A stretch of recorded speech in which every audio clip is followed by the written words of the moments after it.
IB Nation, welcome back to another edition of the Irish Breakdown podcast. It's Wednesday, March 12th, and as you guys know, and I'm sure a lot of you have dealt with firsthand, that the sickness bug, the flu bug, different things are going through and going around. And IB got hit with that a little bit today because Trevor texted me this morning and said that he's not feeling well. So today it's just going to be me. You guys are going to be stuck with me today. I'm going to hold things down. We're going to have a fun buy so hold. I'm looking forward to it.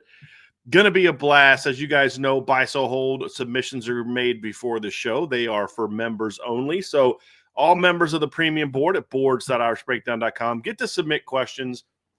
Not questions per se. They're submissions. Buy so hold submissions.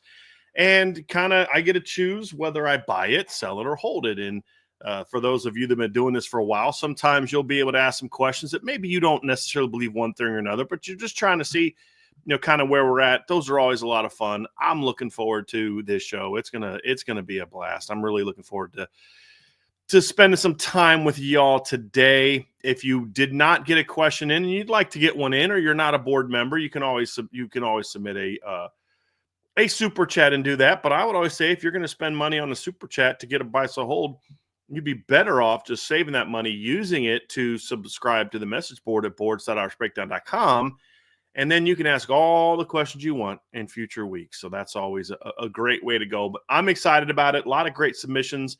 A bunch of them came in late, so I had to get a bunch of the new ones added. So that's what kind of got me a little bit started late here today. But very much looking forward to getting to it with y'all today. Going to be a lot of fun. We got obviously a lot of Notre Dame fans in the chat today. Got an LSU fan in the chat today. I'm sure our resident Ohio State fan will be here with us soon. And I'm about ready to go. Just want to ask you guys to do me one favor before we get started. Do me a favor, hit that like button below you. Make sure that you subscribe to the channel, that you've hit the notification bell. Make sure you share this podcast with your friends and family. Also, if you're if you're someone who likes to listen to the audio version, or you maybe can't listen to all of today's show, or you maybe like things broken up in a little bit smaller sections than what we normally do with our long live shows, you can always subscribe to our podcast. You just go to Irish Breakdown, just type in Irish Breakdown on whatever podcast platform you use, whether it's Spotify, Apple, whoever you use.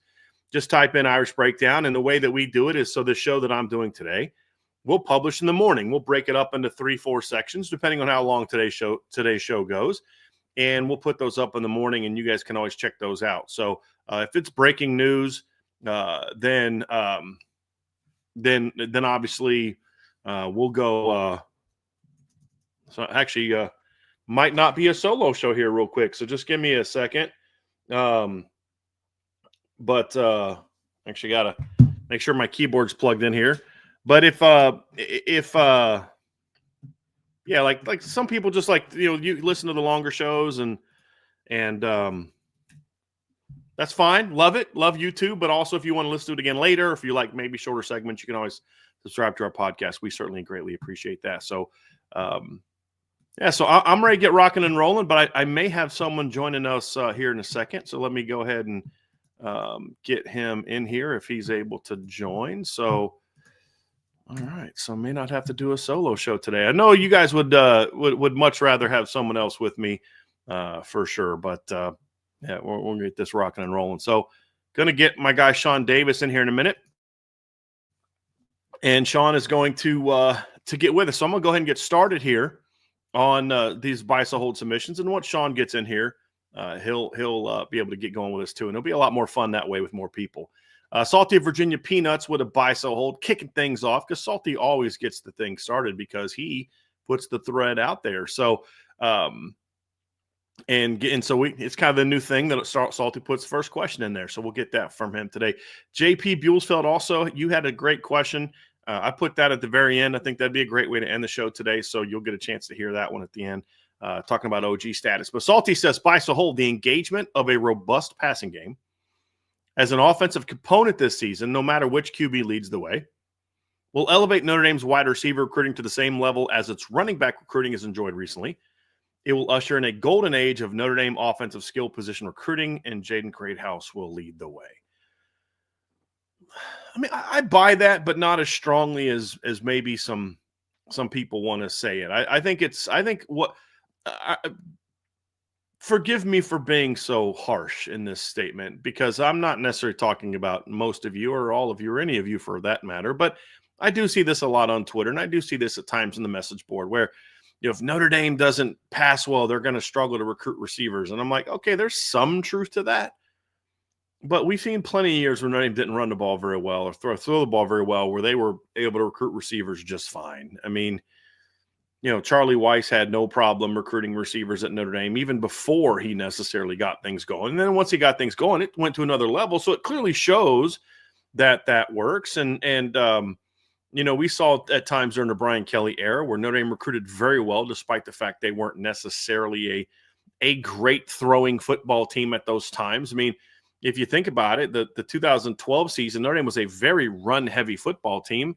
I would not argue that Notre Dame in 2012 threw the ball better than Notre Dame did in 2024, but yet they went out there that next year and got Will Fuller and got Corey Robinson and Torrey Hunter in the same class. Why? Because they were winning. They were a good football team, and they had a very good recruiter coaching the quarterbacks. I mean, think about that. Let's compare for all those people that think that you need to be a great passing team in order to convince good receivers to come.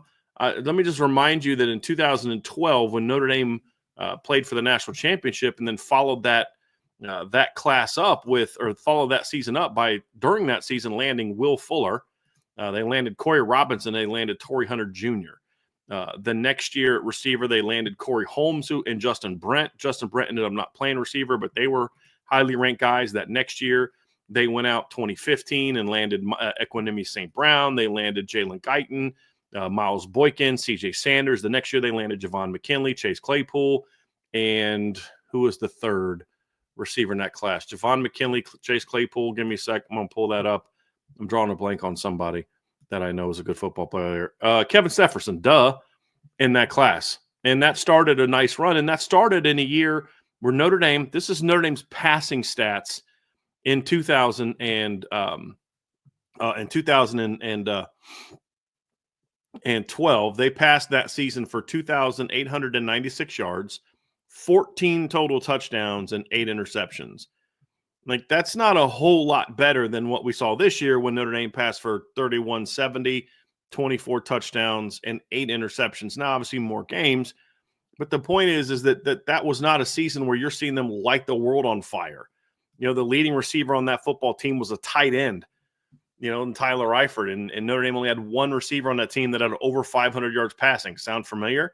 And yet that landed them, that allowed them to get Will Fuller and those kind of guys. And so this narrative that, it's going to change just because they go and throw the ball well, not if they don't recruit better. I mean, a lot of this isn't just about we talked about this on Monday. There's this notion that Notre Dame doesn't recruit well because of their offense. And I don't accept that. I think Notre Dame has struggled to recruit at times a wide receiver because they haven't had coaches that are good recruiters.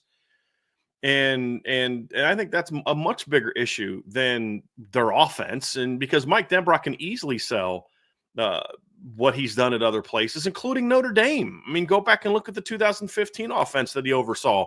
A lot of those passing issues that Notre Dame had early in the tenure under Brian Kelly, those started to get fixed in 2014 when Notre Dame passed for 3,700 yards and averaged over 300 yards a game passing that season. And who was the offensive coordinator? It was Mike Denbrock. In 2015, Notre Dame had no problems throwing the football that year. Genth over 3,000 yards. You had Will Fuller have a monster season. Who was the OC? Mike Denbrock. So I think a bigger issue is they just need to do a better job recruiting better. Simple as that. I mean, we've seen Notre Dame have success running the football and still not get good recruits running back. Why? Because Autry Denson wasn't a very good recruiter. And then miraculously that changes when Lance Taylor and then eventually Dean McCullough show up. So I think those are much bigger issues than this notion that as long as they just go put up numbers and miraculously receivers are going to want to come. I just don't think that's the case. I think Notre Dame's got to do a better job recruiting. I think they got to do a better job evaluating as a staff. I do think there's merit to the notion that Mike Brown needs to do a better job recruiting. There's no doubt about that. But as I've stated before, and we talked about last year, if Notre Dame did a better job evaluating, They could have gotten Cooper Perry. They could have gotten Dalen McCutcheon. Those were choices that they made to prioritize certain recruits over others. And that was a self-inflicted wound. And it had nothing to do with the offense that they did. It was poor job by the recruiting staff and on identification. And so if Notre Dame simply just does a better job recruiting, identify players early, get on them, have a receivers coach that's grinding on the recruiting trail, make sure that the recruiting operation is doing a better job going after these guys, selling Mike Denbrock's vision, then you'll get more recruits. I mean, it's not that hard. We see teams all the time that don't throw the ball great that go out there and get big-time receivers because why? They recruit their butts off. I would also push back on the notion that somebody said in the chat that Clemson doesn't pass very well. And they obviously got a couple good receivers lately. I strongly disagree with that. There has been a couple seasons recently where Clemson hasn't passed the ball very well. But let's not forget that this past year, Clemson in 14 games passed for almost 3,900 yards and had 37 touchdowns against 7 picks. They threw for 278.5 yards per game. No, they didn't throw the ball great in 2023. They didn't throw the ball great in 2022. They still had over 3,200 yards and 24 touchdowns. They didn't throw the ball great in 2021. But in 2013, 14, 15, 16, 17, no, not 17, 18, 19, and 20, they had a ton of success throwing the football. So there's been a lot more years in the last decade that Clemson's been very good throwing the football and putting guys in the NFL and that they haven't. So I think that's not a team that, if you want to talk about a team that recruits the position well, that doesn't throw the ball a ton, I don't know that that's the team that I would point to be completely honest with you. But the point is that, look, the Notre Dame has got to just do a better job recruiting, and they got to keep winning. That matters. And if they do throw the ball more this year, more effectively, as we expect to see, then of course it's going to help.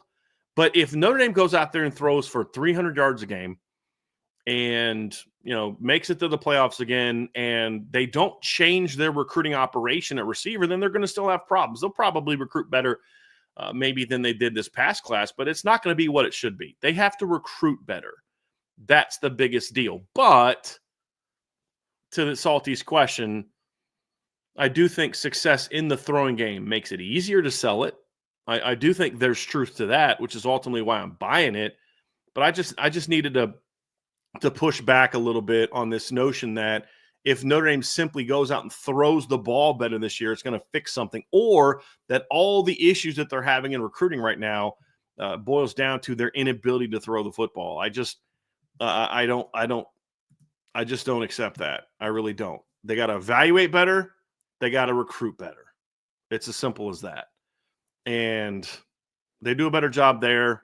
I think Notre Dame's going to be fine, even if their offense doesn't go out there and light the world on fire throwing the football. Although again, as Trevor and I broke down yesterday, I fully expect Notre Dame to be better, much better next season throwing the football than they were this year. But the thing they did this year is they needed to do what they did this year. That's what this team was built to be. You say what you want about, Riley Leonard this or Riley Leonard that. Biggest problem Notre Dame had this season in the passing game was they couldn't pass pro very well. That was a problem all season. And if they can, that's the biggest area for improvement, not quarterback, not wide receiver. The number one biggest area where Notre Dame has to get better on offense this season, if they want to improve throwing the football, is going to be their offensive line has got to play better. Absolutely has to play better. If they do that, I think they'll be fine. I think they'll be just fine. So that's an area that do better. So that's what I care more about seeing that than I do about the pass game. I need to see them grinding harder on the recruiting trail, making better evaluations.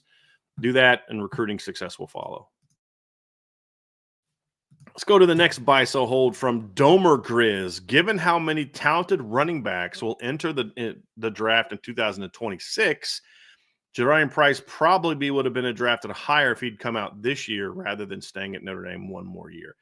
I can't really answer that question, Domer Grizz, because I can't answer it. I shouldn't say I can't answer it incredibly confidently because I don't know who all is going to be in the draft next year at running back. I'd have to do some more research, kind of diving into who's going to be coming out next year. Obviously, that obviously there's Jeremiah Ford, but I'd have to kind of go through. Let me look at this real quick. Let me see here if I can find this list of of running backs that Pro Football Focus had coming out recently. So obviously you have Jeremiah Love. You have Isaac Brown from Louisville. I think he was a true freshman this year, so he won't come out. Nicholas Singleton, obviously. Katron Allen, that'll be another one. Jonah Coleman from Washington is a good football player. Mekhi Hughes from Oregon is transfer from Tulane. You've got Darius Taylor from Minnesota, who's a solid player. Desmond Reed from Pitt's good all-around back. He'll fit the NFL system well. Jamal Haynes is a good running back. Jaheim White, Jaden Ott from Cal. I mean, it's a little early for me to evaluate that. It doesn't seem like a super, super strong running back class. And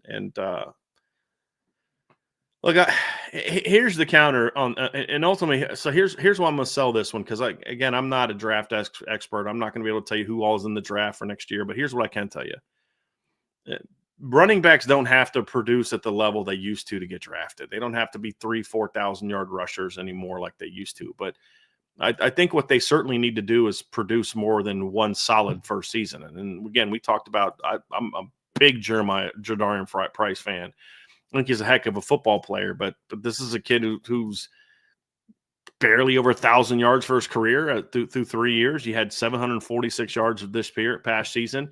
He caught 4 passes this past season. I don't know that Jadarian Price is going to be a guy that NFL draft teams or NFL teams are just beating down the door to get if he comes out this year.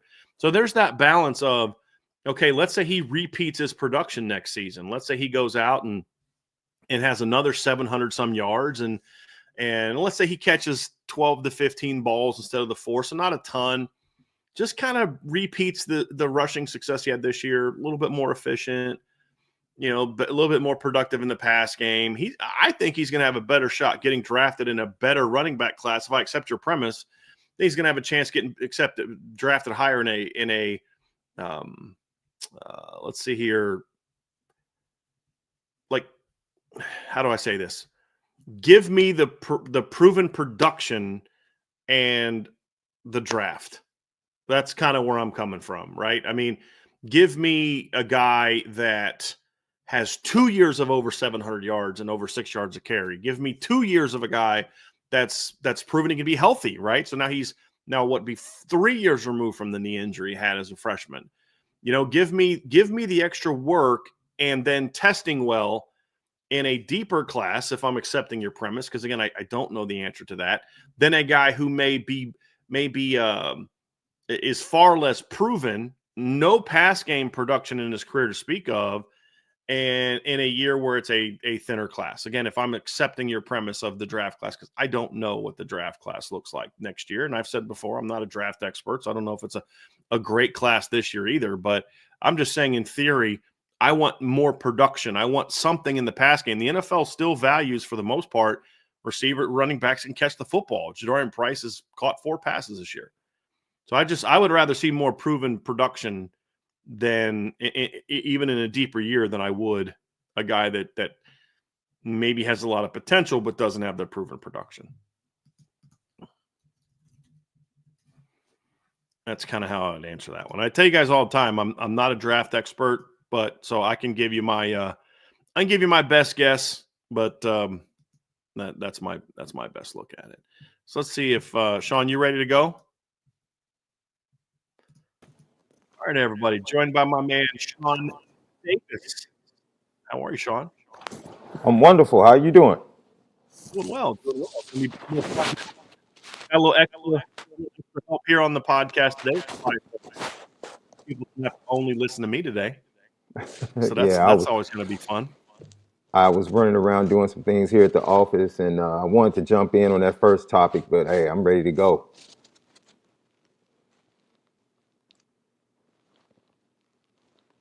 We can get back to it. Let's do it. It's the question about receiver recruiting. Okay. I thought it was I think you were spot on with what you said. I think it is contextual, or people sometimes when they make the statement about the passing game being of importance, they give it without context, and it's just a blanket statement. That's not to say that someone's passing game or someone's history of development in the passing game is not important to top wide receivers. It is.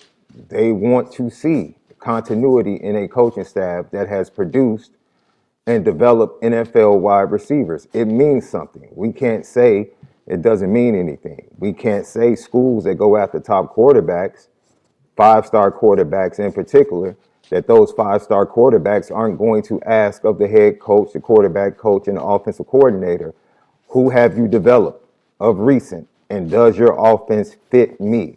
All of those things are questions that connect to the offense. Now, if you want to go year by year, stats, passing yards, things of that nature, now, you're getting into things that, we're really talking about what these quarterbacks and what these wide receivers are looking for, especially now in modern day football. Because it was different back in the 90s when, the game for everybody was built around run first.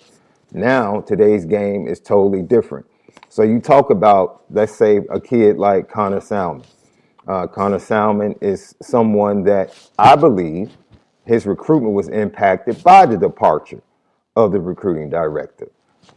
I thought that allowed Clemson to sneak in because most people thought it was a two-team race between Notre Dame and Penn State. And Clemson took the opportunity. And honestly, I think Clemson being aggressive, but they're also being aggressive with some new money. That's just the way I feel. They're always were going to be aggressive, but now the news with the new deal, everything, extra revenue, they're being really aggressive. Nothing wrong with that. What we see out of USC is the same game plan that got Notre Dame to this point where they are now, being aggressive. They were able to hold on to a lot of kids. They missed out on holding on Keon Keeley, Peyton Bowen. I'm like, those things happen when you take that. And to see USC doing it, it's no problem. But I'll take Trey Taylor, who's going to be on campus on the 21st, coming up next week. Trey Taylor could not see himself at Notre Dame watching the offense last year. He was quite frank and honest. I'm going to have to see CJ or another quarterback for me to see how I fit in this offense, because just telling me is one thing, but me actually being able to see it or have seen it for multiple years where multiple quarterbacks have developed within that offense goes a long way. And some other things, with that. But in all of that, he just came back from the big camp down in Miami where he was talking to Notre Dame 26 wide receivers that were at the camp. So now we talk about the quarterback relationship with wide receivers, which leads us to quarterbacks being developed at Notre Dame, because wide receivers look at that as well. Who is going to be the quarterback? Look no further than this spring, we're looking for CJ Carr to possibly take the helm of the quarterback in the quarterback competition, and we're hoping that Cam Williams takes a step forward, grabs the bull by the horn, and hops into the rotation as a wide receiver. Well, guess what? Their relationship is a large reason why Cam Williams ended up, and not to say that he possibly couldn't have ended up in Notre Dame if that relationship wasn't there, but it was a reason, one of the reasons why he ultimately ended up at Notre Dame. So those are just aspects where, I don't want people to make the blanket statement, nor do I want the blanket statement to be dismissed without being able to properly contextualize honest conversations and honest thoughts that recruits are having, especially if we're talking about elite wide receiver recruits. That's just it. And those are answers that Notre Dame, hopefully, because Notre Dame has continued to answer the bell in position rooms. I think they've answered that bell at linebacker. They've answered that bell at defensive back when the narrative was different prior to Marcus Freeman arriving, even as a defensive coordinator. They've answered that bell, and we've seen the improvement. That's why we're excited about the talent that's coming back on this roster. The quarterback room was something that they acknowledged, and they made the proper steps, not only in the transfer portal, but also in recruiting to go out and improve that room. And I believe Marcus Freeman knows what needs to be done. I'm pretty sure Marcus Freeman has said, hey, all right, we need to step it up in this area, that area, not just wide receiver, whatever area that needs to be improved in recruiting. Speed bump with the departure of Chad Bowden, absolutely. But make no mistake about it. It is absolutely something that they have to manifest on the field as well as in recruiting. You did an incredible job pointing out the evaluation. This is something that I said, and then I'll let you respond. This is something I said recent. Notre Dame doesn't have to recruit the best wide receivers. Notre Dame has to recruit the best wide receivers for them, and they have to recruit them hard. So that goes back to what you're saying. Evaluate and find the best wide receivers for Notre Dame. Don't chase this 5-star, that 5-star. If you know that's not a fit, don't even waste resources. No, go get the best that fit you. And if a 5-star or number 1 wide receiver fits you, and you see that, yo, we really think we got a good shot at this kid, and it's not a waste of resources and time, then by all means, go after that kid. You absolutely can pull a 5-star kid to Notre Dame, but you have to be willing to do it collectively as a staff, and you probably are going to have to do a little bit more to get that kid, and I'm not talking financially, because we're just talking, kids have egos, man. You talk about egos of kids in college, and kids in high school have egos. Now, there's no more egomaniac. The ego of the wide receiver is just different. You coach them, B. You coach them. You know the Every level. every level. The egos of wide receiver are different. You know, and I don't know how that plays in the type of recruiter you have to be as a wide receiver coach nowadays, because I'm sure it's probably different if you sit down and talk to recruiters that recruited decades ago. But that's the game, you know, that's the game. And there's no need in hating the game, you know. It is what it is now. But like Jaden Greathouse, I believe that if Jaden Greathouse, Rico, and all those kids they got, if they stayed at Notre Dame, I fully believe that all of those, Braylon James, they all would have developed into really nice wide receivers. Right? But we have to be honest, because we've been honest about quarterback development in Notre Dame. We have to be honest about wide receiver development in Notre Dame, and that goes directly at coaching, right? So I think we both feel like the coaching was pretty good last year. I'm not going to sit here and just throw superlatives and try to like inflate anything. But I think what we saw in the development of wide receivers, Lynch, man, he's coaching the position well. Now you need to go match that on the recruiting trail. You have to do it. And that's just where it is. That's where it is. I think people like to throw, they want to be on one end of the spectrum or the other end of the spectrum without having an honest conversation and contextualizing everything that's going on. And I think we're in an era where we just look for easy answers. Yeah. That's it. Yeah. And it's like people were talking about opportunities. I think contextually, you could sit here and say the young wide receivers didn't do enough to get on the field. And then I look at that and say, well, man, really, honestly, Notre Dame was really a running team that was committed to having their best run blockers on the field for the majority of the plays, which shortened the rotation. I was like, if they were a passing team, that probably would have been greater opportunity for some young players. Micah Gilbert got opportunities. Unfortunately, when he got the opportunities, he didn't make good on the opportunities to make more opportunity for himself by dropping touchdowns. That's how it works. It's not that they didn't want to give opportunity. It was just a lot of factors that went into maybe it was less opportunity than it would normally be or that they wanted. And then things materialized from that, and then guys didn't take advantage, whether it was practice or in the game, they didn't take advantage of the opportunities that were given to them. And there's a lot of people that, almost have given up on the young wide receivers. Like, what's wrong with K.K. Smith? What's wrong with Cam Williams? Like, he's a redshirt freshman. Micah Gilbert is a redshirt freshman. Logan Sadate is a redshirt freshman. Like, this is their opportunity. If we're talking about them in their junior year, then by all means, But, you know, just look at the full context of everything, whether it's the current roster or recruiting. I think you did a great job when you spoke to everything. It's just saying like, yo, don't put everything in one box and grab low-hanging fruit, contextualize it, think about it. And if you want to throw, hey, after this spring, you and I talk, if they don't have spring visits from receivers and officials going into May, then we can start ringing the alarm. But as for now,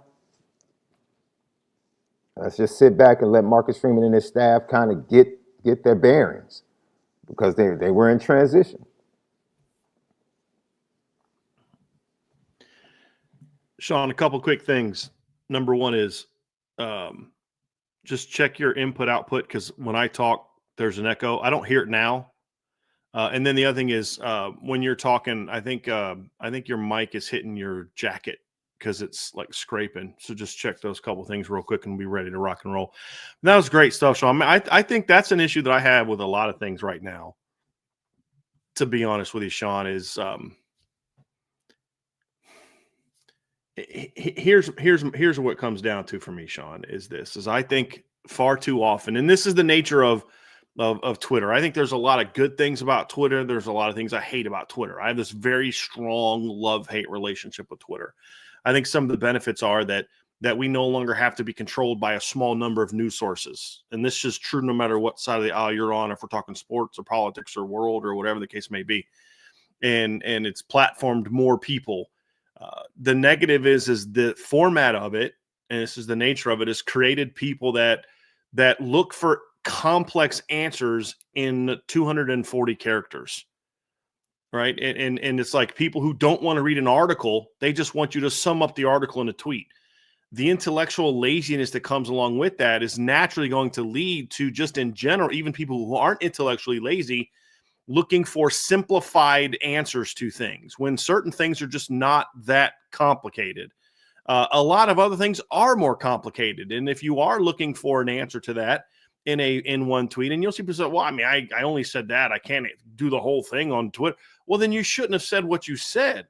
This is part of the conversation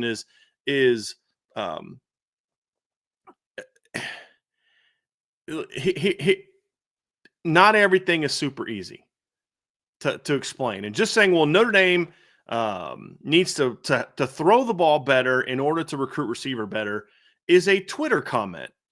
That's all it is. It's shallow, it's overly simplistic, and it's groupthink more so than an actual honest conversation about it. Are there some elements of truth to that? Of course, but it's an incredible oversimplification of the issue that needs to be addressed. Mike Brown's the problem. Well, again, lazy, low-hanging fruit, not actually addressing the problem or dealing with the reality of it. Does me saying that mean that I don't think Mike Brown can recruit any better than he's done? Of course not. It's saying, hey, yes, he has to do a better job of recruiting, but let's stop pretending like he was the problem in 2025 class, because he wasn't. We've talked about that. And, I'm curious if some of those receiver evaluation issues are continuing at USC with the way that they're jumping up and down and celebrating after getting Trent Mosley, who's a nice football player, but y'all act like you just went and got, an elite 5-star player. So that's more of my issue, Sean, is sometimes we just jump into these really overly simplistic Twitter type of conversations that don't actually have any meat on them. So, yeah. So I'm still hearing a little bit of that echo right now. It just kind of came back. All right, let's get to some more, because I think that was a really great way to start it off. Sean went away, so hopefully we'll get him back again here soon. The history expert said, for your ideal quarterback, buy 2, hold 2, and sell 2 of the following traits. Your quarterback arrives on campus with what you buy, might eventually develop what you hold, but never have what you sell. So this is interesting. And then here is the 6 categories.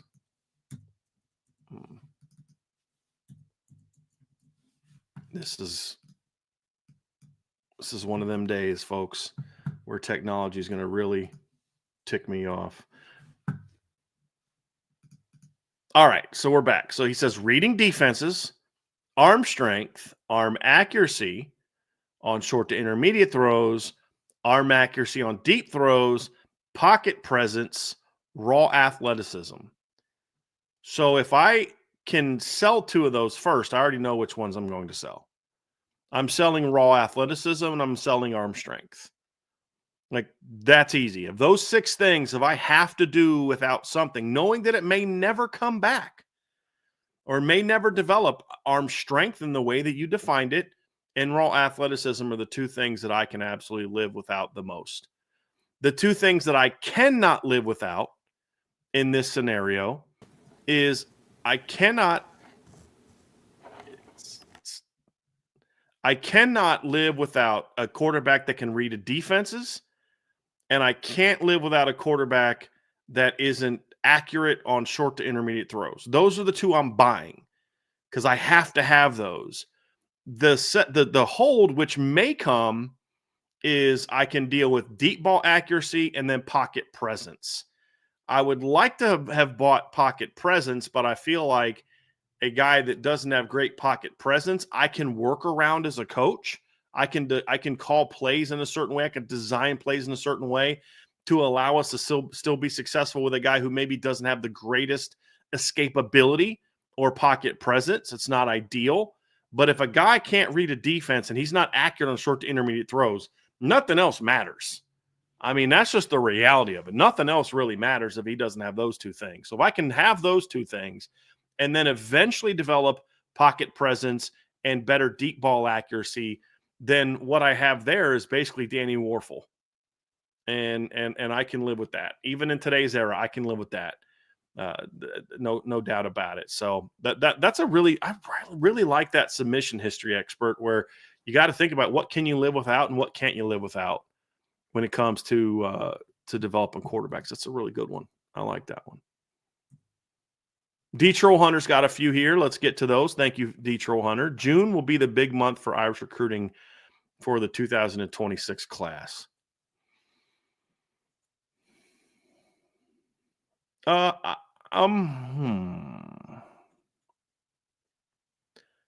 going to buy that, but I'm not buying it with great conviction because I believe it could end up being July.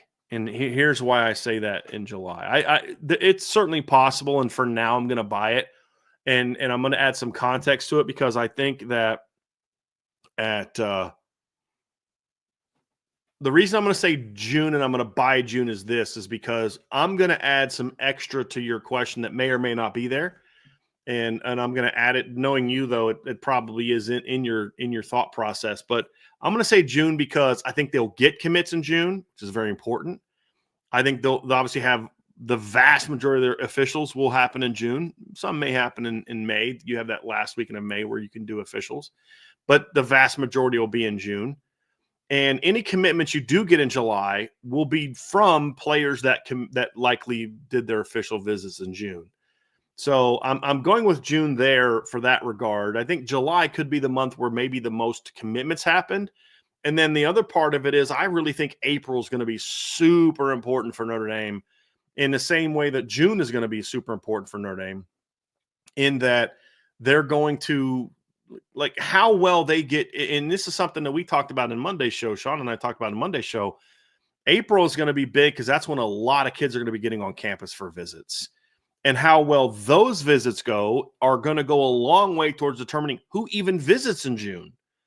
So there's a couple months here that I view as very important gauges for how Notre Dame recruiting is going, that by the time we get to the end of April, we'll have a much better idea of, like, there's a bunch of kids that were offered recently. Messiah Hampton, a receiver whose film Sean and I were talking about this earlier, love that film. Our question with that one was, why the heck did it take until March to offer Messiah Hampton? That should have happened in like September, October, November, sometime way before then. Just another continuation of some of those evaluation issues that I think were there at that particular position. But, you know, you talk about, do you have a shot there? Right now, if he was to pick a school, it wouldn't be Notre Dame. but you got to get him on campus this spring. If he gets on campus this spring, I'm almost can guarantee you that he's going to take an official visit in June. And then if he takes an official visit in June, now we're cooking with getting a player like him. There's going to be other guys like that. Mason James is a kid from Oklahoma they offered recently. Dynamic player. But he's been to Oklahoma, I think 13, 14 times. He's never been to Notre Dame. So Notre Dame's not a player for him right now. He recently visited Washington. He hasn't visited Notre Dame. So does he get on campus in April or not? So again, a lot of the March and April success is going to lead to June success. And so that's why I'm buying June, simply because that's when the big visits will happen. But I'm not buying it with conviction, because depending on what you're looking for, are you talking about the close? Are you talking about laying the foundation of the interest level? Kari Wilder is a kid they just offered from California. Love his film. Got a breakdown of him in my new offer profiles that I'm doing on the board. Did that last night. Dropped it like 130, something like that. Love that kid's upside. He likes Notre Dame, but he likes Notre Dame and has never visited. So your like only goes so far if you've never visited. Do they get him on campus in March or April or not? And I think April is when a lot of these new offers are going to most likely be getting on campus, is what I think is going to happen. So those months are vitally important to be even being able to be in a position to have a great June. So I'm buying June with not a lot of conviction, because I think you could make a case for July being when a lot of commitments happen. But even more so, a big case for April being that month where those first visits with a lot of these kids are going to be absolutely huge for Notre Dame. And that's where I'm at on that one, Sean.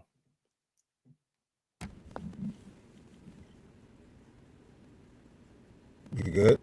Yeah. Okay. Yeah. Don't hear an echo this time for me. Okay. That's why I was waiting. Agree.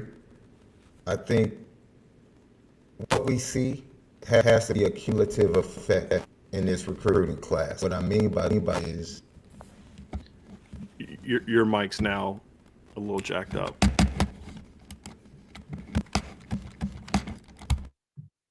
Technology has not been our friend today.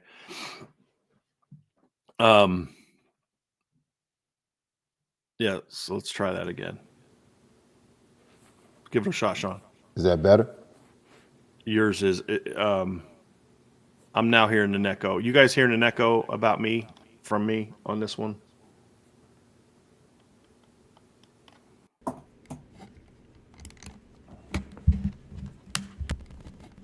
Yeah, I'm just getting a lot of feedback, Sean, from your mic. So, I don't know. See, you try to do a good thing, you try to help me out, and this is what happens. It's like everything's plugged in. I have no clue. Okay. Is your input and output both set to your headphones? Is my input? No, it's not both set to my. No. I mean, your input, like, are you hearing me through the headphones or through your computer? Oh, through my headphones. Okay. Yeah, I hear everything through my headphones. That's why I don't understand the echo. Okay. How about now? Yeah, I Let's do hear you one through last my check. headphones. Let's hear one last check from the folks. You guys hearing an echo from me now? They say it's good now. I don't. Okay. Okay. Sounds better. Okay. All right, good. So I can still hear an echo, but as long as they can't, that's really what matters. Okay. All right. Some people still do. So it is what it is. So we'll try to make the most of it. Let's get to the next one. Cade Klubnik is a top 5 returning starter at quarterback to enter the season, but will not be considered a top 5 quarterback at the end of the season. Buy, sell, or hold that, Sean. I'm going to be fair to Cade Klubnik. I'm going to be fair. I'll buy this. He's a top 5 returning starter. Very impressed. He gained a lot of respect from me in that Texas playoff game. A lot of respect. The resiliency, the way he responded, and I think the way he started, he was the main reason they lost that first game to Georgia, his performance, because I think there was plenty of opportunity for them to be in that game. The defense played well. You know, he just had one of his worst days, but then he closes the season with one of his best performances in the second half against the Longhorns. So I'm going to buy this. But I think I'm buying him staying in the top 5 throughout. I'm going to give him that much respect. I'm going to buy him being a top 5 quarterback at the end of the season. So in totality, I guess it's a sell if you include the second half of the comment. But if I take them individually, I'm going to buy both of them individually.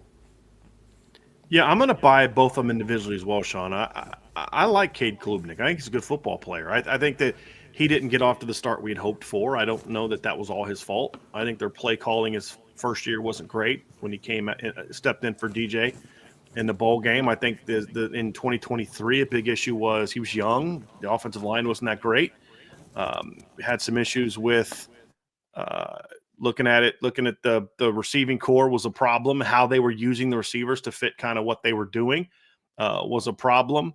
But when you get down to it, this year, receivers play better. Offensive line starts playing better. You start seeing more of the Garrett Riley influence happen, and all of a sudden he goes out there and has a heck of a year. Now, did he always play the best against the best teams? No, he didn't. I think a lot of that had to do with his team, though. I mean, when you look at the Georgia game, he was getting harassed the entire game. You look at the Louisville game, I didn't love how he played in that game. I hated the game plan. But as the season went on, he had some pretty big moments. I mean, he had some pretty good games, and I think he's a good football player. I also don't know that I love quarterbacks, the quarterback play next year. I don't know that there's a lot of elite players. I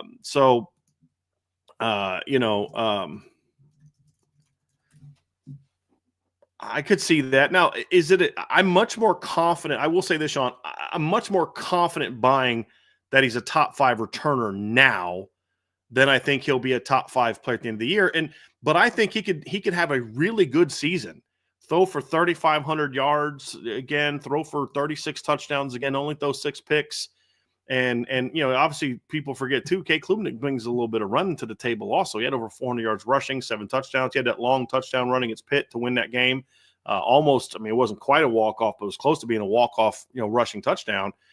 It's more so if I could see a DJ Lagway, who I don't have as a preseason top 5 right now, because I don't make preseason top 5s off of potential. I make it off of production. And while DJ had a nice freshman year, he showed off tons of talent. He's still a kid that threw 12 touchdowns and 9 interceptions, only threw for 1,900 yards. I can't put that kid as a top 5 returning quarterback coming into the season. I got to see a lot more of it. I don't have Nico Iamaleava, it's my best shot at saying his name, as a top 5 quarterback. Could he become that at some point in time? Well, sure, he's got tremendous skills. A guy like a CJ Carr could be a guy that comes out and has a big year, where right now I may have, I don't have Arch Manning in my preseason top 5 quarterbacks because you're only going off of his last name to put him in the top 5. There's nothing he did last season as a quarterback that makes you say top 5 returning quarterback other than what your assumption was going to be based on your evaluation coming into college.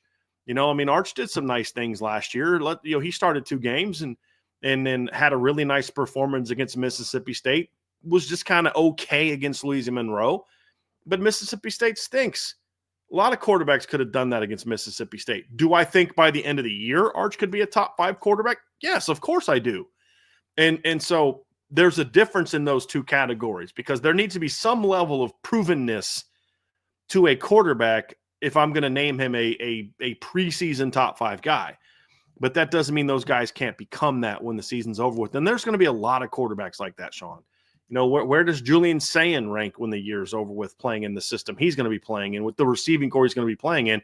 If you're going to try to tell me he's a top 10 quarterback coming back next year, I'm going to say you're out of your mind, and I don't make evaluations based off high school production. Just like if I thought right now that CJ Carr is going to go out and win a Heisman Trophy this year, or Kenny Minch is going to win a Heisman Trophy this year at Notre Dame, I still would not put them in my top 5 quarterbacks coming into the season because they haven't done anything yet. There's a projection, but that list is going to kind of be there. So I could see Cade having an outstanding season and still not being a top 5 quarterback just because there are some really young but really talented quarterbacks. Aiden Childs is a kid at Michigan State. There's no way I'm putting him in a top 5 quarterback list or top 15 quarterback list coming into next season. He had a very, very up and down first season as a starter for Michigan State, 13 touchdowns, 11 interceptions, threw for 2,400 yards, rushed for 3 more touchdowns. I'd be nuts to put him in my list. Will I be shocked if he's pushing for that conversation by the end of the season?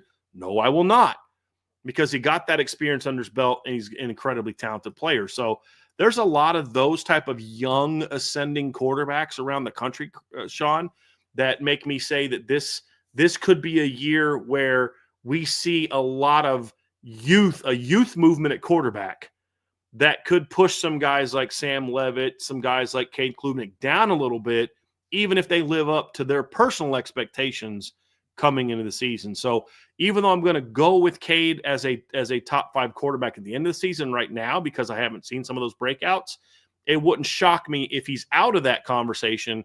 And that doesn't mean that I don't think Cade's a really good quarterback, nor does it mean I think he's not going to build on his last season. He could build on last season and still not be a top 5 quarterback at the end of the year because of the presence of some extremely talented young quarterbacks like a DJ Lagway, like Nico, like Aiden Childs, like a CJ Carr, like an Arch Manning, guys like that could push him out, even though he's a really good quarterback. Of course, a run game always helps out your quarterback. So I'm very interested in how the run game at Clemson, which was, offensive line injuries. Maffa was injured for a large part of the second half of the season with that shoulder. And so that impacted their ability to be more balanced. But he answered the bell along with those young wide receivers. So now the wide receivers are even more experienced. They continue to be talented. They bring in more talented skill position guys. I'm very interested in seeing how that offensive line holds up this year and how that helps in his production. I think he could either be – we heard similar things about Jackson Dart last year, and there was a lot of doubt about Jackson Dart because he was up and down for the most part throughout his career. But Jackson Dart had his best season in college football. And Cade Klubnik, like Jackson Dart, has played a lot of football. So I think his ceiling is that he could possibly ascend a little bit more and end up being one of those top 5 guys and have consideration for being one of the top 5 quarterbacks going into the NFL draft, or, depending upon a lot of contributing factors, does that affect him in his development and how his season goes when you talk about the offensive line and the lack of the running game and things of that nature? Because he's not as talented as, say, Deshaun and Trevor, who even when the running game lacked, they were still able to be elite and be one of those top quarterbacks. He's not that type. He's developed into a really good quarterback, but he's not that type of quarterback for Clemson. So he's going to need some help from the offensive line and some type of running game to help him out.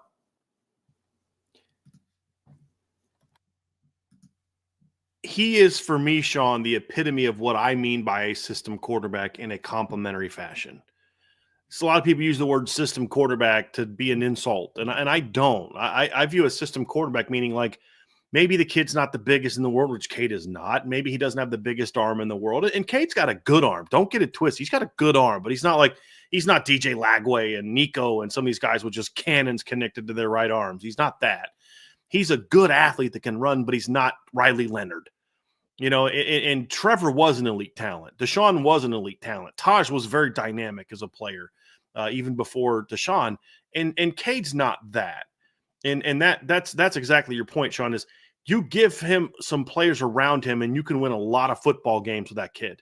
And he's a driving force behind that, but he's not going to do what Trevor did in 19 and just against Ohio State and put that team on his shoulders against a team like Ohio State and say, I got this, even though nobody else is really doing anything. And that's kind of what Deshaun did in 2016 in the title game against Alabama. And he's not that type of quarterback, to your point. And that's not an insult. It's just, but the thing I like about Cade coming into this year, and the reason that I think that Cade and Clemson are a team that I'm saying, hey, look, if they can beat LSU in that opener, look out for that Clemson team, is because I think the supporting cast is going to be way better this year. The receiving core, those 2 freshmen, Wesco and Moore, that were there last year. You've got Williams coming back. He'll be a junior now. Those guys are coming back. They're going to be, even though they lost Brenningstool, I think that's how you pronounce his name, they're still good. They're going to be solid at tight end. A lot of weapons at receiver.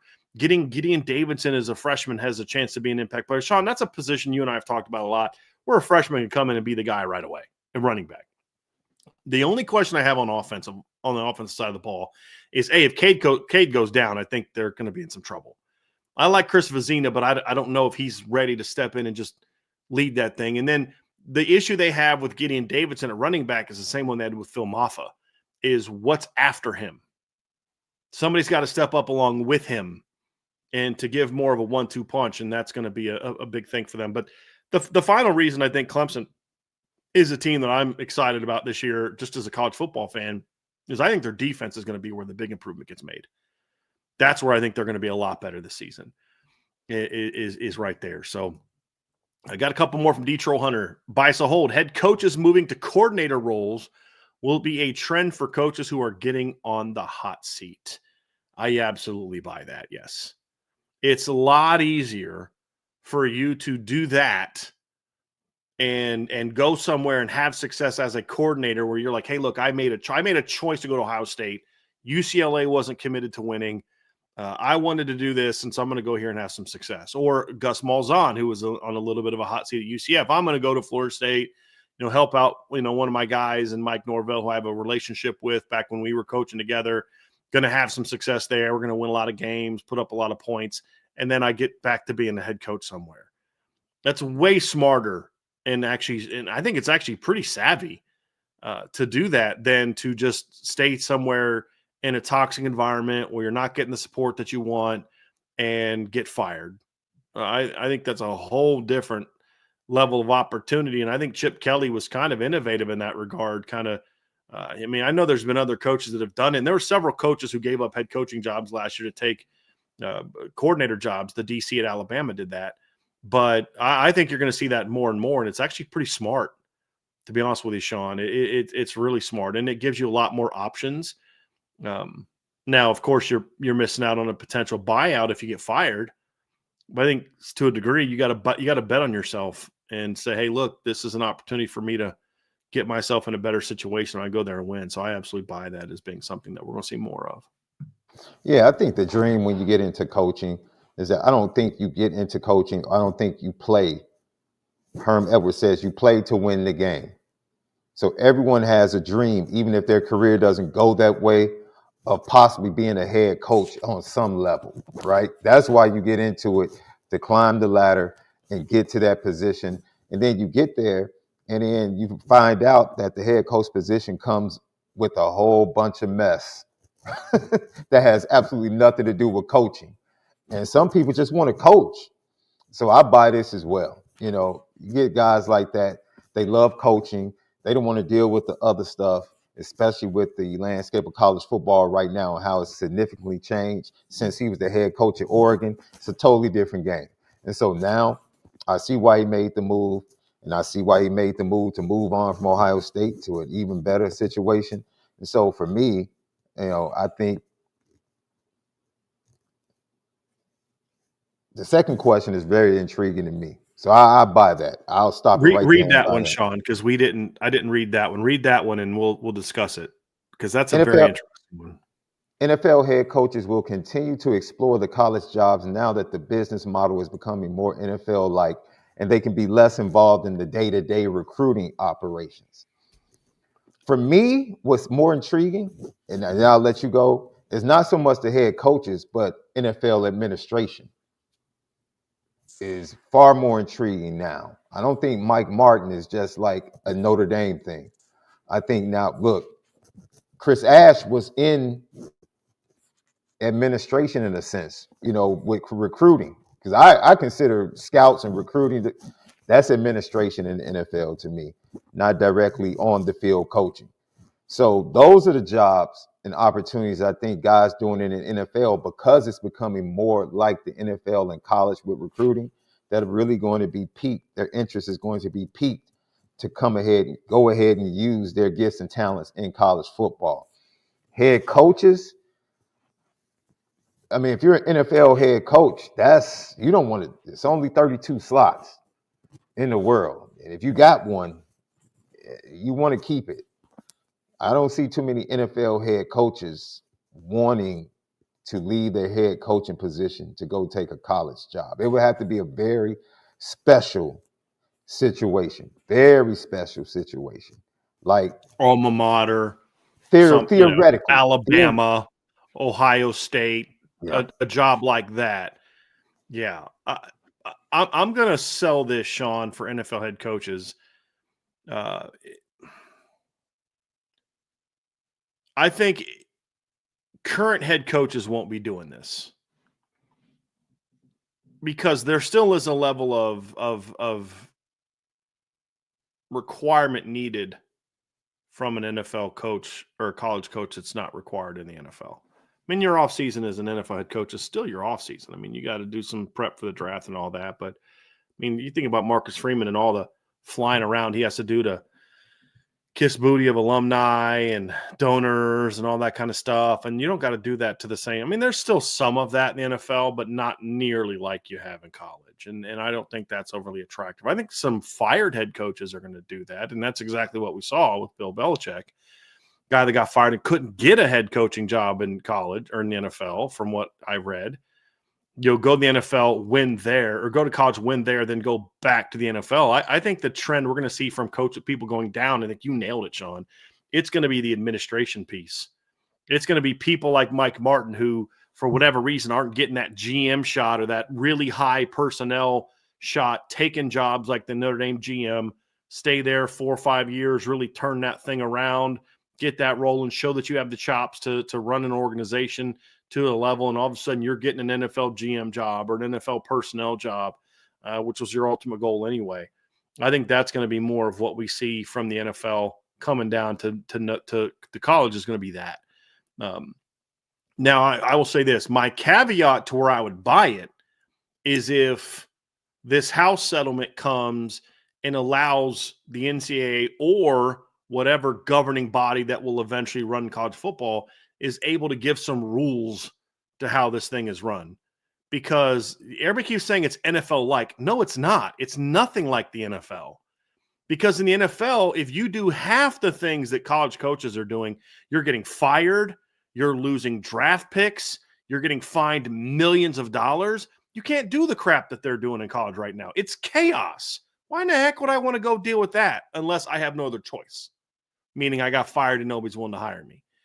So if that happens, then I could see some coaches saying, hey, you know what? This college thing's not too bad. I mean, look at all these coaches making $10 million a year.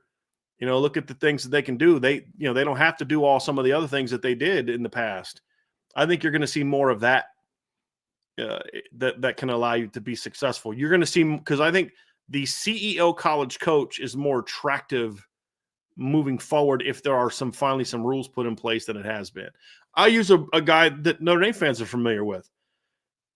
Brian Kelly could have more success winning games under the current direction of college football because he can still be absent in the offseason. He can still spend more time golfing than recruiting because now you have a GM, you have recruiting coordinators that can now do the work that coaches had to do for so long. And then just go get me the players, and then we'll coach them up. And I think that's going to be more attractive to some NFL coaches than what college coaching has been in the past. Sadly, caring about academics doesn't matter as much as it did in the past. Caring about developing young people hasn't mattered as much now as it has in the past, which makes NFL coaches more intrigued by it, in my opinion. But I think under the current rules that won't be the case. No current NFL head coach is going to come down to be a college head coach unless it's a Bama, it's a Notre Dame, it's an Ohio State, it's his alma mater, or it's about to get fired. Kind of like when we talked about the other thing. So that's about the only way that one's going to go. All right, B. Jammin. Every starting Notre Dame offensive lineman in 2025 will eventually get drafted between round 1 and round 3. So that's part of that depends on what assumption are you working with on who the starting offensive line is going to be. If it's Knapp, left to right Knapp, Schrouth, Craig, Jagasol, Wagner, I'm going to sell the first part that they all get drafted. I'm going to buy the first part that they all get drafted, I'm going to sell the part about them all being round 1 through 3. I think Anthony Knapp's a really good football player. I don't view him as a day 1, day 2 draft pick right now. I don't view Ashton Craig as a day 1, day 2 draft pick right now. And Billy Schrauth can be, but he's not there right now. He's got a ways to go also. Is Emil Wagner a guy that NFL teams are going to view as, does his game project to the next level as well at 291 pounds as it does in college? I don't know that it does. I actually don't. I think this Notre Dame offensive line that we're projecting in 2025, there's one guy that's an elite talent, and that's Jagasol. So the line to me is going to look a lot more, unless Billy and we talked about this yesterday, Sean, in our star conversation, that I think Billy Schrauth and Emil have a chance to be kind of those guys. Emil's always going to have a little bit of a projection problem because of his size. That's going to always be more of a problem in the NFL than it will in college, which is going to hurt his draft stock, in my opinion. Again, I'm saying that as a fan, not a draft expert.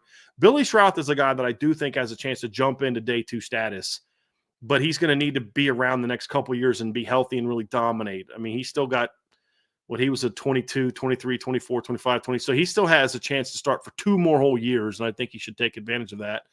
And if he has a chance to become that day 2 guy, Jagasol is the only guy of that group that I view as a day 1 guy, round 1 guy. Even if they maximize their potential, I don't see them as round 1 guys, and some of them are going to be battling to get into round 3.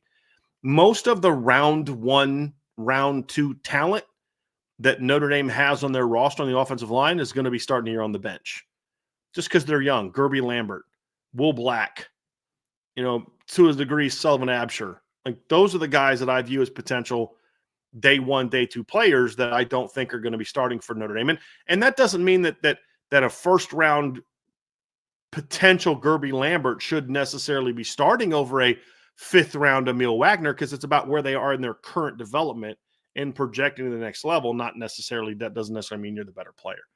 But if the line is what we think it is going to be, then I sell this, because I think maybe 2 of them, 3 at the very most, would eventually be picked in the first 3 rounds. And that's being optimistic. And that's a lot like Clemson's 18 offensive line was. And that's where I think they remind me more of that than Notre Dame's 17 offensive line. And that Clemson offensive line in 18 was an outstanding college offensive line. I think the highest draft pick of that group was 4th round draft pick. One of the guards went in the 4th round. Their starting left tackle went undrafted. Mitch Hyatt went undrafted. They didn't have any elite players. They just were a great group. And being a 4th round draft pick means you're still pretty flipping good. Means you're close to one of the top 100 players in the draft. That's really good. It's just, I don't know that any of these guys right now are projecting to be that outside of Jagasol, just because he has that elite size and athleticism and power combinations.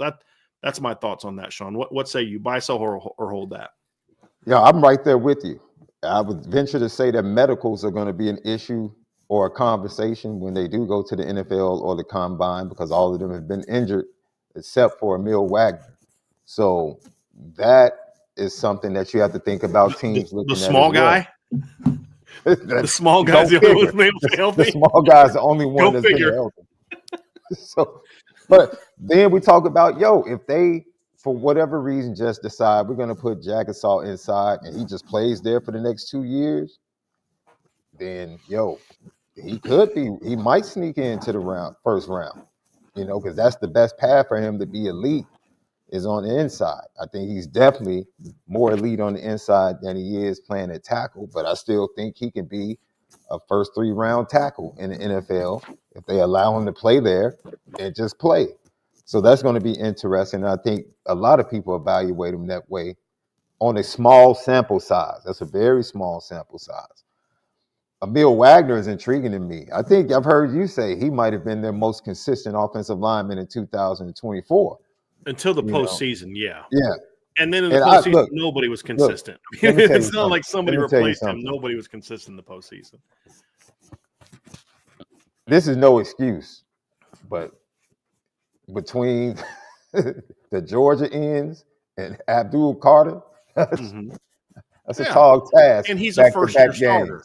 Yeah, I'm not crashing him for it. I'm just saying, Abdul Carter did that to just about everybody. Yeah, So, except Donovan Jackson, who yes, is what? A first or second round first, draft second pick, round draft pick. right? Exactly. And a third year starter.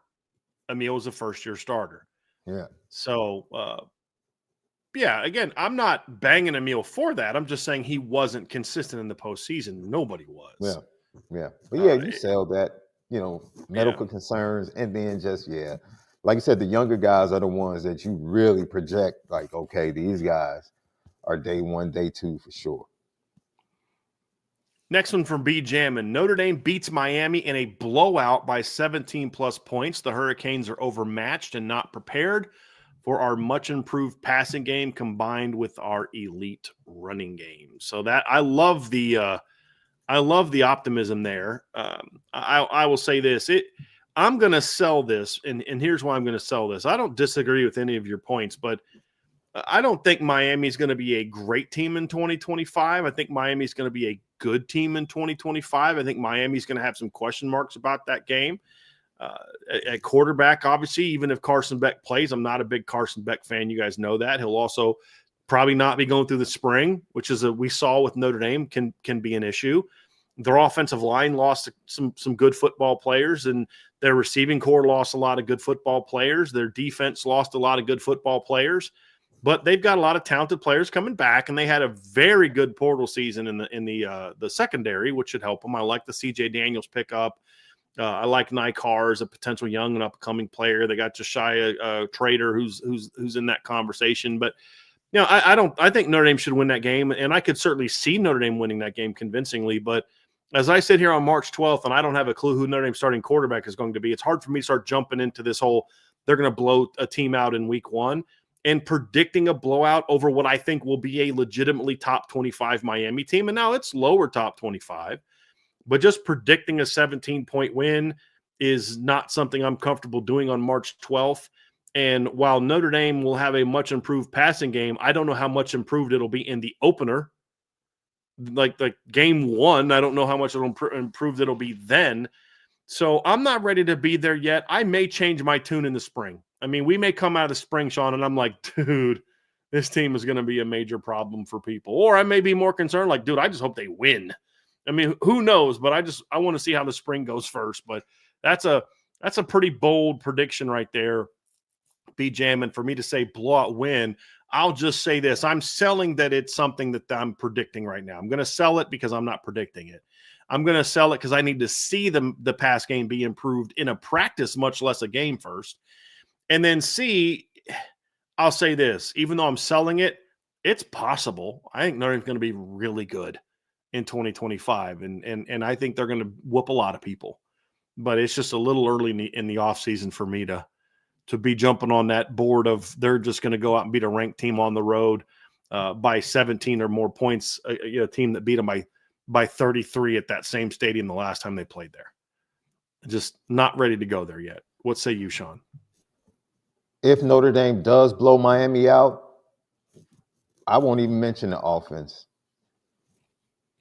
If the D-line improves, if the D-line is what we think they have the potential to be, we already know what the linebackers are. We already know what the secondary is. If this Notre Dame D-line shows up, it's going to be a blowout. Notre Dame is going to score points. They're going to score points. It's going to be, just don't turn the ball over for a first-time starter. First-time starter, whomever it is, don't turn the ball over. Make the plays that are available to you. Notre Dame is going to put points on the board. The only thing that can make it close is if the defense comes out and doesn't play the way we expect them to play, which I don't expect that to happen.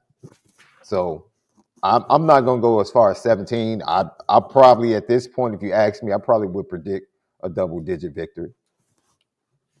I probably would, but I really don't think it would be the passing game because I don't see more than 25 passes being thrown in that game. I think the passing game is going to be more efficient, more big plays.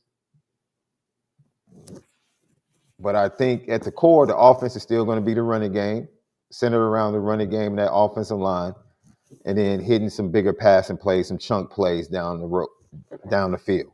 That's going to be the difference. More efficient. So I guess that's the improvement. But I still think the defense is, for me, I think that if they get after Carson Beck, that's like at least minimum 1 interception, maybe 2. And if they get multiple turnovers, that's when the blowout commences.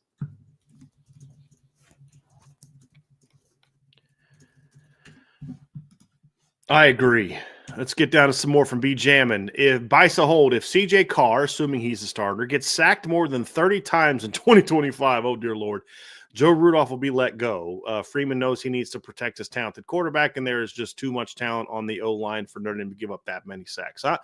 I'm going to sell this because, number one, I don't do the whole predicting firing coaches, calling coaches to be fired. That's just not how I roll, Sean. And so we're not going to go from that standpoint. But the other thing, too, is if we're talking about it practically, if we're talking about a redshirt freshman, how many of those sacks are because of him?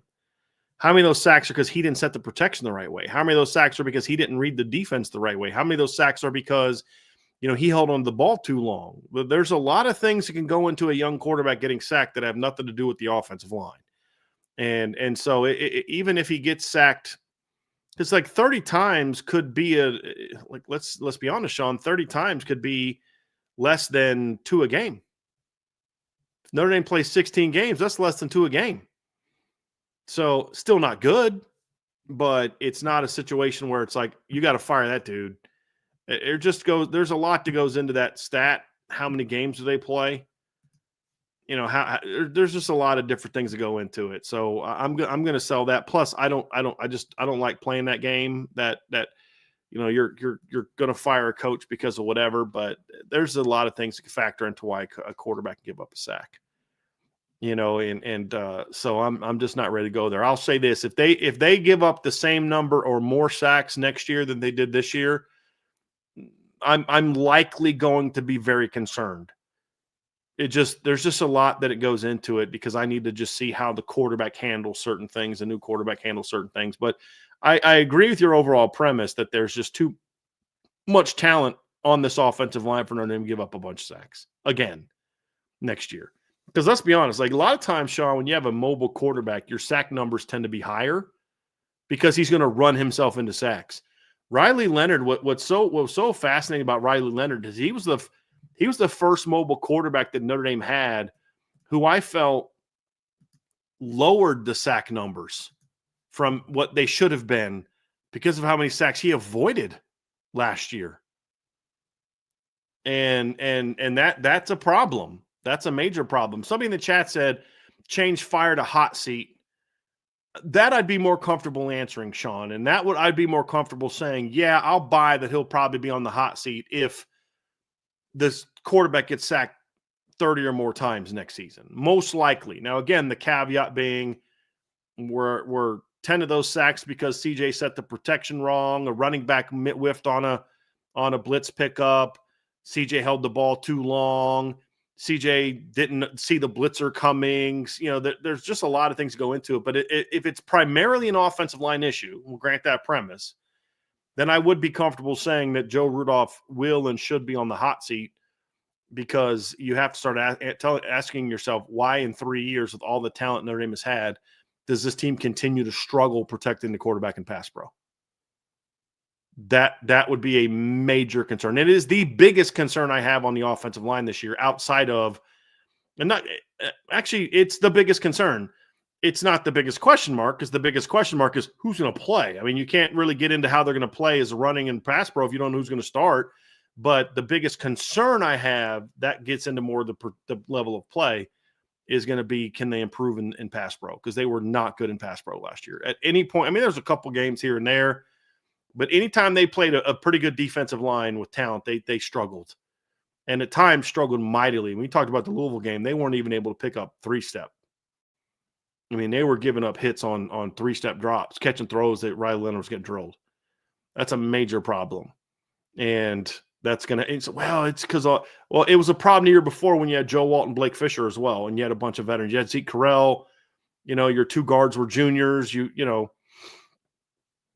it for a third year, then the excuses of the personnel has to end, and it has to be something on the coach. I hope it's not an issue this year, but a hot seat, Gary, that's a good alteration to the submission, Gary, and I like that. If it's about he then becomes on the hot seat, I'm comfortable saying he needs to be on the hot seat, because hot seat just means you can come in and have a conversation with the head coach. It's sort of a come to Jesus conversation about what you need to do if you want to keep doing this thing at this place. So, yeah, I would say that that's true.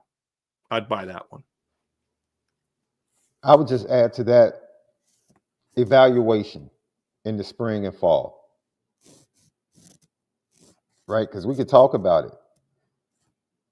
The offensive line, the way it was rolled out, we saw one simple move probably could have changed a lot early on. Just shifting one person over to a different position impacts two positions if that decision is made in spring camp. And so that, for me, who are going to be the five that are rolled out? Who's next to who? How do they impact that person? What's the combinations? That evaluation of the competition is going to be vitally important, right? Because we saw, like you said, talent wasn't the issue, but the bad evaluation of the best five to put out there led to some things early in the season that really should have never happened. And so I'm going to look at the evaluation of the talent that is there on the offensive line and how it's rolled out. Who's going to be allowed to play at what position, compete at what position, and then who's put out there. That's what I'm watching, because that's going to have an impact on those sacks, especially at the beginning of the year. It's 2 years in a row, Sean, that we could argue strongly that Joe Rudolph made incorrect personnel decisions to start the season. You say, well, how can you say that? Because we eventually saw what should have happened and what we said should have happened from day one. And when that happened, the line performed better. When they finally put Billy Schrouth in the starting lineup in 2023, along with Ashton Craig, the line played its best football of the season. Why? Because you had better players in there, and it's really that simple. And we saw it again this year. Said all along, Rocco Spindler should have been starting at guard. Just flat out should have been starting at guard. You should have had him at right guard or left guard, and have him or Billy Schrouth should have been starting at guard next to Ashton Craig. Anthony Knapp. Even if you didn't want to start Rocco Spindler, that's fine. Didn't agree with it, but that's fine. You thought Sam Pendleton was better. Cool. Sam Pendleton should have been at right guard, and Billy should have been at left guard to help Anthony. I mean, those are – and how do we know that proved to be a wrong decision? Because later in the year we saw what the lineup should have been like when Billy Schrouth came back from injury, and they kept Rocco at right guard, moved Billy to left guard, and all of a sudden Anthony Knapp started playing better. It's not a coincidence. Yeah, he started playing a little bit better because he was getting – sure, but it was a noticeable improvement from day one. And, that's a pretty big part of your freaking job as an offensive line coach is making sure you're getting the best group of five on the field together. The best group of five doesn't always mean just picking your five best, but it's also making sure that they're in the positions where they can play as to their best potential as a unit. And that is a very fair question, Sean. Next buy-sell hold from B. Jammin. James Flanagan, buy-sell hold. James Flanagan will be Notre Dame's second best tight end in 2025, and only Eli Raridan gets more snaps than him. I'm going to sell this with as little confidence as I possibly can sell something, because I could see this happening. The only reason that I'm somewhat selling it is because he's not here this spring. If James Flanagan was going to be here this spring, then I'd be absolutely confident that by the time we get to the fall, that's going to be the case. But with him being gone, I think Jack Larson has a chance to really step in and work his way into the rotation. I think Ty Washington, once he gets here over the summer, the same time James Flanagan he'll still have a lot more experience under his belt. So I'm going to sell this for now, be jamming, but I don't sell it with a lot of conviction because I could definitely see this happening. It's hard for me to say that about a guy that's still in high school and playing hockey right now. in getting ready for track. It's hard for me to say that about him just yet. But if that turns out to be true, Sean, I don't think anyone's going to be surprised. And it's not because Jack Larson's not a good football player. It's not because Ty Washington's not a good football player. It's because of two things. A, Cooper Flanagan's hurt, and B, James Flanagan is really good. Really talented, I should say. I don't know if he's good yet. He's still in high school, but he's really talented. That's my point. You just mentioned, he's playing hockey now, and then he's going to go play. This is an athletic kid. It's going to be hard to keep him off the field. I think once he hits the grass, he's going to show, and they're going to see at some point we're going to have to work him in because he's going to force our hands. Yeah, I think he plays, no doubt. I just being their second best and getting the second most reps, that's where I'm not quite there yet. But people are going to be very excited about James Flanagan going into 2026. That's something we can all, no matter what he does this season, we're going to see enough of him, I think, even if he's third and fourth in snaps in the fall. And then in the spring, he's a guy that I'm going to view as a breakout in the spring when Eli Raridan's off to the NFL. This is Eli's last year because he played as a true freshman. And he's played over 4 games every year of his career. So this is the last go-around for Eli Raridan. And the battle for his replacement, and a couple Flanagans will be battling for it, Cooper and James. Jake 8589 buy so hold. If the offensive line improves to the level we hope for with pass protection, Notre Dame will end up with a 1,000-yard receiver, a 700-yard receiver, and a 400-yard receiver next season. And this can include a running back as one of them, potentially Greathouse, Fields, and Love. I'll buy that. I'll buy that. I think that's possible. I've said I don't know that a guy's going to get to 1,000 yards, but you didn't give anything in there that says it can only be in the 12+1 format we normally use for stats. If Malachi Fields and Jaden Greathouse are what we think they are, and they get to play 15, 16 games next year, I could certainly see one of them getting to 1,000 yards. And I could certainly see the other one getting 700 yards. And 400-yard, I could see that as well, whether it's Eli Raridan, whether it's a running back. I don't know that it'll be a running back. But certainly a Jordan Faison, a Will Pauling, a Eli Raridan, KK Smith, if he has a breakout, could get to 400 yards receiving and have 18 catches. He's capable of that, so I'll buy that. I'll buy that. I'll put a flip on this question because I totally agree with what you said. Would you rather have the 1,000-yard receiver or a 10-touchdown receiver next year? I'd rather have a 1,000-yard receiver. I don't care a ton about receiver touchdowns because you could hit a 60-yard play and get tackled at the 5, and 2 plays later, Jeremiah Love punches it in, and you did your job, as opposed to a guy that you catch a 5-yard touchdown pass in the red zone. Well, I care more about getting the work to get down into the red zone than I do about that. Plus, I'm also a big fan of kind of spreading the ball around a little bit. But, yeah, I'd rather have a 1,000-yard receiver because a 1,000-yard receiver to me means you're having more of an impact on more plays. That's kind of how I look at it. Not that touchdowns don't matter, but touchdowns aren't always indicative of your dominance. Sometimes touchdowns in the pass game have more to do with your red zone play calling than it does, are you a good weapon there? Or are you good at getting into the end zone? 1,000 yards tells me you're helping us get into the red zone a lot. That's what that's telling me, which means we're going to score a lot of points. So, yeah, that's a good question, Sean. What about you? What would you rather have? 1,000-yard receiver or a 10-plus touchdown guy? Yeah, I was just thinking about it in context. If I had a guy that was right at 850, but he had 11 or 12 touchdowns, I'd be like, okay. A guy that has 1,000 yards receiving, but he has 5 touchdowns. It's all contextual, right? How are those touchdowns? Are those 8 of those touchdowns 20 yards or more? Sure. What's the impact? Like Will Fuller.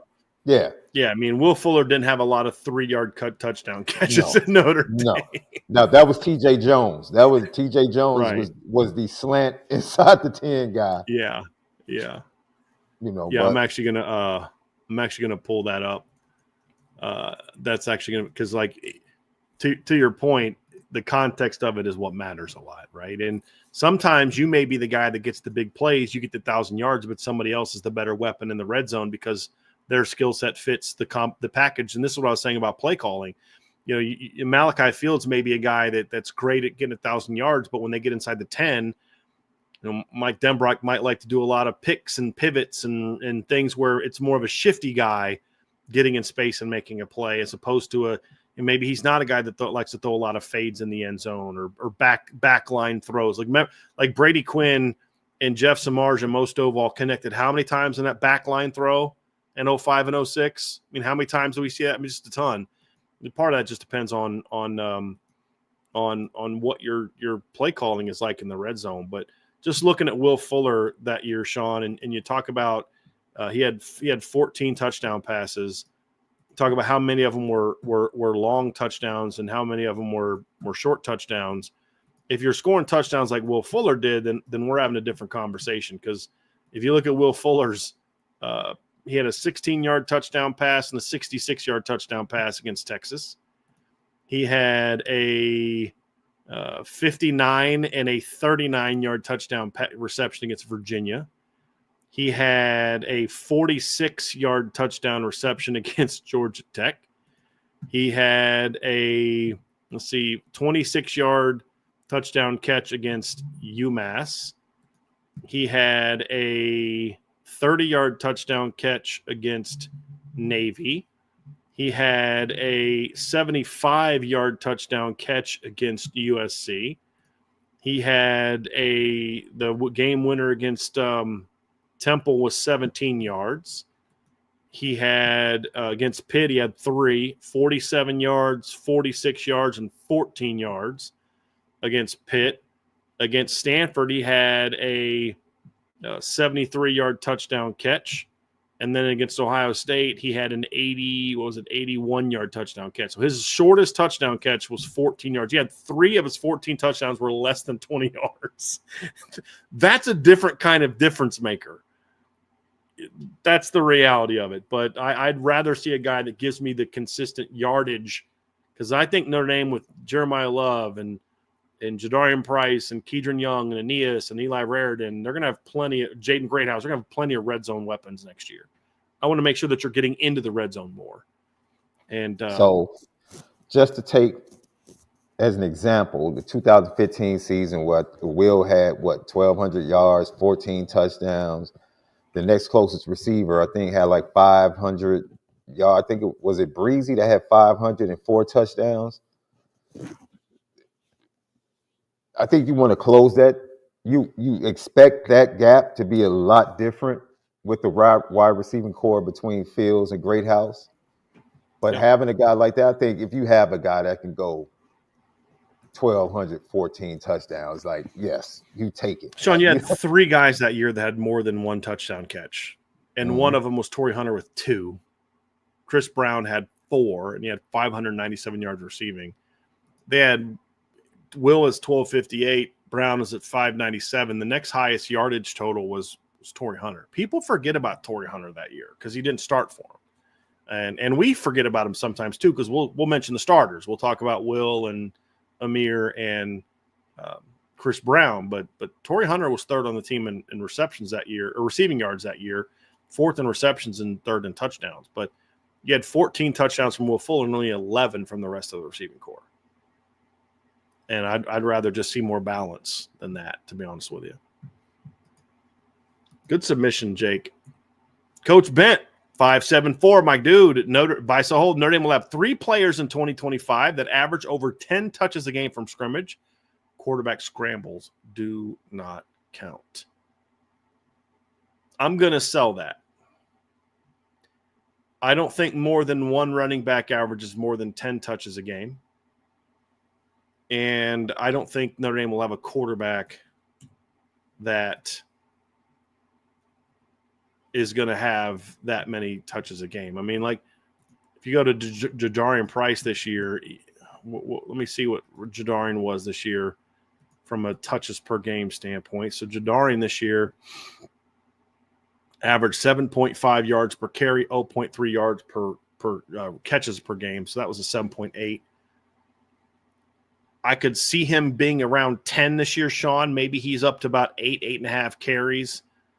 But I could also see Jadarian staying around the same level of carries, and he's more efficient.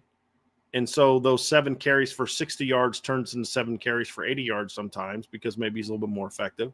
Or I could see him being a little bit more efficient, and his drives where he's in the game maybe go a little bit longer, and he gets a few more carries. But so that gives me 2, but I don't see any receivers catching 10 passes a game. I mean, Michael Floyd didn't even do that the year he caught over 100. I don't see a quarterback having 10 carries a game if we're going to take out scrambles, which also means you're taking out sacks. I just don't see that happening. So, no. I think 2 is where I'm at, is the most that I could see that happening this year. And Coach Bent, I'm very interested, especially if you could tap in the chat. I'm very interested what inspired this question, because I think the not low-hanging fruit, but the easy solution for this could be, well, Riley's carries are going to come off the books.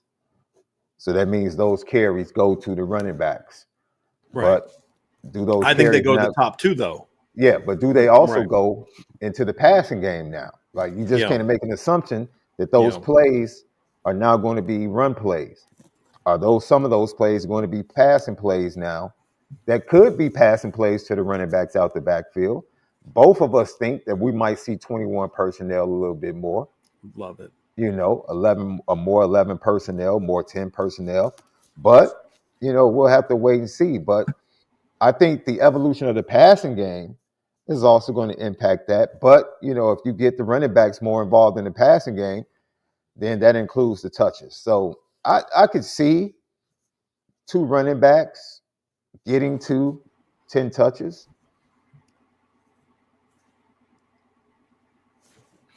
Ten touches from a wide receiver is definitely. That's 120 touches in the regular season, 130 if you play 13. So even if a receiver averages, let's just say, 7 catches and 3 carries a game, that would get him to 10.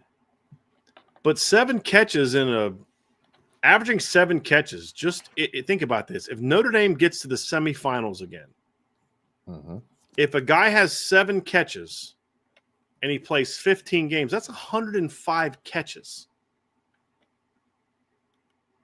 That's a lot of catches. And then he'd have to average 3 rushes per game.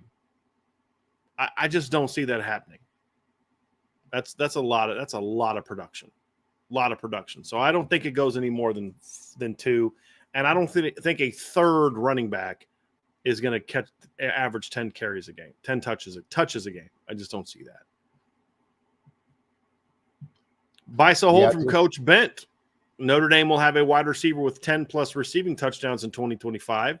This would eclipse the 3 receivers from 2024 combined. The top 3 receivers from 2024 combined. What say you on that one, Sean?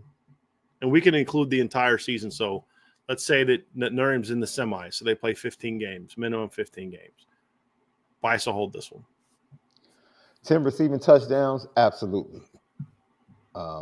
Yeah, I buy that.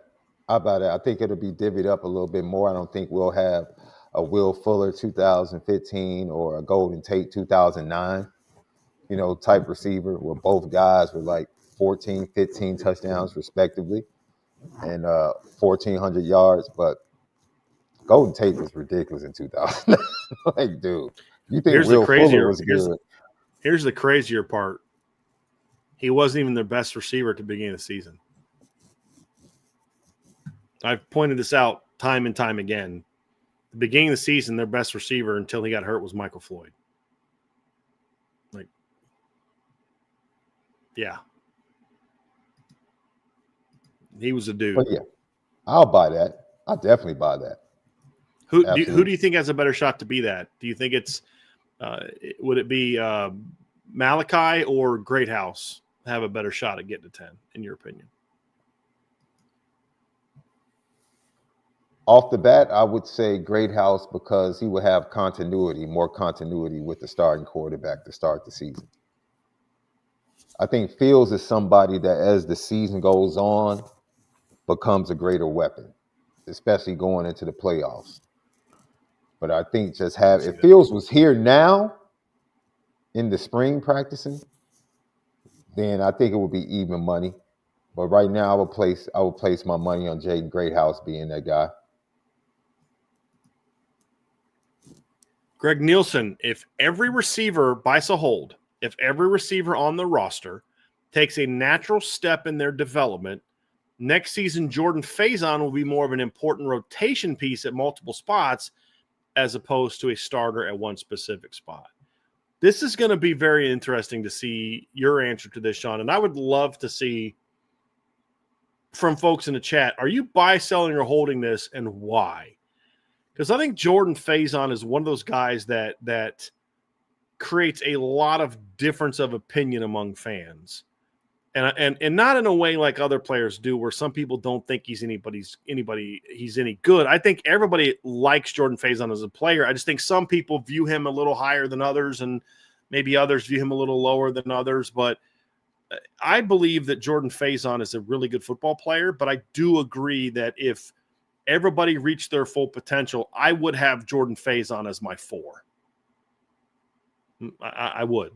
And I would have, whether it's Will Pauling at Z, a position he's never really played much of, whether it's KK Smith, whether it's a Cam Williams, whether it's a Micah Gilbert that's just too good, you've got to move him opposite Malachi.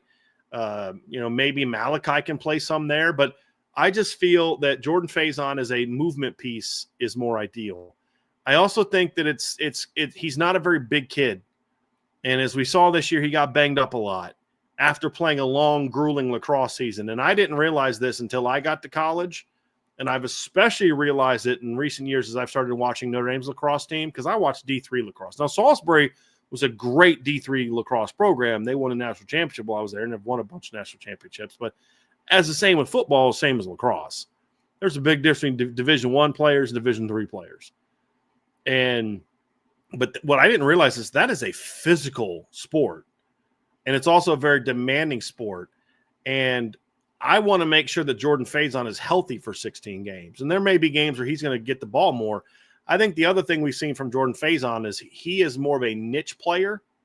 He's more of a quick game, screen game, overs, double moves kind of guy. He's not a guy you're going to drop back and throw a lot of one-on-one win contested throws to against some of the better corners. I would love to be in a situation where Jordan Faison is my number 4, and I can play him at Z, I can play him at X. I can even play in the boundary at times in certain looks and move him around and get in some quick game or some screen game. I think that would be great for Jordan, where you limit his overall snaps, but his targets don't have to change a whole lot if his snaps are lower. And that's how I see Jordan, is when I'm putting Jordan Faison in the game, we're looking to get him to football. Whereas I don't know that I want him out there just like, playing 50 snaps where he's blocking on half of them and, stuff like that. And just the skill set that he brings to the table. So I'm buying this, Sean. I'm curious what you think about this. And I'd be curious what other people think about this, this submission. This is a good one from Greg. Even when he was our top receiver returning, I was very adamant saying you don't want him to be your number 1 target in the wide receiver room. You make him better if he can be 3, 4. And I think that goes back to what you just pointed out. I think for him, the need to have to be 1 and 2 probably led to some injuries. And him being injured and staying healthy, coming off lacrosse, going into football season is something. But I think his importance doesn't change regardless of his targets and the way that this team sees him, because I think they see him as one of their best playmakers. And you want to get the ball to your best playmakers.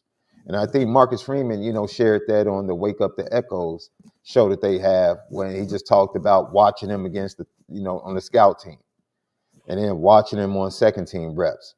ignoring him on the scout team and some of his second team reps. And then finally, when he gets one-on-ones or best of best, like, oh, he's doing it against them as well. And then Louisville happens and the rest is history.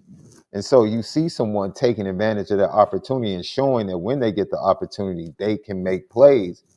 And so you can't ignore that. I don't think Mike Denbrock is going to ignore that. But I think at the end of the day, you're just talking about more talented, more consistent. That's Jaden Greathouse. And that's some of these young wide receivers that are going to get opportunities this spring.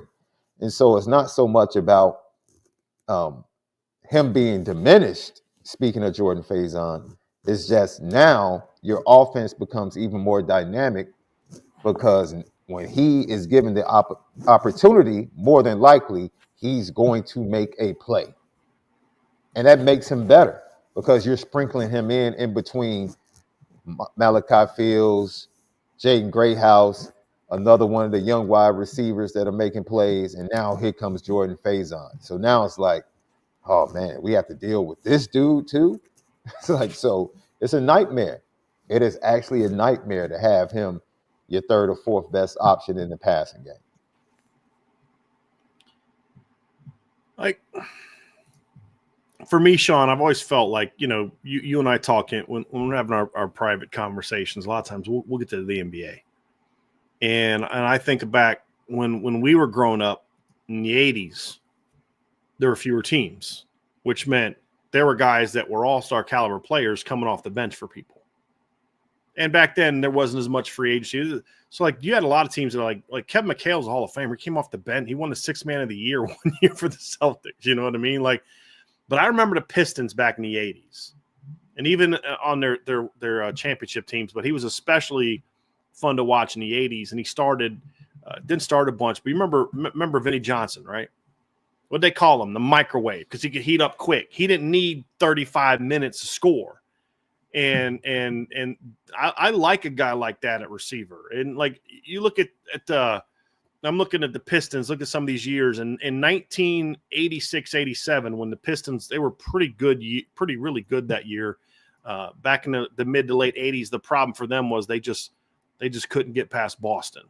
That's kind of what did them in. But 86, 87, they lost to the Celtics in the I think it was the Eastern Conference Finals. But that year, Vinnie Johnson scored 15.7 points per game. Sean only played 27 minutes a game. That's it. Like just when he came in the game, and that's kind of how I could see a guy like a Jordan Faison, where maybe he's not playing 40, 50 snaps a game. He's playing 20, 25 snaps a game, but his targets don't change at all. Because when he's in the game, you're looking for ways to get him the football.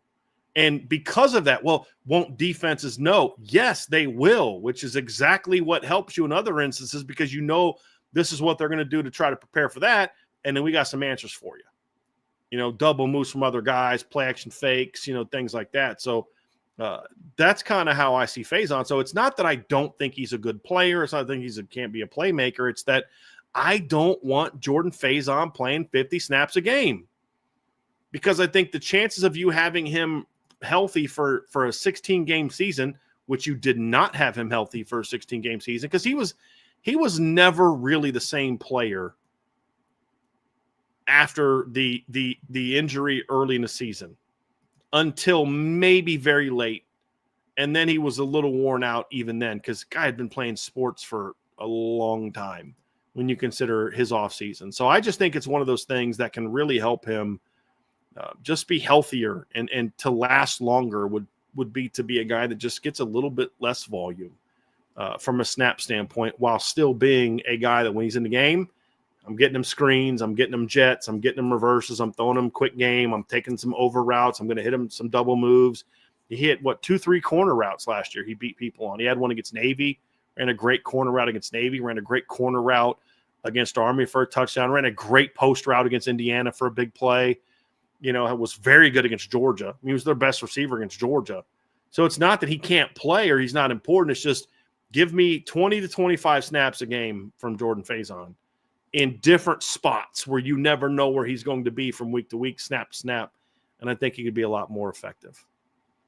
I think he could be that kind of guy.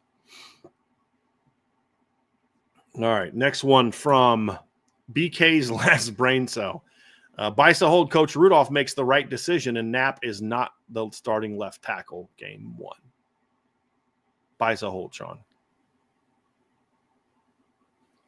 You answer this one first. I'm gonna sell this for a couple reasons. Number one is barring injury, I just think Anthony Knapp's going to start at left tackle. Unless Mike Denbrock or Marcus Freeman step in and say, no, we're going to do this on the offensive line. I just think Joe Rudolph loves Anthony Knapp as a player. I've heard some things about grades that he would get after games where he would have the highest grade among all the linemen for blocking. And you're just like, I can't think of a single game where Anthony Knapp ever should have been their highest graded offensive lineman. And that doesn't mean he didn't do some really good things, but I'm like, are you grading him on a curve because he's a freshman? Like what is going on right now? And I've heard some things from some sources where he'll tell anybody that wants to listen that Charles Jagasaw could be an elite guard. And I don't disagree with that. But if you're going to say that to justify not letting him being your left tackle, if he's your best option left tackle, then I have a problem with that. Because it comes down to this: is Charles could you argue that Charles Jagasaw was better at right, could be even better at guard than he could be at left tackle? I think you could make that case. I think you could argue that. Could you argue that then, okay, are you better off with Anthony Knapp at left tackle and Jagasaw at guard? That's a decision that Joe Rudolph has to make. Are you better getting the best version of Jagasaw at guard with Knapp at left tackle? Or are you better with Jagasaw at left tackle where let's just say he's still pretty good, but not the elite, dominant, all-American type of player, and then somebody else at guard, or Sullivan Absher, or somebody else at guard? That's the decision he has to make. And while I don't think that Anthony Knapp is their best left tackle, I could also be sympathetic to the argument that he'll be better in year 2 than he was in year 1. I think that's absolutely true. I don't know why anyone would think that Anthony Knapp's not going to get better at the year under his belt. And the other thing, too, is how do we know that moving Jagasaw to guard isn't just about the Miami game? It's also a long-term play. Because eventually I'm going to want Will Black at left tackle or Emil at left tackle or Gerby Lambert at left tackle. And it's going to be easier for me to just to slide Anthony inside somewhere else or out of the starting lineup than it will be to then try to move Charles Jagasaw into guard midway through the season if Will's ready to play at left tackle or Gerby's ready to step up or Emil's going to play there. I think that's what I think you could make a case that if you believe Charles Jagasaw, I was told this by somebody in the program, that Joe Rudolph is convinced that Charles Jagasaw could be a top first-round draft pick, like an elite, like high-level, top 15 overall pick at guard. He believes that. I was told he believes that. And my response to that is, if he believes that, then move Charles to guard. But don't just say, okay, but we're just going to go with Anthony Knapp. Let there be a battle there. And if Anthony Knapp beats out a Gerby Lambert, an Emil Wagner, or a Will Black, then you roll with it. And so I think this Anthony Knapp conversation, Sean, has kind of gone into the realm of what we've talked about with a lot of other things. It's one extreme or the other. It's if he starts, Notre Dame has no chance at competing for a championship next year. I'm thinking, hold on a second. Didn't they just play for the national championship with him as a true freshman? So even if he doesn't get an ounce better, they prove they can still clearly play for a championship with him at quarterback. Yeah, but they won't have Riley Leonard at quarterback next year. Very fair. Very fair. But I do think they can lean heavily on the run game next year. And what was the one thing Anthony Knapp was great at? Run blocking. I also think it's unfair to assume that Anthony won't improve at all in pass pro. Now, here's my counter argument to that. He's got a long way to go to be a really good left tackle in pass pro. Long way to go. But again, he was a true freshman last year. So if you're convinced Jagasaw's a guard, then I don't think it's wrong to have I don't think saying it's the wrong decision to move him to guard. Do you, Sean? That's step one. If you're convinced Charles Jagasaw could be the next Quentin Nelson at guard, but he's more of a Tommy Kramer tackle, a Josh Lugg type of tackle, maybe even a Liam Eichenberg type of tackle, do you move him to guard or do you leave him at tackle where he's maybe good but still not as good? That's the question. If you truly believe that, what do you do? See, I don't have an argument. It goes back to our previous conversation around the offensive line about evaluation and choices for me. And you brought up two consecutive years to start a season. That was an issue, like evaluation and then decisions made. All right, we're talking about Anthony Knapp. Go ahead and put Charles Jagasaw at guard. I know Charles Jagasaw is one of your best 5. I can't definitively say Anthony Knapp's one of your best 5 when everybody gets there in the fall. I can't. I can say with certainty that Charles Jagasaw is one of the best 5 you're going to have. We just talked about there's a talented freshman that could absolutely come in and prove over time I'm better. That's not far-fetched. Right. I don't see many people, if you move Charles Jagasaw to guard, I don't see many people proving that they're better at guard than Charles Jagasaw. So for me, it still comes down to, even if you move Charles Jagasaw, who's playing left tackle, right? Anthony Knapp is limited. So I don't even know what that means. Does he get snaps when they go into scrimmaging and practicing? Is he just limited to? You're referring to him being limited from a volume standpoint. Volume standpoint, exactly. You're not saying he's limited as a player. Yeah. No. So how does that play? And then when you have a quarterback competition, heck, you would want that left tackle situation to kind of be okay to help you figure out who the quarterback is going to be. All of these things are, look, Coach Rudolph is in a situation where he's going to have to make some pretty compelling decisions. And I want him to absolutely be pounding the table for what he believes. Yep. But at the same time, I want Mike Denbrock to have his eye on the situation as well, to say, hey. A former O-line coach as well. Absolutely. Absolutely. So it should be collaborative with both, because we had some questions on why the decision was made. You just pointed out what he believes about Charles Jagasaw. How did Charles Jagasaw end up at left tackle then in the national championship game? Because Knapp got hurt. Okay. Tosh Baker played left tackle to finish the game against Penn State. Because Rocco also got hurt, but Rocco is back. So now, what gets you your point then, Sean, is what gets you your best 5 and where does Charles Jagasaw fit into that? And that's the question that I ask. It sounds like are you better with Jagasaw at left tackle as a good player with, let's say, just Sullivan Absher at right guard or Anthony Knapp at right guard? Or are you better off with and here's the thing you look at. Okay, let's say Anthony Knapp moves to right guard and Charles Jagasaw moves to left tackle. Is Anthony Knapp going to be an elite guard? I don't know the answer to that. I think he's got a better chance of being elite inside than he does at tackle. But is he going to be that in 2025? Probably not. Is Charles Jagasaw going to be an elite left tackle, like a Joe Alt type left tackle? Probably not. Could he be a Liam Eichenberg from 2020 type left tackle? Possibly. And or do you put Jagasaw at guard and then what do you do tackle? If you were to tell me that, hey, I was in the Goog and I was looking for somebody and they were having an offensive staff meeting and I was standing outside. Nobody knew I was there, and this is what I heard. Let's say you were to tell me this.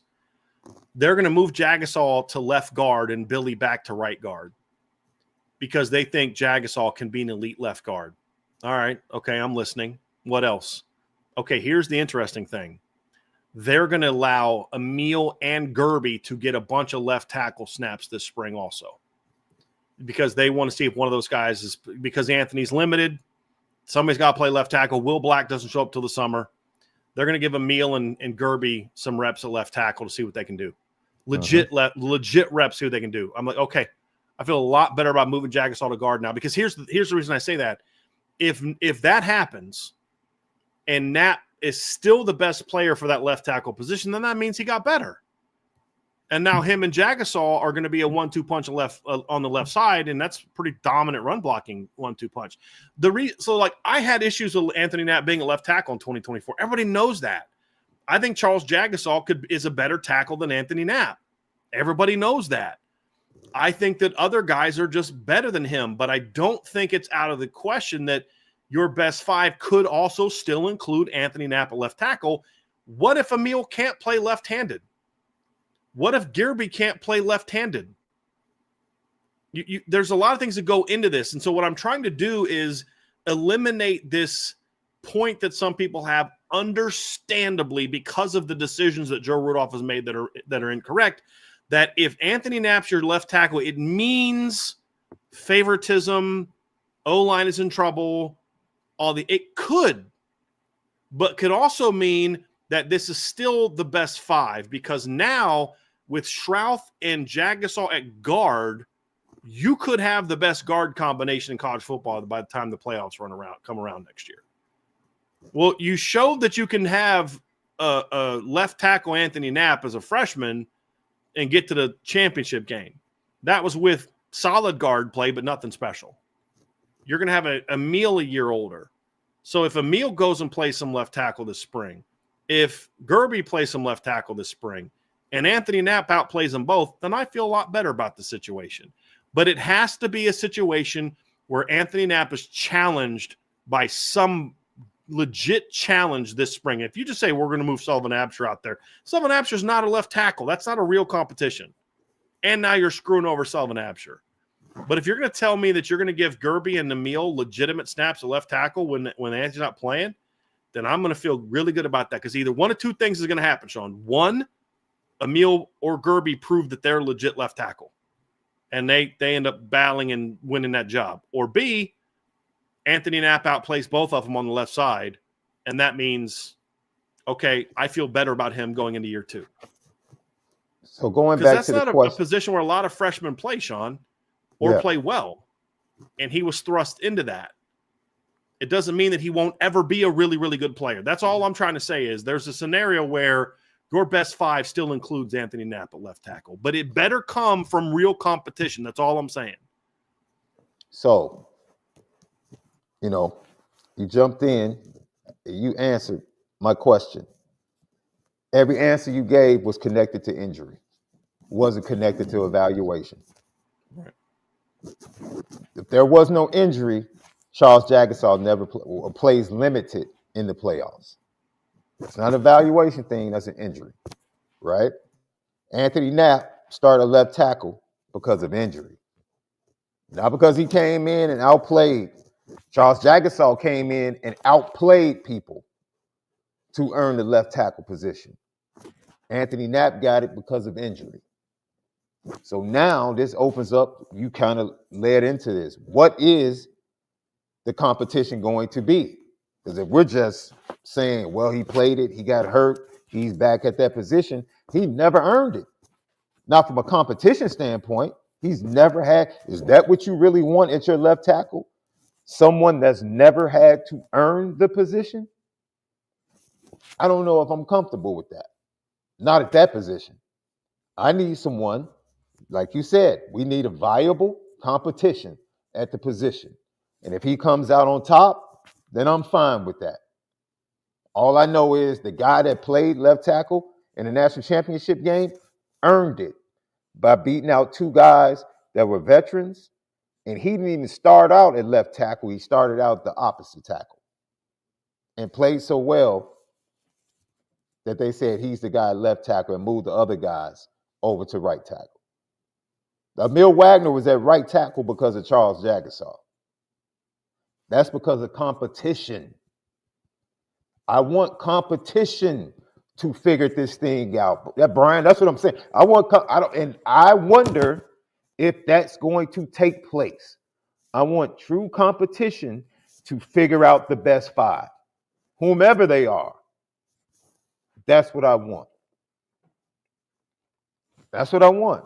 And I think So that's you what and I are on the everybody same wants. page that there's just a scenario where your best 5 has Charles Jagasaw playing guard. Oh, I still absolutely. think as of today, he's still the team's best left tackle.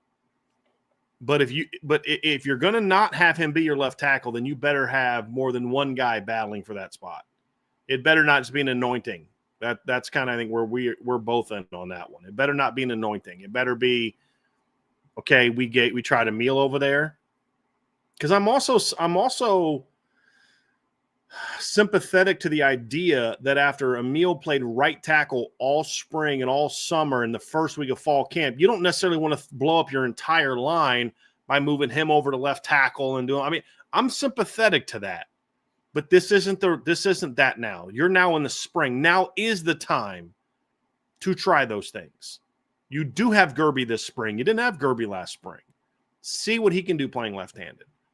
See what Emil can do playing left-handed, right? And so that's kind of where I'm at, Sean, is I want to see a legitimate competition. And again, people say, well, Pendleton but that wasn't a legitimate competition in my opinion.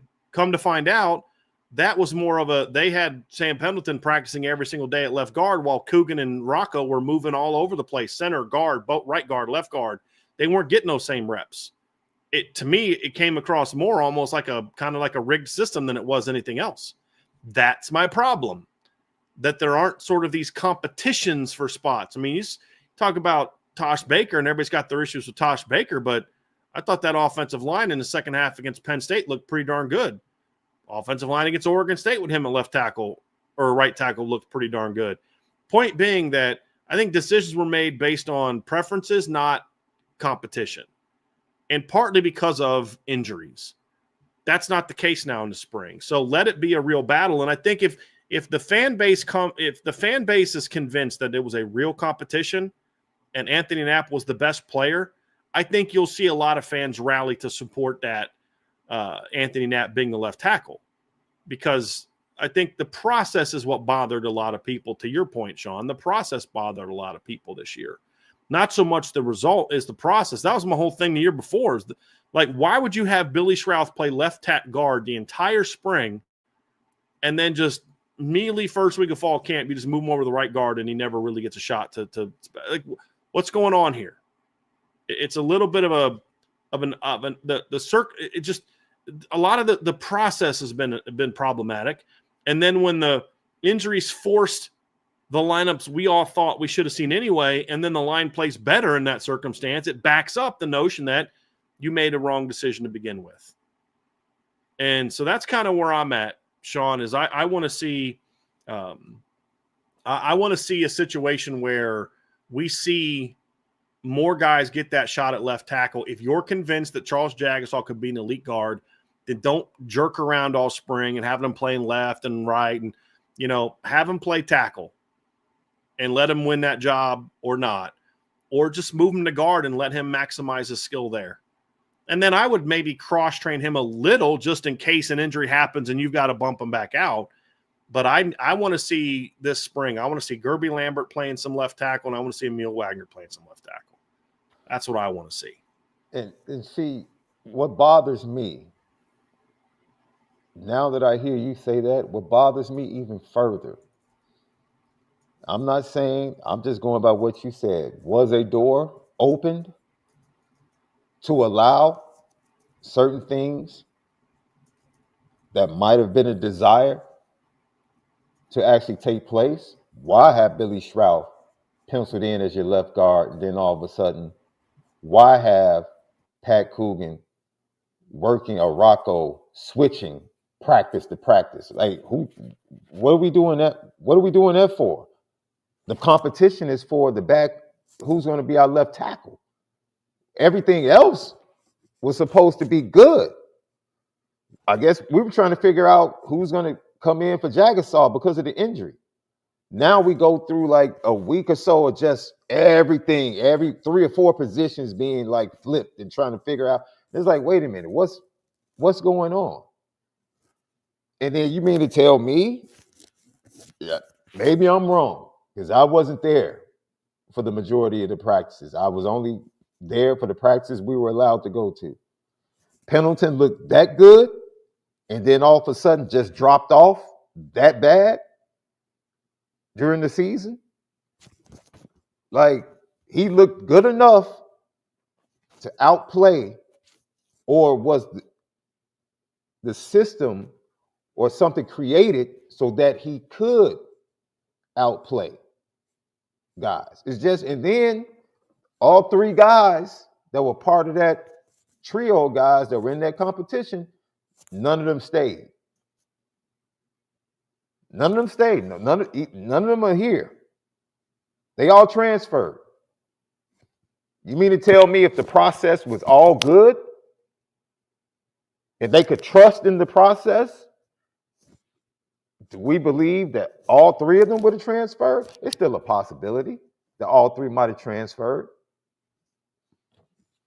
But that's my word. Not the talent, not who plays where. Like you said, what's this process going to be this spring and in the fall? Right? Because I don't think the process, we could say the process probably hasn't been fair to Sullivan Absher in some form. I don't know if he's had a clear cut, this is your spot, this is your position, go battle. You know, Joe Otting, I hope he gets a fair shot. I don't want Ashton Craig to just be assumed as the starting center. I want Joe Otting to get a really good shot, to go out there and show, hey, I'm the guy. Like, yo, let's have a real competition, and let's have every spot solidified by competition. Fair competition, fair process, and coaching everybody just as hard.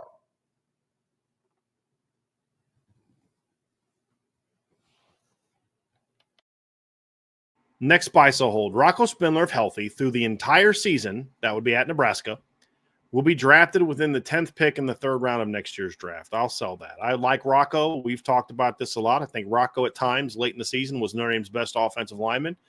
I think Rocco's a good football player. I don't think Rocco's a high draft pick kind of guy. I think he's a pretty good college football player when healthy.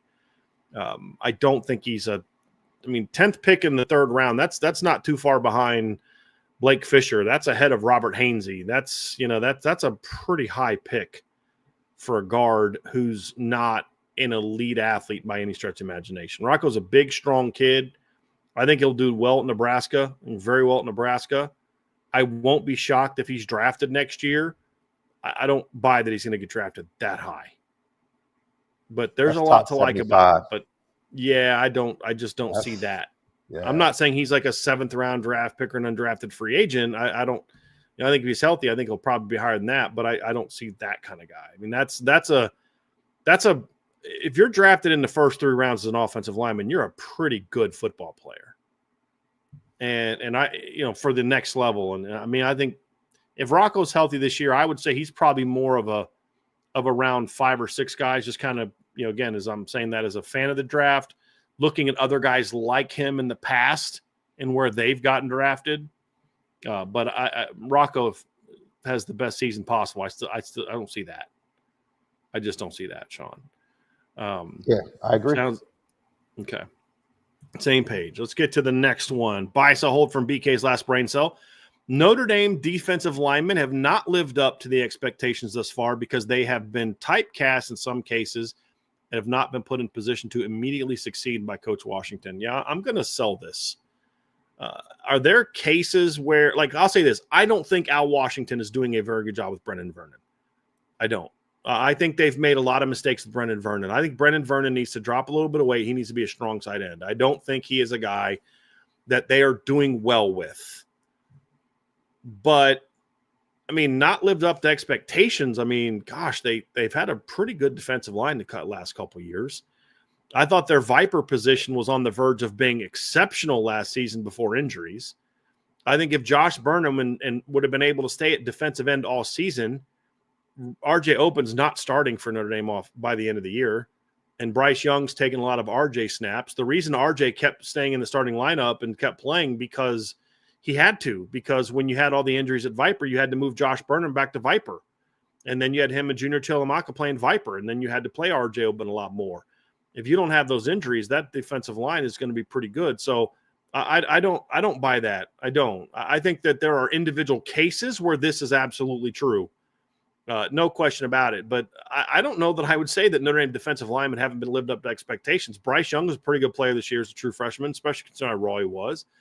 Boubacar Traore, as a redshirt freshman, was on the verge of being a breakout player for Notre Dame this season. Donovan Heinisch has developed into a really nice player for Notre Dame. Josh Burnham got better this year. Junior Tuilamaka got better this year. He's got guys that they've converted from linebacker playing for him. So I don't accept the premise that Notre Dame defensive linemen haven't lived up to expectations thus far.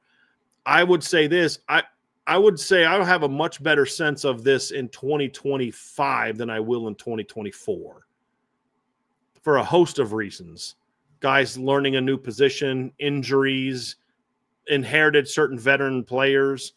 We'll have a much better sense in 25 when we are seeing more of Bryce Young and Josh Burnham and Logan Thomas and hopefully Boubacar and Armel Mukam, and how can you develop those kind of guys?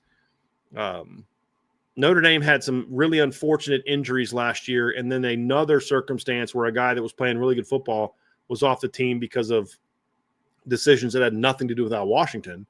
If we're going into the December playoffs and you've got a healthy Riley Mills and Howard, as healthy as you can be after 12 games, and a healthy Boubacar and a healthy Botelho and a healthy and on the team Jason Onye, we're having a much different conversation about the Notre Dame defensive line. Much different conversation, in my opinion. So I don't really accept the premise of it. Now, that doesn't mean that I think Al Washington is flat out.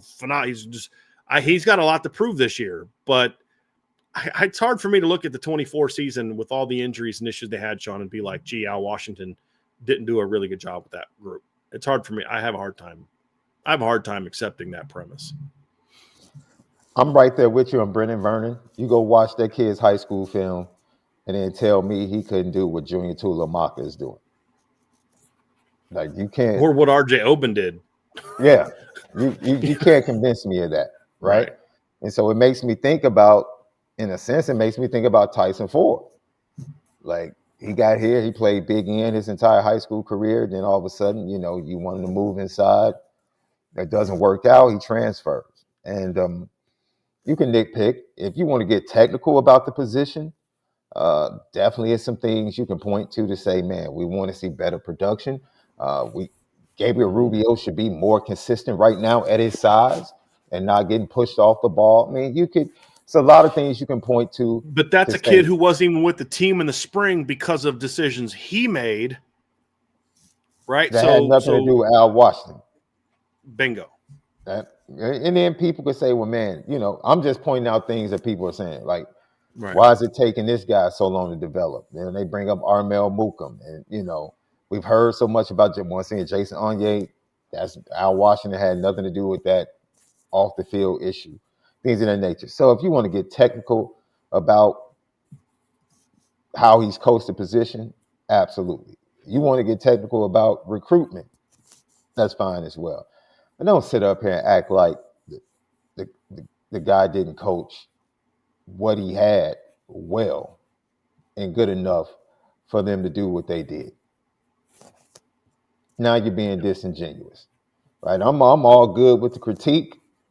But then when it's time to heap praise, don't run from that or just try to quickly pass over it. Right. And we've talked about this, Sean. There are things he's going to have to get his D-line to play better at next year. No question. Absolutely. And early in the season, there were some disappointing aspects. But I shouldn't need a coach to motivate Howard Cross and Riley Mills to play better in September. But I don't put that on a coach when veterans who are returning starters aren't doing what you need them to do. At some point in time, you got to also put some of that on players. I watched Bryce Young get better. I watched Donovan Heinisch get better. I watched Boubacar Traore I watched Jordan Botelho make a huge improvement from the year before. Last offseason, we wouldn't even talk about Jordan Botelho because we were like, dude, he was terrible last year. He's been a big disappointment. I need to see it to believe it. It was only 3 games, but he was pretty good. So, look, it's just the thing, Sean. We said it before. It's kind of a theme today for some reason. But we need to be willing to say, I'll criticize you when you deserve it, and I'll praise you when you deserve it. But far too often, if you criticize a guy for something, then that's the world we live in now. Everything he has done is – everything we say about Al Washington is seen through the prism of the Justin Scott recruitment. That's basically what the issue is it's that is now how the world he lives in. He's produced 2 All-Americans each of the last 2 years at defensive tackle. We're all excited about the defensive end position and how good Boubacar would be and Bryce Young is going to be, but that apparently has nothing to do with Al Washington. So that's my issue. Now, if they don't play well this year, then that's a little bit of a different issue that I'll have. But overall, I just don't accept the premise. But that doesn't mean there aren't instances where this is true, but that's true for all coaches. No coach is perfect. So I think we're in this world of I've made my opinion about the guy, and nothing that he can do is going to change my opinion. And that's where I think we are with Al Washington right now, with some people. Just no matter what he does, I think the evaluation. Do you think the evaluation issues that we felt like existed with the current roster and in recruiting, with what they've done with their board in 26, that you feel like there's been a shift or a change in that? Because we talk about Mikael Blade. Now they're looking more at him outside, as an end, whereas they were looking at him more interior. And I questioned that at the start, like, you really want to add that much? I think that Mikael specifically is more about just how he's developed over the last year. I think there was this working theory that if he's already 6'4", 250 as a sophomore, he's going to, or 6'4", 240, big-bodied kid, he's going to grow he's going to be a Riley Mills type. That's how I think they saw him. His body hasn't really taken off like that, which is why I think now the projection is more of him as a end. So but I do think overall, like right now, I really like the defensive line board. If you want to have some critique, Sean, you mentioned this on Monday. If you want to have some critiques about Al Washington's recruiting evaluations, we can have that conversation. Because I'm still upset about the Marco Jones thing from last year. Still upset about that. That's an issue that I have.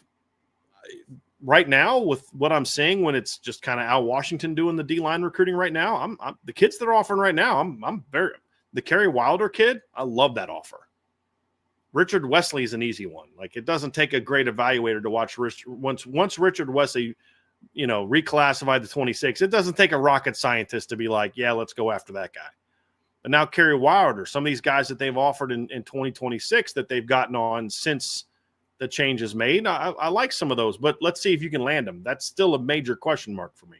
So we can have a legitimate conversation about how good of a recruiter is Al Washington on the D-line. That's still a very fair conversation.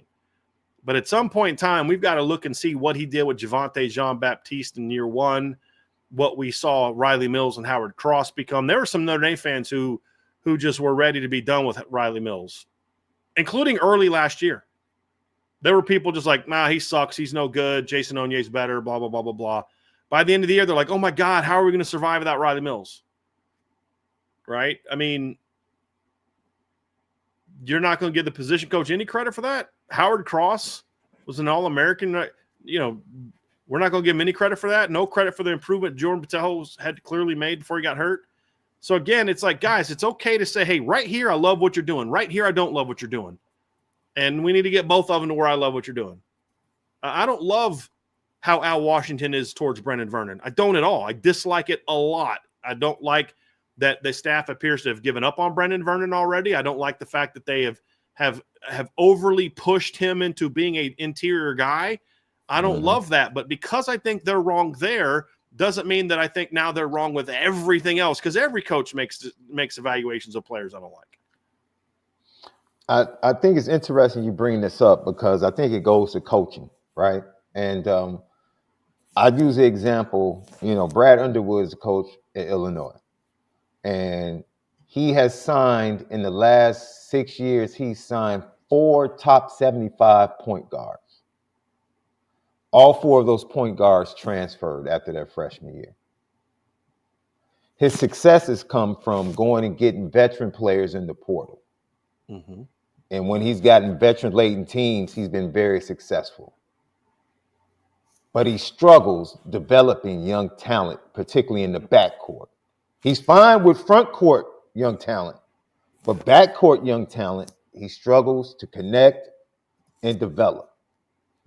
And so people have a problem with him because of that, right? And I think Al Washington has gone a long way to seeing that, if you give me guys that have been in the system, what I inherit, I can coach them, I can develop them, but I still need to work on the connection and recruiting, the connection and evaluating those young recruits, getting them in, properly allocating their talents and their gifts, and then getting them to go out and be who we want them to be. We still haven't seen that, right? We've seen what he can do with veteran talent, whether he inherited, or a transfer portal, which you pointed out. But now we get to see, okay, this is the young talent that you evaluated, you brought here, and now it's up to you to get them to go ahead and become who you want them to be on the defensive line. Now we get to see. Now I'm very fair with that criticism across the board now, because this is going to be his room. And like I said, it seems like his evaluation has improved from the board they have on defensive line. Now we see if he can close the deal. That's going to answer another question. And then once they get here, Brian, now we have to see whether or not you can coach and put guys where they need to be for them to develop. All of those answers are going to come or either not come over the next 1 to 2 years. That's just the way it is, And at that point in time, I think we'll all get a fair picture of who Al Washington is as a defensive line coach. Very fair. Cardiff Giant, the buy so hold, the extra practices along with the experience of 4 playoff games will pay dividends for the freshmen and sophomores throughout their college careers. I absolutely buy this. Absolutely buy this. I think the extended seasons, because you think about a guy like Jadon Blair. Yeah, he's an early enrollee. Madden Faramo, Blake Hebert, Ethan Long. Yeah, they're early enrollees. But not only early enrollees, but they were around for the entire playoff hunt. They were on campus the week of the first round game, even though they couldn't practice. Then after that game, they started practicing the next week. And Jadon Blair basically spent a month in practice. He basically he's having a second spring worth of practices. And I know they had him playing receiver on scout team, but when he was doing drills, he was with the defensive backs. When he was in meetings, he was with the defensive backs. Same with Madden Faramo. And, I feel like I can say something about whether or not Madden Faramo can play in Notre Dame because I've seen him in a Notre Dame uniform now. So I like where Madden Faramo is at because I've seen what he can do in a Notre Dame uniform. I've seen that from Jadon Blair. Now you give them an extra 15 practice where a lot of the freshmen that are early enrollees, this is their first time putting on a Notre Dame helmet. These are their first position meetings. These are the first times they've really had to deal with install of the offense where Jadon Blair's like, or defense, offense, whatever. Jadon Blair's like, hold on a second. I've already been there. I've already played scout team. I've already gone through drills. I've already done the turnover circuit. I've already done this. I've already done that. And I think those things are going to pay huge dividends for these young people. Big time. And I actually think I'm a believer, Sean, that teams like Notre Dame, teams like Ohio State, teams like Texas, teams like Penn State, teams like Oregon that are making longer runs, Georgia, Alabama, that are making longer runs sort of year after year, we're going to start seeing more and more of those teams playing less of their veterans in the spring and turning it into you get some work with veterans at times, but there's a lot more of that. You know how, Sean, you remember how bowl prep used to go when you were playing like January 1st? Like the first few days of bowl preps, like you're working with your freshmen and sophomores and you're getting your backups a lot of extra work, and then you kind of start getting into the prep for the game. I think we're going to see spring ball start to look a lot like that, where as more and more kids are enrolling early, you're going to see more and more of the freshmen, sophomores, backups where do I really need to play Donovan Heinisch full practice? I know who Donovan Heinisch is. I know what he can do. Do I really need to, kind of go into this spring and say, hey, Jeremiah Love, man, we really need you to be here this spring and give you all the reps that you would normally get? Or do I say, hey, look, let's work a little bit on some things with Jadarian, or let's work on Kedron and Aeneas a little bit. Let's get Nolan James some extra work. Do I really need to see, Jaden Greathouse play the same number of snaps in practice this spring as I did last spring? I know what Jaden Greathouse can do. So let me get some work from this guy. Let me get Logan Saldate some work. Let me get KK Smith some work. Do I really need to see Emil Wagner play 90, all my first team reps at right tackle? Or maybe I can take a chance of getting him some left tackle reps, or maybe just I can give him some breathers and let somebody else get some work. I just think you're going to see more and more of that moving forward. And that's going to be great for development. Great for development. And that's why I never got to comment on the 10 practice thing, because by the time I got back in town, I was able to talk to some sources and disprove that they were only going to have 10 practices. But if they were going to do it, my big issue is going to be, if you only want 10 practices with your veterans, then just have 10 practices with your veterans and then have 5 more where it's most of your young guys. Because there's so much team building you can do there, where, like, if I'm working with my young guys, I'm going to be like, hey, Jaden Greathouse, come here real quick. Or, hey, Jeremiah Love, come here real quick. Listen, man, this is what we're going to do. These 5 young guy practices, you're my GA. You're my graduate assistant coach. You're helping me lead these younger guys through drills. Like, hey, Christian Gray, I need you to help me work with Cree Thomas. Not that I necessarily need him to help, but forcing Christian to take on sort of that mentor role is going to make him start thinking more and more and more about maybe some of those finer points that we're not seeing as much from him. And I think those things can be great lessons that are even better than a 13th practice, a 14th practice, if you choose to go that route. So that's what I would do. I would have kind of the first half of my spring practice be, let's get some veterans out there. Let's work out some of the kinks. Let's get some reps with the ones so they can learn Chris Ash's offense, so I can kind of see what my offensive line is going to look like. Second half of spring ball, my young guys are getting a ton of reps. I mean, my starting defensive tackles for the last 4 or 5 practices of the spring are going to be like Armel Mookum and Devin Houston, not Gabe Rubio, or, and then your transfers will get a lot of work too. But, Cree Thomas is going to be one of my starting corners. And Carson Hobbs are going to be my 2 starting corners the last 2-3 practices of the spring. We're working my ones, because I think they need work more than Christian Gray and Leonard Moore do in this particular, in those practices 11, 12, 13, and 14. Because you played so many extra games. So that's how I feel about it. If Leonard Moore only played to 12 games or 13 games, then maybe I have a different stance on that. But the new format to me, where you play those extra 3-4 games, really adds a lot. Really adds a lot to that. Some of y'all in here talking about me running the option, Coach Bent. But just remember, man, I know where you live, buddy. Okay, start talking about me running the option. We're going to have some conversations, my friend. I'm going to see you at a tailgate again. I'm going to remember this. When it comes to the option, I have a very, very long memory. Very long memory. All right, let's get to some more. Bayside Tigers 6. There will be, by so hold, there will be at least 2 touchdowns thrown by a non-quarterback in the 25-26 season. I'm going to sell that. 2, I don't see 2. They didn't have any in 2024. I know that they had the 2-point conversion from Jordan Faison, but they didn't have any this year. I don't see that. And if you were going to do that, I think this year would have been the year to do that, not next year. So I'm going to say no. By so hold, a lineman has a reception touchdown. No, I'm going to sell that. In the spring game, maybe, but not in the regular season. You got too many weapons to get the ball. You got too many mouths to feed already on offense. I'm not taking an opportunity away where I could get the ball to a difference maker to throw to an offensive lineman. Not gonna do that one. Got one from Irish fan and Minnie. By so hold, Brian's next vacation is 5 years out. I'm gonna hope sell that one. I've never hope sold before. I always hope buy, but I'm gonna hope sell this one for now, and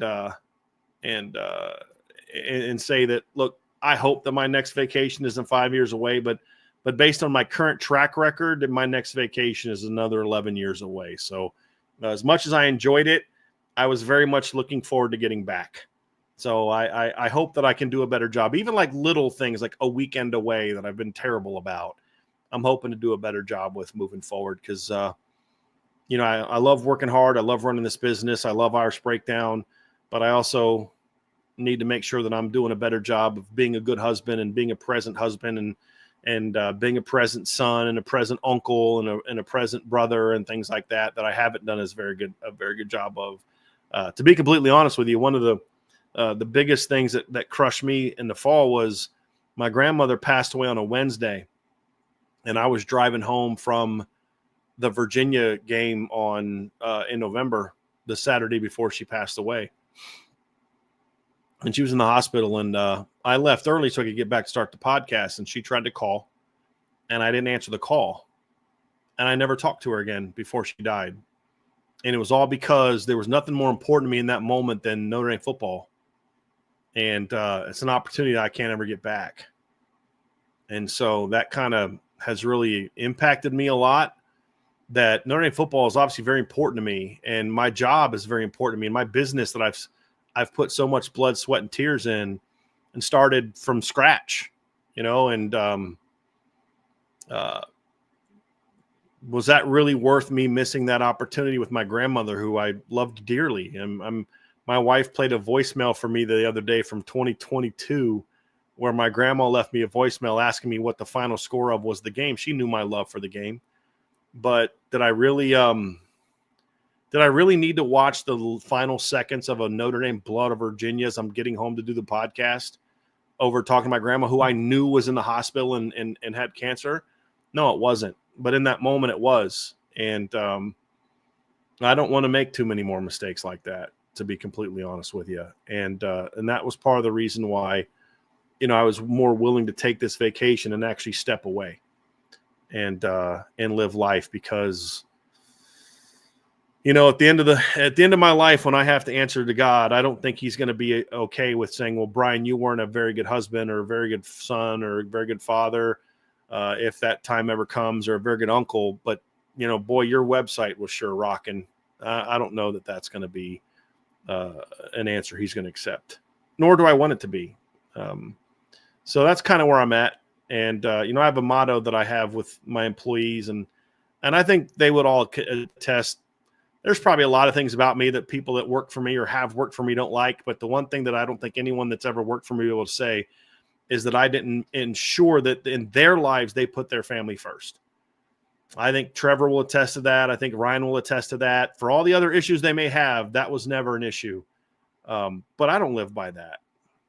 I don't put my family first. And that's something I'm working on. And I think a vacation may not seem like an important part of that, but I think also to a degree it does. My wife makes a lot of sacrifices so that I can do this job and do it well.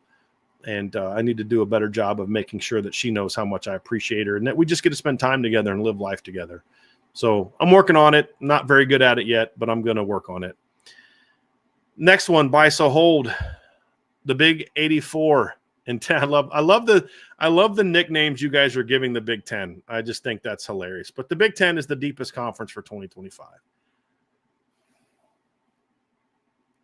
I'm gonna hold on that one for now, to be completely honest with you. I just got to do a little bit more research on all the teams in the leagues. I think there's a chance this could be the case. I think there's an argument to be made that the Big 10 has the best top. You've got Ohio State, Oregon, Penn State. If Michigan bounces back, maybe USC bounces back, you can make a case that maybe they're the best at the top. I think there was a lot of very mediocre teams in the Big 10 in the middle and bottom last year. Are they deeper than the Big 10? I mean, the SEC, I don't know. Are they deeper than the Big 12? I think the Big 12 gets slept on for how deep it is as a league. I really do. it's not nearly as good at the top as those other teams. The top 4 in the Big 12 aren't nearly as good as the top 4 in the Big 10 of the SEC, but that's such a deep league. I think the SEC is going to have a little bit of a bounce back year. I think LSU is going to be better this year. I think Ole Miss will still be pretty solid. I think Kentucky's going to have a bit of a bounce back year this year. I think Vanderbilt's still going to be a team you got to be careful of. Obviously Bama's going to be better this year, in my opinion.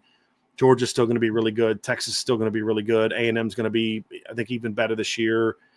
I think I would right now, I'd probably go with the SEC, but I don't do that with conviction because, again, I still got to study a lot of the rosters. I still got to, I still got to go through all the portal pickups for all the different teams. So I have some doubts about that, but I'm going to hold on it for now just so I can do a little bit more research. But I actually think there's 3 leagues. If you're going to say deepest, I think there's 3 leagues in this conversation for depth. Maybe your 8 aren't as good as their 8, but your 8 is as closer to their 1 than that league's 8 is closer to their 1. There's a lot of different ways to look at depth. And I think the Big 12 is a very underrated league in regard to appreciating the quality of depth in that league. The thing that hurts the Big 12 is the top 3 or 4 teams can't compete with the top 3 or 4 teams in the other leagues. Just can't. And I think that's a little bit of a bigger issue. I think that's part of the issue that ACC has too. Is that right there. So I'm going to hold that for now. Buy, sell, hold. The House settlement is not completed this spring, further screwing up the college football NIL ecosystem. Sadly, I have to buy this one, Irish Fan Mini. I just don't have a lot of faith that Congress is going to act in any kind of efficient, timely manner. So I hope that I'm wrong about that. But that's kind of where I'm at right now. I have a feeling this is going to get postponed a lot longer than we think it's going to be. Hey, we did have a super chat that I see that I missed from my guy AST12321. I'm sorry for not seeing this sooner. But we're getting to it. But buy, sell, hold. The people saying Angeli should start the first 2 games if he doesn't win the quarterback competition to avoid losing a winnable game from making mistakes are crazy. I don't think those people are crazy. I think it's just a misguided sentiment. I think if Steve Angeli gets outplayed by CJ Carr or Kenny Minchey, how can you then justify saying that he gives you a better chance at winning against Miami or Texas A&M because he came off the bench and impressively threw some checkdowns in a slant route against Penn State? I just think that's a very misguided sentiment. That's point number 1. If he's outplayed by somebody else, how does he give you a better chance to win? I think that's more true like in 2018 when Clemson started Kelly Bryant to start the season and to allow Trevor Lawrence to kind of develop. I think that's kind of where people are coming from. And it was always Trevor was eventually going to take over in 2018. That was always going to happen. But that was a different situation because Kelly Bryant had led Clemson to the playoffs the year before. This is a guy that's got 1 start. So I think it's a misguided statement. I wouldn't call it crazy. I just think it's misguided. I also think that there's an element of people that still understandably think that Marcus Freeman may go the conservative route in the don't make a mistake type of route in the first 2 games. Maybe he does. I don't see that. I don't think that's going to be the case. But I also think that would be a very foolish decision by Marcus Freeman because do you really want to, let's say CJ or Kenny wins the job, but they're going to still start CJ or outplays Steve, but they're still going to play Steve to avoid those 2 winnable games and then eventually go to the starter. So really you want the first huge, big away from home game that CJ Carr plays or Kenny Minchey plays to be the quarterfinals of the college football playoff? That would be such an unwise decision. I would much rather lose the Miami or Texas A&M game with a young quarterback, let him learn from those mistakes, and then have him ready for another similar environment and a similar quality team come December and January than I would to get a early season win knowing that won't be the guy that I'm going to roll with. This isn't like Brandon Wimbush starting against Michigan because you knew you couldn't beat Michigan without Brandon Wimbush, and you were always going to eventually turn the keys over to Ian Book. This is a different deal because with Brandon Wimbush, there was an established element. Brandon had won 10 games the year before. I just don't see a scenario where if Steve gets outplayed, there's an argument to be made that he still somehow gives you a best chance to beat the two best teams on your schedule. That doesn't make any sense to me. None. If Steve he gives you the best chance to beat Texas A&M and Miami, then doesn't he give you the best chance to beat the next 10 teams on your opponent, on your schedule, who are none of them are as good as A&M or Miami? If Steve earns the right to give you the best chance to beat Miami or Texas A&M, and he goes out and does it, how do you then justify not letting him stay the starter? That makes no sense to me. So I won't say that they're crazy AST, but I think it's a very misguided and it's a very flawed argument to make. If you want to say that, Marcus Freeman doesn't want to have CJ or Kenny get overwhelmed by a tough environment, if they're that mentally fragile, they're going to fold either in that game or the playoff. And I'd rather see them fold against Miami than fold in the playoff. So, I think it's a very misguided line of argument that people make. If those other two guys win the job, Sean, they should keep the job and they should start the opener. And then you let them work through some kinks in the first couple games. But whoever wins the job should get the job. And if Steve Angeli gets the job for whatever reason and he beats Miami and A&M, I don't know how you justify taking him out of the lineup. Then the bigger question is, if Steve Angeli does win the job, the backup competition becomes paramount, right? Because you're one play away. You're one play away from being the guy. And so this is not just a competition for who's going to be the starter. This is a competition of, I need to be the backup as well. It's vitally important that both know, because you, at some point in time, even if it's not announced, the coaches and the team will know who the guy is at some point. I don't know if it's going to come in the spring. It might come in the spring. I don't know if it comes early in the fall, but there's going to come a point in time where everybody knows, regardless of whether or not something is publicly said. And at that point, there's still going to be a hotly contested competition for that backup situation, because that has to be settled as well. And so I'm not with this start, no, you don't. You're a team that's trying to keep momentum and keep the same wave going into the start of the season. And you don't want to go in with something tricky like, oh, this guy's going to start, because he's the veteran. And then, we're going to bring in the next guy and things of that nature. Nah, because everyone's healthy and there is no clear-cut advantage here. There's no transfer portal involved, no NIL money. This is just pretty much, you guys have been under Dan Brock all the same time. Now let's see who can go win this. And we've talked about it. I don't think, we can't say that because we're speaking from how we would see it. But if it's a close race, I would go with the younger guy if it was close. If it was close between Steve Angeli and one of the younger guys, I would probably lean with the younger guy if it was close. If not, then I'm riding with Steve Angeli. If it's a gap, then you ride with Steve Angeli. You can win with all three. That's just the way you feel. There's enough talent on this team offensively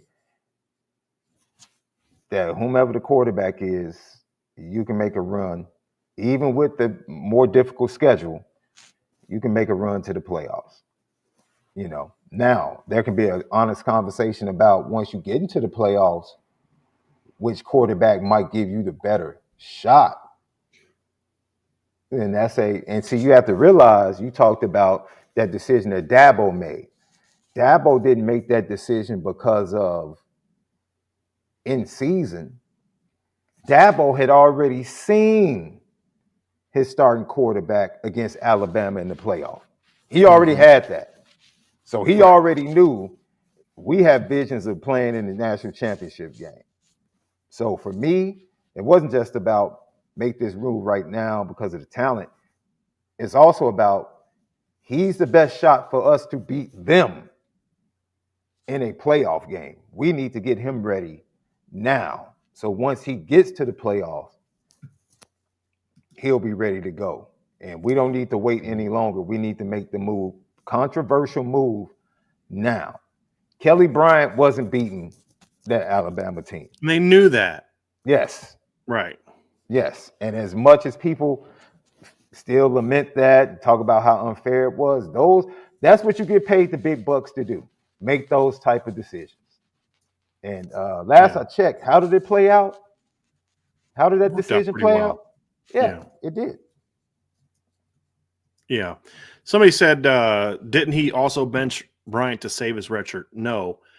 He didn't bench him to save his red shirt. They made the decision to go to Kelly in time, or to Trevor in time, to where Kelly could take a red shirt.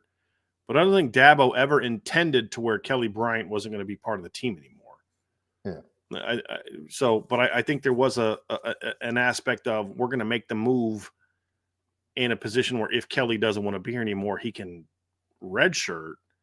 But I don't think that was the driving factor behind it. Yeah. So, yeah. Yeah, and I don't know if because it was further up. Look, with this quarterback situation, everybody has their own preference or their own idea of what they think, Including the coaches. Yes. It's settled on the field, dude. That's why it should be. Yeah, that's why it's no one's job to lose. Like, the field is going to. Everybody knows the playbook. If Kenny goes out there and kicks tail, he'll win, because that's what he has to do. He has to seize the opportunity. If CJ goes out there and does what my point is, I don't know what it is Mike Denbrock has.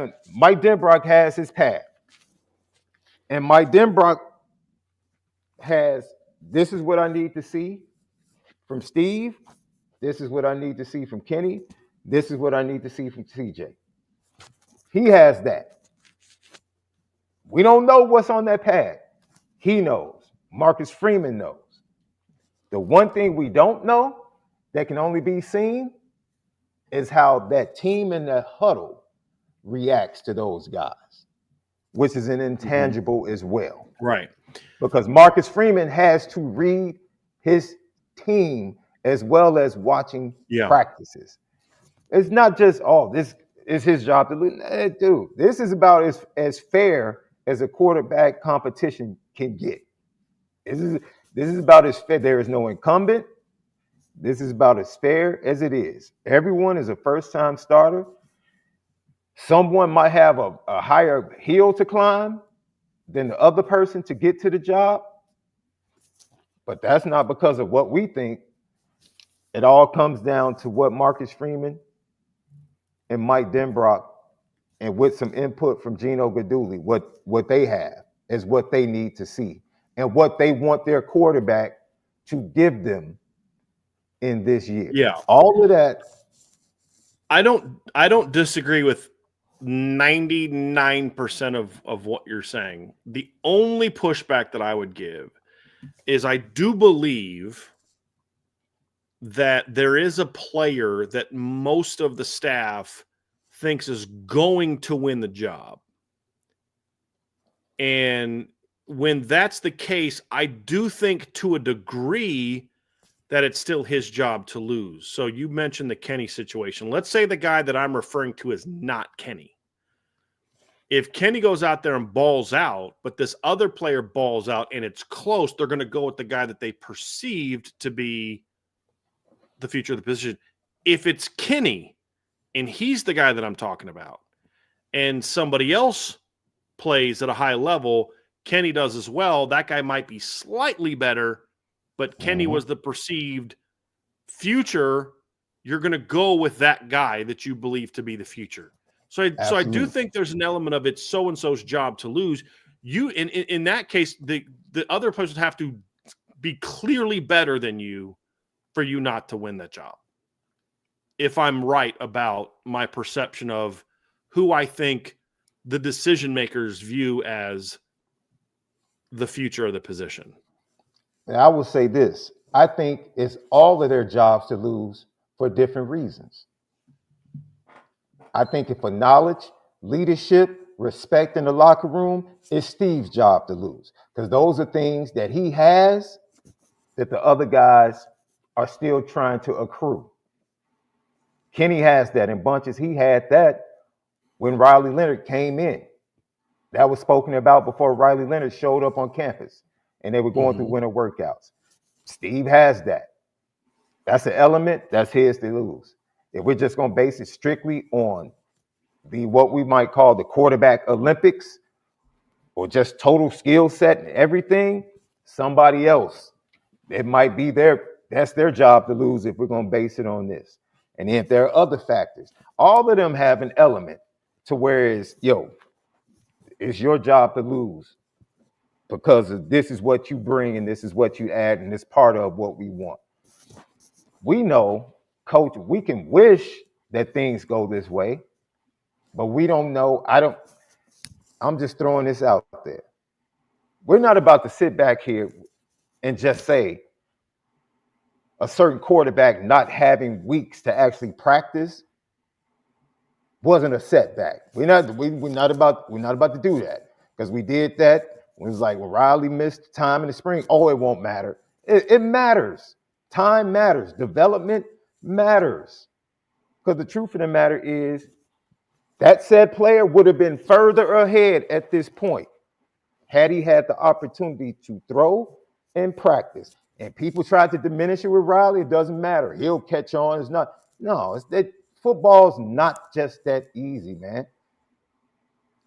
Not playing limits your development. Doesn't mean that you can't do anything, but you just don't make that up. Just like, you just make here's that why up. I'm going to disagree with you to a degree, Sean, is because anytime you miss time, that'll stunt your development. That's all I said. No question.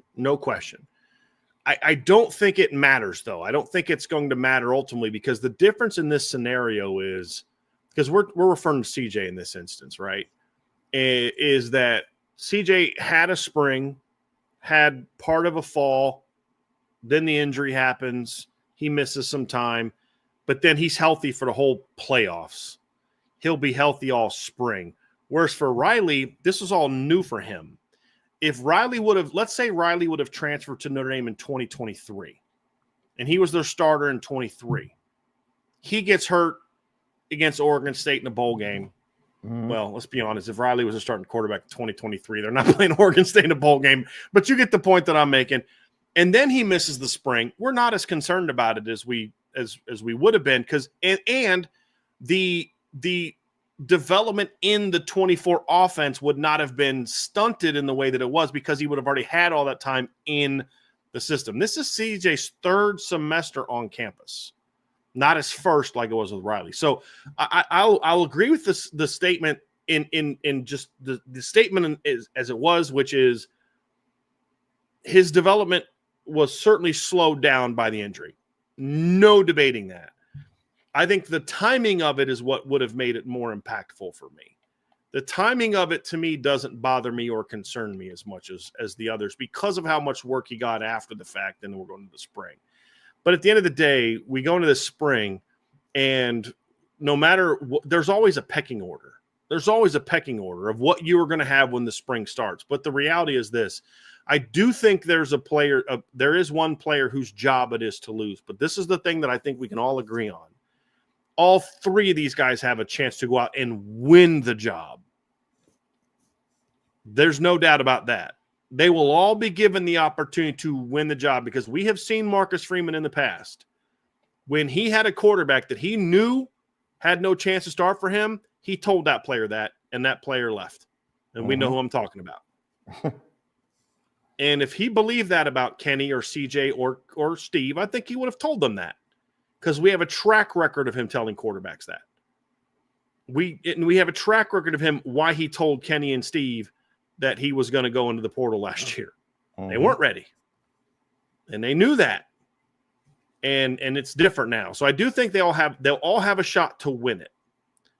I don't I do think that there's one quarterback above all others whose job it is to lose, because I do think the perception is that he's the future in the franchise, which means I don't think he has to outplay the other two by as much as they have to outplay him to win the job. And that's where I'm coming from. But the thing we can all agree on, correct, is this. They all have a shot to win it. Oh, yeah, no. But see, all have a shot to win it. This is we had this discussion. I forget who mentioned it. It probably was Malik. And he said, look, practice means something. He said, if they just expect the light to go on in practice one for CJ, because he hasn't really been in a practice in a long time, and you just can't simulate that. Has he thrown? Yes. But putting him out there, he has to get used to that. It started like in the middle of the playoffs, and it wasn't full. From what Rob Hunt said, it was still on kind of a gradual plan that they had. My point is, based upon that, and this is me just listening to someone that's played the position, that you just can't expect him to just take off in practice one. He was like CJ probably around week 2. That's when you're going to start to see him really take off. And so he said now it's based upon the full evaluation and understanding of all those things that you're talking about. And so that's why I mentioned, like, Steve has certain things in this race that the other guys don't have. That's why I love not established to the level that he has it. Correct? Yes.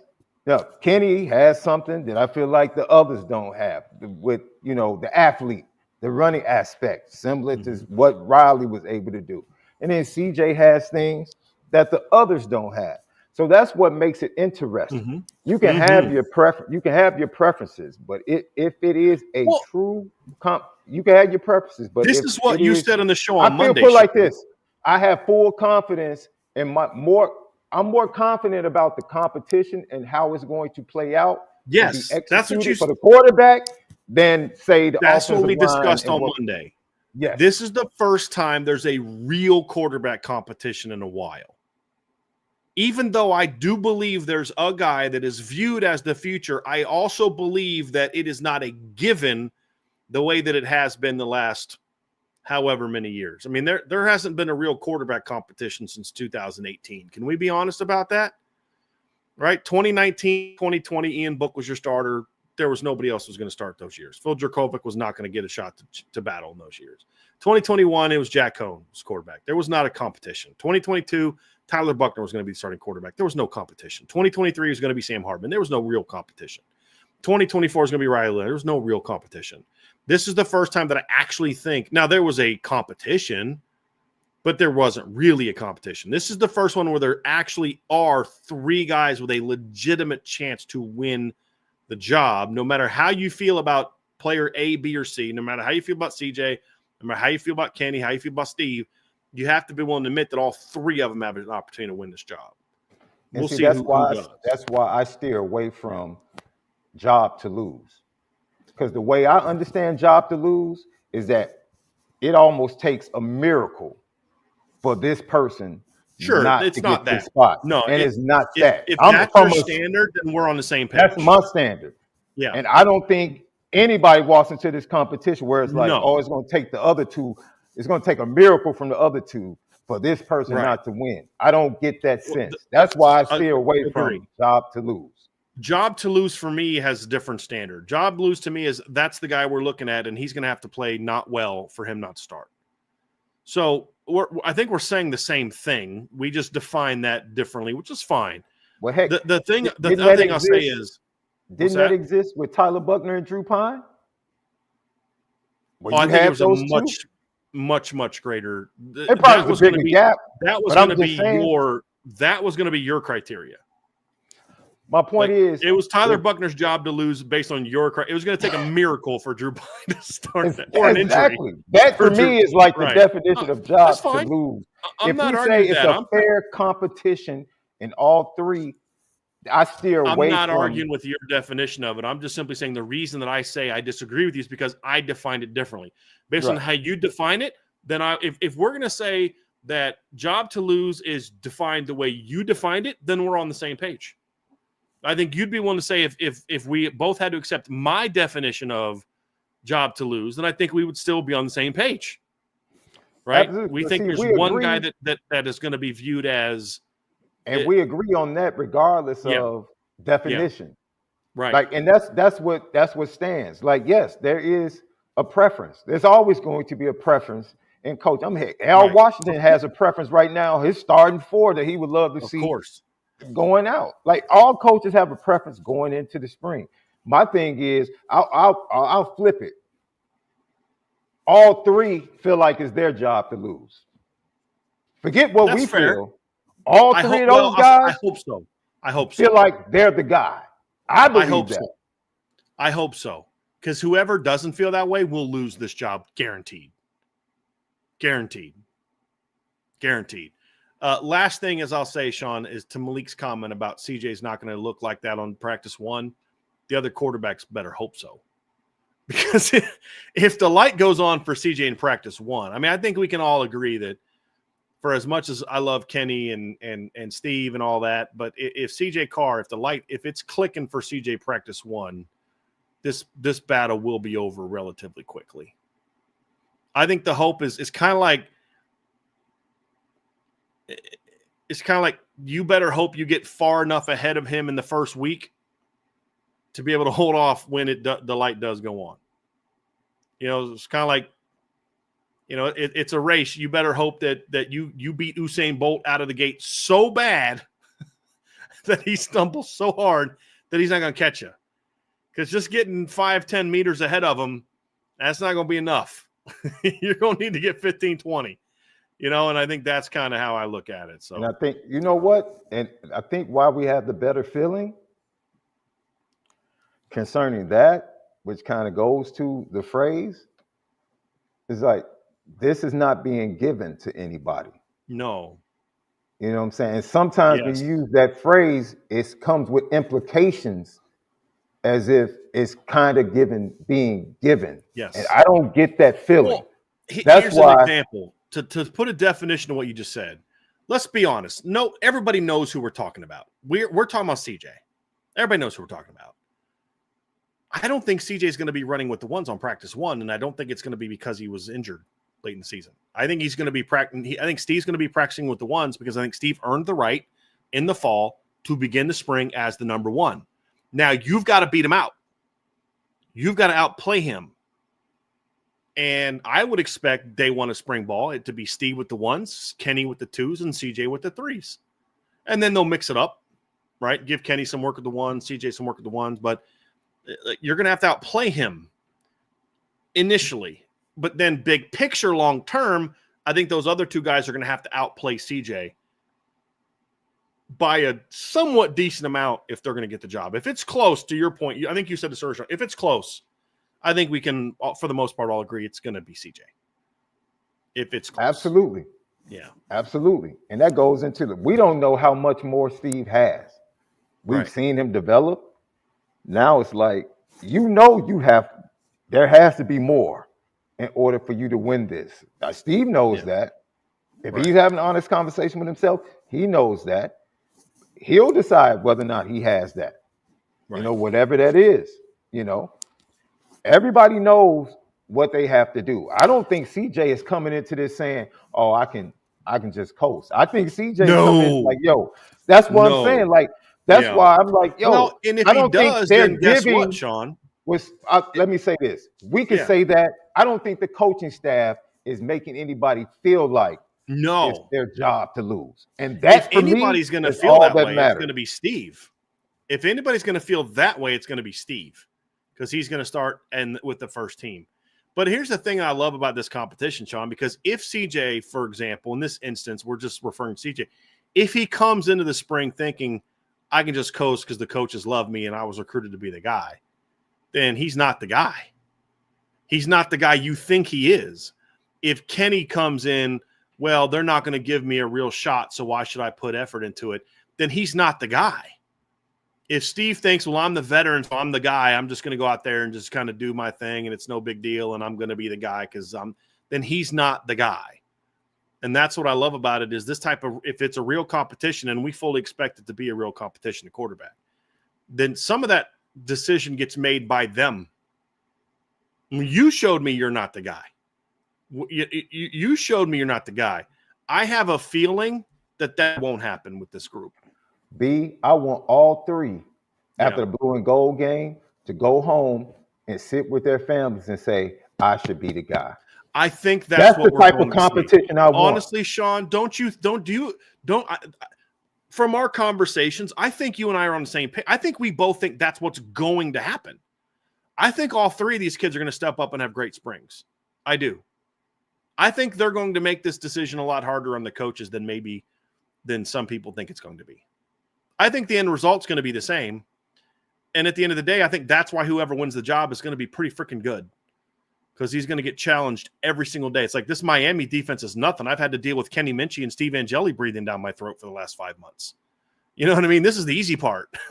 You know what I mean? Like, and that's something that I'm excited about. I really am. I think all these kids have that type of competitive itness to them. I do. I don't think anyone's going to back down from this. Because here's the thing. If Kenny Minchie was going to look at it and say, well, Steve's the veteran and CJ's the anointed one, if he really felt – I'm not going to get a fair shot. If he really felt that, Sean, guess what Kenny Minchie's doing right now? He's putting on a helmet of another team and getting ready for spring practice of another team.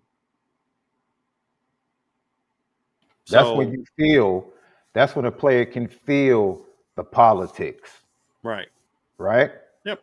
And when a player feels like he can trust the coaching staff, the coordinator, quarterback coach, that, hey, this is an open competition, then this is what you get. This is what you get, right? So look, this is fandom, right? Because I guarantee you, if a certain quarterback had stayed in the 25 class, as soon as he got to campus, fans would have been waiting for the opportunity to see him play with CJ starting. That's all. That's just the way it is. You know what I'm saying? So it's no surprise. I'm borderline glad we don't have to deal with that. Oh, man. I'm not going to lie to you. Man. You know? All right. So it is.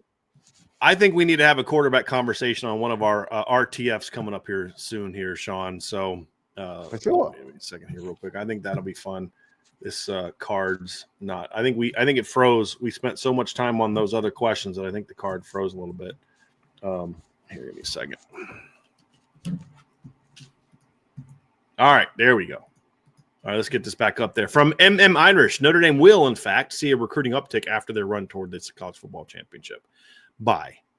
We don't got to spend a whole lot of time on that, Sean. Bye. I think when it's all said and done, they're going to be fine. There's somebody I responded to on Twitter, and he's just like, skill recruiting is crap. And I'm just like, bro, you need to calm the heck down, man. It's March 12th. Like, seriously, just take a deep breath and let it play out.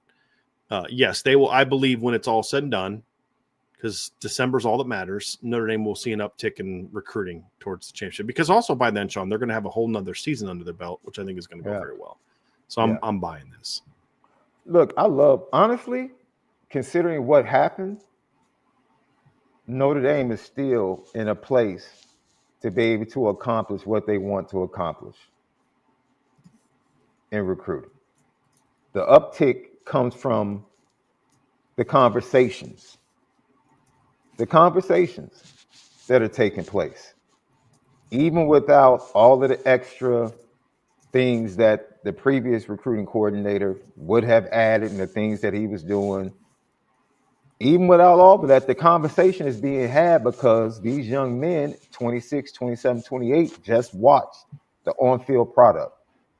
There were two teams left standing at the end of the year. Notre Dame was one of them, and unfortunately, they just didn't hoist the trophy. The conversation is picking up. I can speak about it locally. I told you before he was elevated, like, yo, Carter Altman did some work in the Chicago area. He impressed a lot of people, even if he didn't talk directly to the players, his conversation with the coaches, there's an uptick, right? I talked to Coach Yarbrough, who coaches EB, Ebenezer, and coaches Akine. Both prospects, offensive lineman, defensive end, Notre Dame is in good position with. I said, Coach, what's your vibe with, Notre Dame in the state of North Carolina? He was like, yeah, it's definitely Notre Dame is buzzing a lot more in the state of North Carolina. So, you can't deny on-field product and success. That's one of the greatest keys in recruiting. So that uptick is just from a natural occurrence is going to take place. Now, can the staff take advantage of it? I think they'll do that in the spring, and I think you'll start to see the harvest of that. Not only, because we talked about this last year, Brian, you talked about how the talent at the Irish Invasion was different last June than it was the previous June. So now that impacts the 27 class, right? I think that somebody asked you the question, what's going to be more important? The spring is important, but also June with the 27 kids and some 26 kids, and then also July with the official visits. The uptick is going to, you're going to see it because I think a lot of talent is going to show up at the 25 version of the Irish Invasion as well. So I'm buying, man. Can I push all my chips into the middle of the table on that one? Yeah, Let me of course. push all my chips into the middle of the table. Buy, sell, hold. The open recruiting positions will be filled by the start of spring practice and recruiting visits. I don't know that for a fact. I think at least one of them will. I don't know that they will both be filled. I'll say this. They need to fill those somewhat quickly, but at the end of the day, you have your general manager, you have Carter, you have your coaching staff. I think you should you should be rolling by now. But yes, I believe that at this point in time, they will have them done before we get to April. I don't know about by the time the spring practice starts, because I don't think the spring practice calendar is necessarily one that matters as much for recruiting.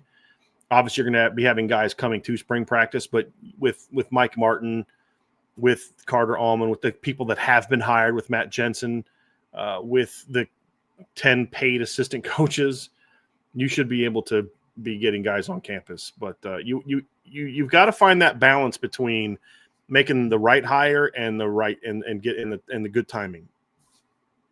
And as best you can, you need to do both. But yeah, I don't think at the end of the day, if the guy's hired by March 13th, guy or girl is hired by March 13th or April 13th, in the long run, it won't matter if it's the right hire. But the longer you wait, the more pressure it puts on you to make sure you hit home runs with those two positions. And just so we're clear, when I talk about home runs, I'm not talking about a name. I'm talking about the job someone can do. It could be someone none of us have ever heard of if that person can do the job. Did anybody have any clue who Carter Allman was a year ago before he got pursued by Wisconsin? Did anybody except like people like us, we knew, but I mean like just normal, did anybody knew who Carter Allman was a year ago before Wisconsin pursued him and then it became public news and all that? No, nobody knew who that kid was. But they know who he is now, partly because of certain circumstances, but also partly because you're hearing about him more and more and more from recruits that he's got the chops for it. So I don't care if you hire another guy like him that nobody's ever heard of, as long as you hire someone that can get the job done. If you hire a name, that's even better. A name that also can do a great job, that's obviously great. But when I say home run, I mean someone who can get the job done at a very, very high level. SB Irish 25, North Carolina will become a top 5 state for recruiting talent in the next 5 years. If we're referring to Notre Dame, that's an easy buy. Yes, that is going to be an easy buy. I think North Carolina, Texas, Florida, Georgia, maybe California, maybe Ohio, maybe Pennsylvania is the 5th. But I think those 4 I feel very good about being very important states for Notre Dame. Texas, Florida, North Carolina, Georgia, I think are absolutely going to be top states. After that, there's going to be some debate on what state number 5 is. It Illinois? Is it California? I mean, Notre Dame's always going to recruit California. I don't think Notre Dame's going to recruit California with the bulk that they have in the past. And we've said that for a few years, Sean. This isn't new. This has nothing to do with Chad Bowden or USC. This is just the type of athlete that California's producing is a little different than maybe what Notre Dame is looking for. And the type, so they'll get their Madden Faramos and their Kingstons and their guys like that. But I don't think they're going to recruit mean, Sean, when you and I were kids, man, they'd get 4, 5, 6. It seemed like they'd get 4 or 5 kids from California a year. California was different back then because they were producing a lot more linemen back then. They're not producing as many linemen now. That's a big part of it. But, there's a lot of other factors. But, you always need to recruit California. But will it be a top 5 state from a bulk standpoint, from a volume standpoint? I don't know that that'll be the case.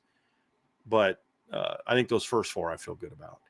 Bison Hold, if you take LSU's offense from 2019, this is one that I was looking forward to answering today, Sean. And I'll give you first crack at it. If you take LSU's offense from 2019 and team them up with Miami's defense from 2001, they beat an all-star team of players from any other school in the past decade.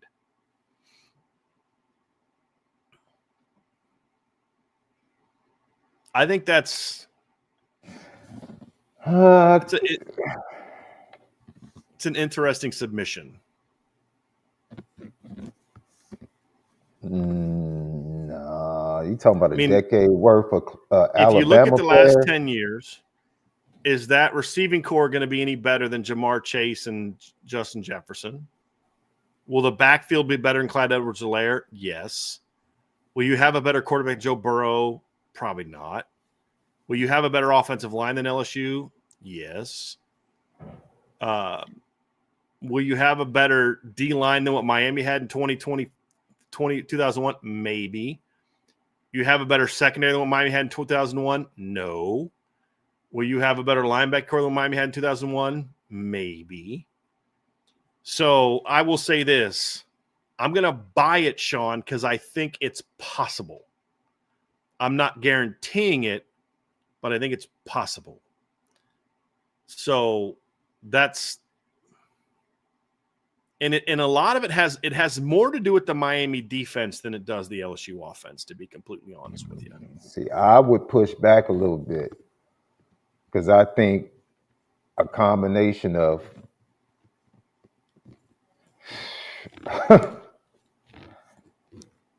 Justin Ross, Hopkins, and T. Higgins, that's a pretty good trio, bro. that's a pretty good trio of wide receivers. Would Hop be in that? Would Hop? That's what I'm looking up, Sean. I don't know that he would be. Okay, Hopkins then Mike was done Williams. in 2012. So you go. I mean, Ross, Higgins, Mike Williams. I mean, you have options there. And T. Higgins, that's a pretty good 4. That's pretty good. Justin pretty good Jefferson 4. And Jamar Chase are hard to beat, but if you start going from 3 to 4. But here's my counter to that. They're not necessarily playing directly against those guys. They're playing against a secondary that included Sean Taylor and Ed Reed and Antrell Roll and Philip Buchanan. Like that. That's where what makes that group so. I mean, you could argue that you could argue that secondary was a decade worth of all-stars. You know what I mean? That was the question, though. Right. That was the question. Right. You gave me a decade full of all-stars. Yeah. I'm like, okay. Yeah. Find me a better secondary over the last 10 years of college football that's better than the one that had Sean Taylor, Ed Reed, Antrell Roll, Philip Buchanan. You know what I mean? Like, yeah, that'd have been a fun. I'll say this: my quarterback being Trevor or Deshaun, I would be comfortable with that. Yeah. I mean, it's a good. I'll say this, Sean. Conversation. If you could say an all-star, if you were to say all-star team, I think it's possible. So I'm buying. Here's where I'm going to change the premise to see if you'll buy it this way. Give me the Miami offensive or the Miami defense of 2001 with the LSU skill players of 2019 with the Miami offensive line of 2001. See, now you picking and choosing, B. Same teams. Same teams. I think we can agree on this, though. The offensive line. Yeah, can you give me that Bryant McKinney-led offensive line? I would take, yeah. I mean, yeah, if you package it like that. You're cheating a little bit. Yeah, you're cheating a little bit. But, like, I mean, I think people forget sometimes, like, the LSU offense was absolutely phenomenal. Mm-hmm. Phenomenal. But to say, like, all-star teams from, like, schools like Bama and Clemson and for a decade, That's a The thing lot is, of you don't talent. have to pick just Clemson or Alabama. It's you have to pick. Heck, if you picked Ohio State's skill players Yeah, from the last decade, Ohio State's defense would probably be the one that their all-star team could probably compete with Miami's 2001 team. Because we're still right now, we're not to 25 yet, so it means it still includes Joey Bosa and Nick Bosa and Chase Young, and you know what I mean. But honestly, it comes more from the Miami defense than it does from the LSU offense. Because that Miami defense was one of the most insanely talented defenses I've ever seen in my life. that defense made the rest of college football realize things have to change offensively. Yeah. The way they embarrassed Nebraska, people are Yeah. like, okay, we're not going to be able to play offense like that anymore. Yep. Can't do it. Yep.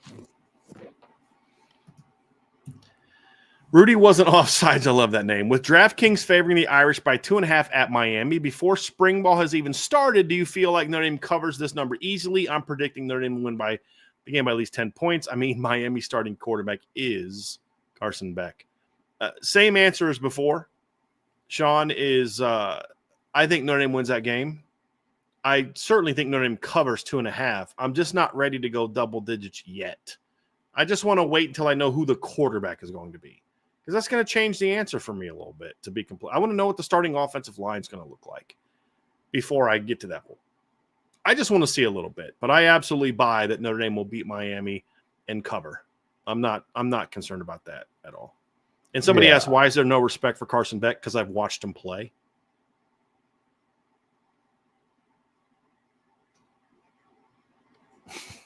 Sean had to mute himself. He's laughing so hard.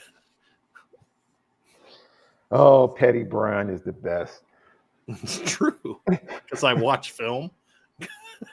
And he's injured. You know, like, I'm not a Carson Beck fan. I don't think he's that good of a quarterback.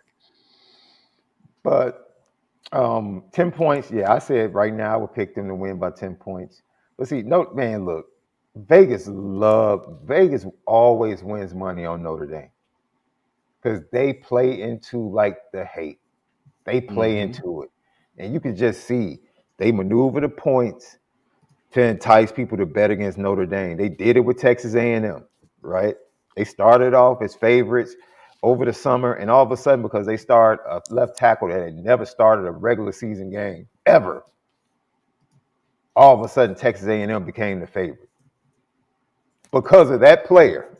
Like that left tackle meant that much? No, they were like, okay, let's go ahead and just entice everybody to go ahead and think this is believable. And Notre Dame ends up winning, and Vegas makes them out. It was like 4 or 5 games like that. I want to say the Navy game was like that. The Army game was like that. They just made slight moves with the line to entice people. The Georgia Tech game was definitely like that. I want to say the Indiana game was like that too, where they kept creeping the line down, up and up and up, and people were like, "Oh no, this is going to be a close game. I think this is really going to be a close game." It's like, yeah. And then Notre Dame always cashes out if you take Notre Dame for the over and win totals. I saw something the other day, Sean, that in the last 5 years, Notre Dame has the best record in college football against the spread. Yes. And that wasn't from a Notre Dame site. It was from some betting site. In the last 5 years, no team has a better record against the spread than Notre Dame. Yes. And Vegas they find a way to entice. Man, they play to the hate. They know this is a team where if we can hit the right button, the hate is going to bring money in on the opponent. It just is. And Vegas plays right into it, and people bite. Hook, line, sinker every time. I had a buddy of mine who was freaking out before the Penn State game because of the late line change. They got to know something. And maybe they know something, but I still think Notre Dame's going to win the game. And they did. So, yeah. Look, if you're going to die on the Carson Beck mountain, Andrew, go for it. Your whole argument about is he threw for 3,600 yards with those receivers. The year before, he's thrown to Carson Beck and Ladd McConkey. And the year before, they also played an absolutely garbage schedule. So you're going to kind of miss me a little bit with this defensive Carson Beck because of numbers, right? Okay, great. He threw to Ladd McConkey. In today's era, you throw the ball enough, you're going to throw for 3,600 yards. You're going to throw for 3,900 yards. This past year in college football, there were 18 teams that threw for over 3,600 yards. I don't care about that. There were 10 teams that threw for over 4,000 yards. I just don't care about that. Kyle McCord threw for 4,700 yards this year. Don't care.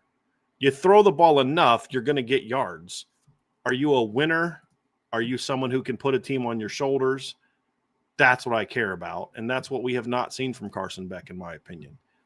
And even they beat Texas twice. They didn't beat him because of the offense. He was pretty bad in both games, to be completely honest with you. And so, he was pretty bad against Alabama until Alabama changed their defense, and then he went crazy after they were down 28-0. So I'll just say this, my man. I don't come up with these things for any other reason than I watch film. That's it. I don't jump on the bandwagon. Remember, Sean, when everybody hated on Bo Nix a couple years ago? What I tell everybody is like, y'all are missing the boat on Bo Nix. Mm-hmm. That was an Auburn problem, not a Bo Nix problem. Well, Bo Nix turned out to be a pretty damn good quarterback, right? I'm just telling you, I watched the film. The numbers can lie. Because if we're just going to go off numbers, then shouldn't the number one pick in the NFL draft this upcoming year be Kyle McCord? Because he threw for over 400 more yards than any other quarterback in the country. 400. I don't really care about that. Yeah. So just not my thing. I've watched him play, and it's not impressive. And there's a reason why a lot of Georgia people that I know behind the scenes were like, nobody in Georgia's upset that Carson Beck left. I don't know that they're convinced that Gunnar Stockton is the answer. Matter of fact, they're not. The people that I talked to off the record, they're not convinced that Gunner's the answer. They're convinced that the team will play harder for Gunnar, if that tells you anything. They're convinced that Gunner's got a little bit more mental toughness, which we saw against Notre Dame. But there's a reason that there are a lot of Georgia people I talk to. I'm not talking about fans on Twitter. I'm talking about some people that I know that know people in the program. There's not a lot of people sad that Carson Beck left. You know what he reminds me of? A guy that you bring in the office and say, just don't give it away. If you just don't give it away, we'll be just fine. Yeah. Right? He literally gave it away in the first half against Alabama. He gave it away.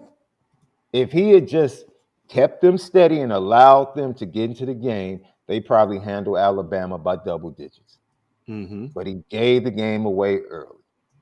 He was about to give the SEC championship game away. Yep, before he got hurt. Injured, and all they needed was somebody steady. That's all they needed. Just give us somebody steady that's not going to give the game away, and we will physically outplay Texas. And that's exactly what they did for the second time. That's it. When you have a program like that, if you can get a quarterback that's just not going to give it away, the vast majority of the time, you're going to be good enough to win games. Yep. And that's what Kirby really wants to do. Kirby really doesn't go out there and try. I mean, every now and then they go get a 5-star, but Kirby's perfectly fine with having a quarterback that he can trust. That's not going to give the game away because we're going to win this thing. They lost to Alabama, Sean, by a score of 41-34, and Carson Beck turned the ball over four times. 4 times. You only turned over twice, and you probably win that game. That's not Mike Bobo's fault. That's Carson Beck's fault. Because that's just who I think he is, Sean. I mean, we saw that the year before. Mm-hmm. They played nobody in the regular season. Nobody. He gets to the SEC title game against Alabama, and he doesn't play well. Great. He played well against Ohio since Florida State's third string. Wonderful. It's just not the quarterback I think a lot of people think he is because they just look at numbers. I'm just telling you, I watched the film, and that kid never has impressed me. Ever. This is not saying he's a bum, but he's not a guy that look, Georgia Tech and Syracuse beat Miami with Cam Ward, and Cam Ward's a way better quarterback than Carson Beck.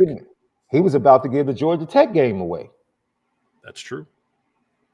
Hey, dude, he gives games away. And Georgia's like, yo, all we need at quarterback is somebody that just makes the plays and doesn't turn the ball over. Yep. That's all we need. Yep. See, here's the thing. Like Andrew said, but even the second half against Bama was crazy good. They came all the way back and tied that game. Just saying. What are you just saying, though, Andrew? If he doesn't fumble the ball away when he got sacked in the second half, they win that game. You're obsessed on numbers. You're obsessed on what he did against Alabama when the prevent defense got installed, not what he did to get them down 28-0. Are we just going to pretend like that didn't happen? He turned the ball over 4 times, including twice in the second half. Wasn't his last interception in the end zone? If I remember correctly, I think his last interception was in the end zone. It was a 1st and 10 at the 20-yard line with 40 seconds left. They can tie the game right there. This isn't like, it was a Hail Mary at midfield. It was 1st and 10 with 43 seconds left at the 20, and he threw a bad pick because that's who he is. That's who he is. Who are you blaming for that? It's funny. Arian Smith goes to the Senior Bowl in the combine, and he all of a sudden knows how to catch. Just saying. I want to bring this up before we move on to the next one. This is from Christopher Hardy. He says, I posted this on the boards and saw several in the chat commented, but we'll ask here too. I've got an upcoming audition for the Chicago Lyric Opera. Would be a huge step for my career. Pray for me, please. Christopher, I appreciate you bringing this to this chat. As you very well know, we are both believers in the power of prayer, Sean and I, and there's a lot of people in the chat that are the same way.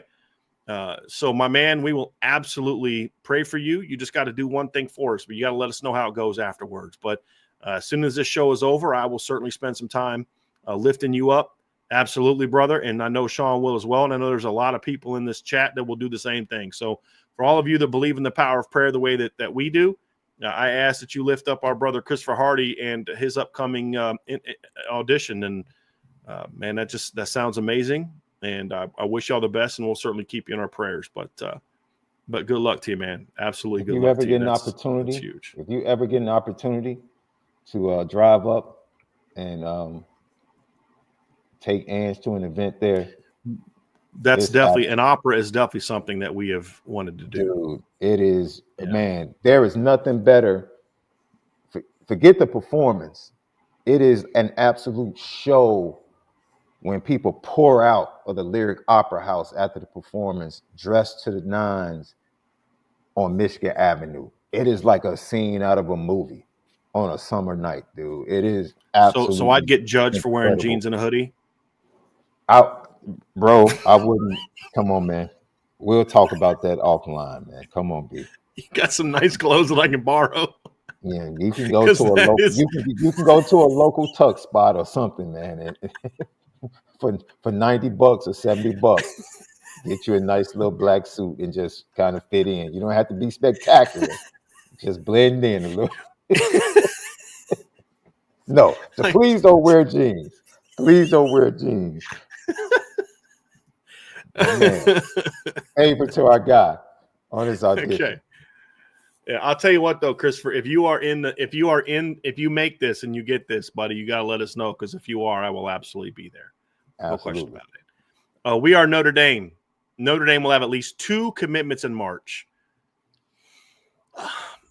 Hold. There's still some things I'm learning about. I know for a fact there's 4 or 5 kids that would commit to Notre Dame right now if they were given the green light. 4 or 5 is a little bit too much. 2 to 3 that I'm confident would commit to Notre Dame right now if given the green light. But I think right now there's also some hey, we love you. But we're just kind of reevaluating. We're just making sure we're on the same page with everybody before we push. Will that be done by March? I don't know what the timeline is for the new staff. But I'll just say this. It won't shock me if a couple of those kids get the green light in March. But it also won't shock me if they're like, hey, let's get them back in April for some practices. So that also gives them some time to try to get some other guys that they may like better up in March and see where they stand before they move on to those guys.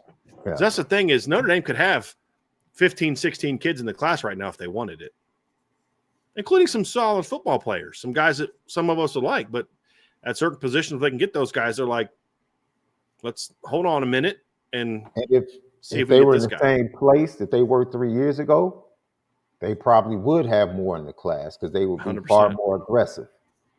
And the perception would be better, even though they're going to lose these 2-3 guys. They're going to pass on this guy that's better because they're going to take this guy sooner. That's a little bit of a different strategy. By so hold, the ACC will not remain a Power 4 conference within the next 3 years. Oh, it absolutely. That's a sell. Hard sell. The new deal guarantees that they will be a Power 4 team within that time frame. Yeah. If you were to say the next 10 years, I'd be more willing to buy that one. Yeah. I think the ACC, unless something dramatic changes, is right now going through a very slow death. Barring a dramatic change. The death is inevitable, but I don't think it's as imminent.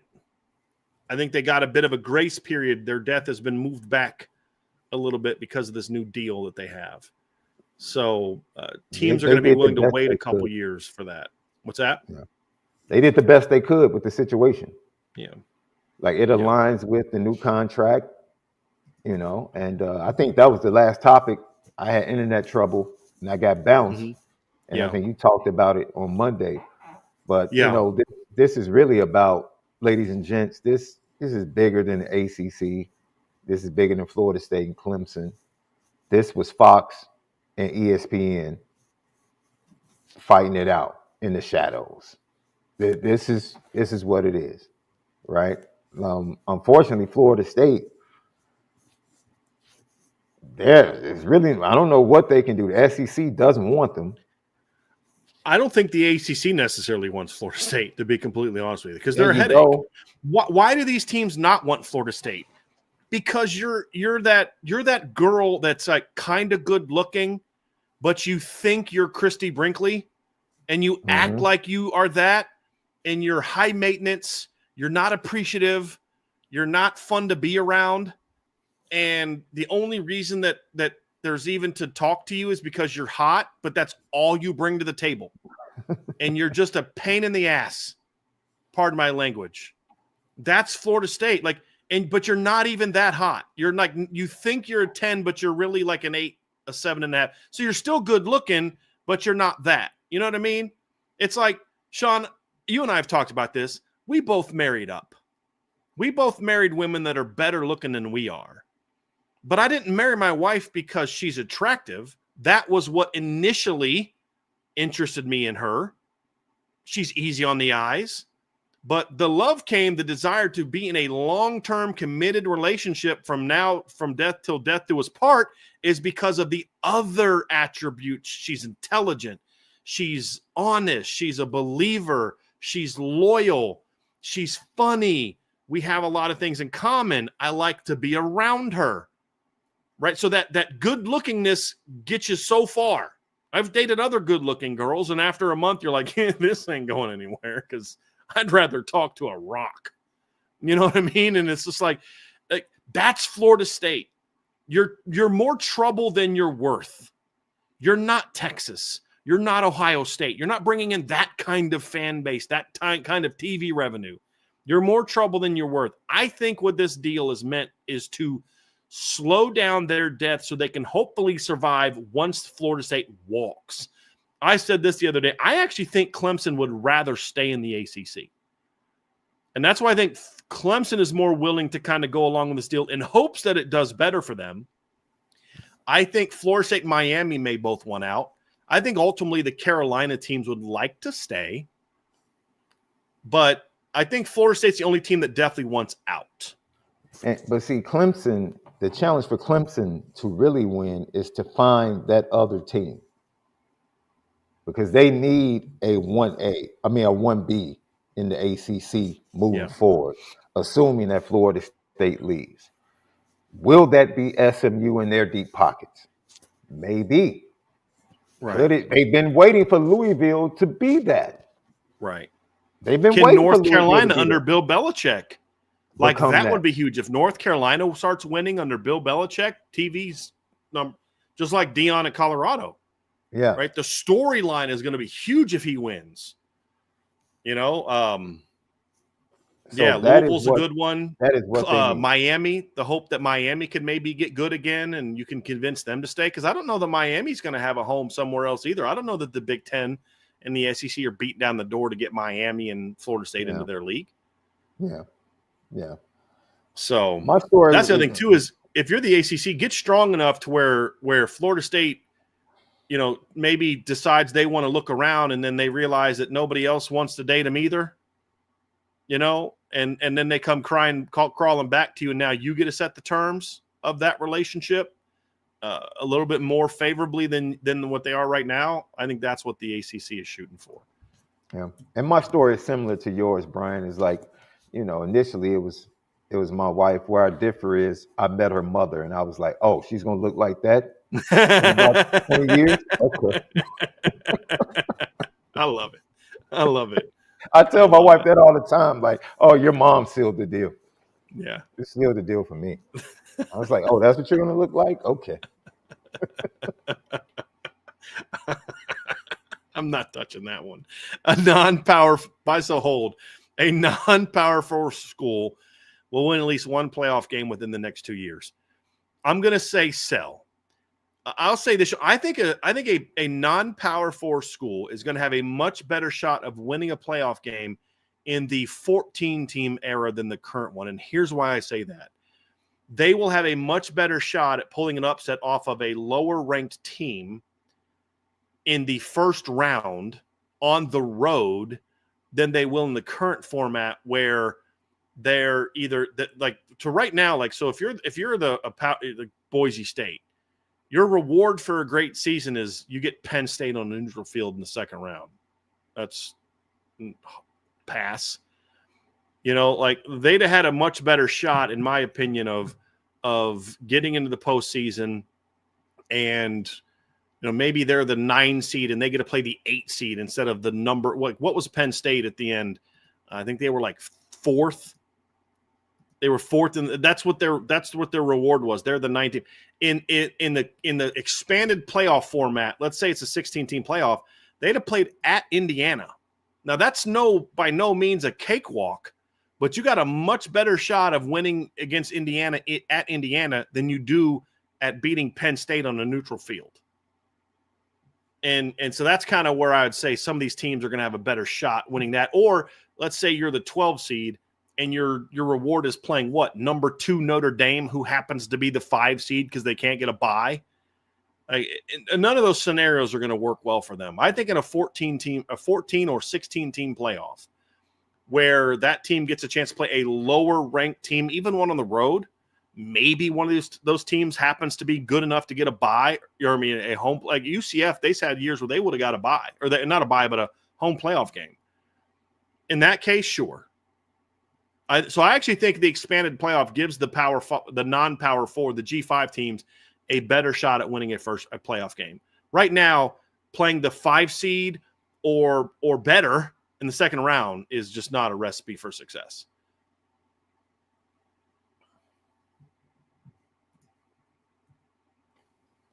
Buy, sell, hold. Michigan will make the playoffs this year. Hard sell. Hard sell.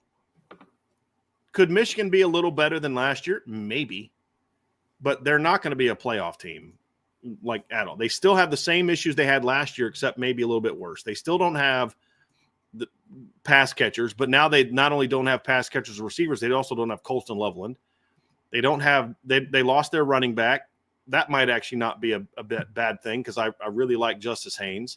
Lost some of their key offensive linemen, and they got to play at Oklahoma, at Nebraska, at USC, at Michigan State, at Northwestern, at Maryland, and then home games against Washington, Wisconsin, and Ohio State. I don't see them being better than 10-2. I don't. And look, I guess you could argue they upgraded an offensive coordinator. They got rid of the guy that they had before who wasn't any good. But I don't know that the guy that they replaced him with is someone that's just, they didn't go out there and get like Mike Denbrock. They didn't go out there and get like the next Joe Brady. I mean, they made a nice hire. I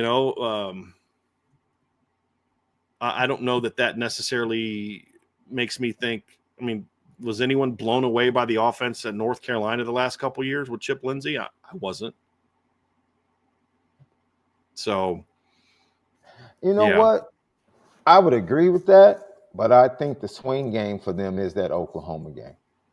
I think Possibly. The swing game for them is that Oklahoma game. If they win that Oklahoma game, because first of all, until further notice, I would take them over Ohio State, and I think it's in Michigan this year. So I would take them over Ohio State until proven otherwise. Kind of, yeah. I mean, 4 years, 4 years in a row now, right, Sean? Or is it 3? 4. It's 4, right? 21, 22, 23. Yeah, 4 years in a row. So that's off the strength of what they've done and what they've shown, regardless how good their team is. Hey, they have their number. So looking at the schedule, I see if they get past Oklahoma, they beat USC last year. So game's on the road, but that's a game that can go either way. Nebraska's just always one of those teams that we expect them to make a jump, and it just, for whatever reason, doesn't happen. That Rule does have a lot of young skilled players coming back with a really good quarterback, and you expect that they'll be good on the offensive line. And they had a very good portal session. Yes. Yeah.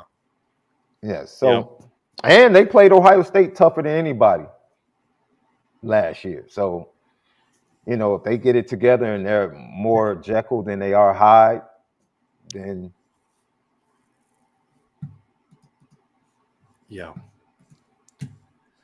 Reese's Christ, the recruiting angst, buy so hold, the recruiting angst will just be a blip by the time the class signs. I mean, based on what we said earlier, I buy that. I mean, I don't think for some people they're just going to hang on. It's kind of like what we said about Al Watch. Some people, it's like you get that initial reaction and you never change it. You're just nothing this class is going to end up with in December is going to make you happy because you're still mad about what you think should have happened in March. That's just going to be true for some people. But I think for most people, if this class turns out the way that I still think it will, they're going to be happy. So I'm buying that for now. But as Sean and I said on Monday, let's talk again on May 1st.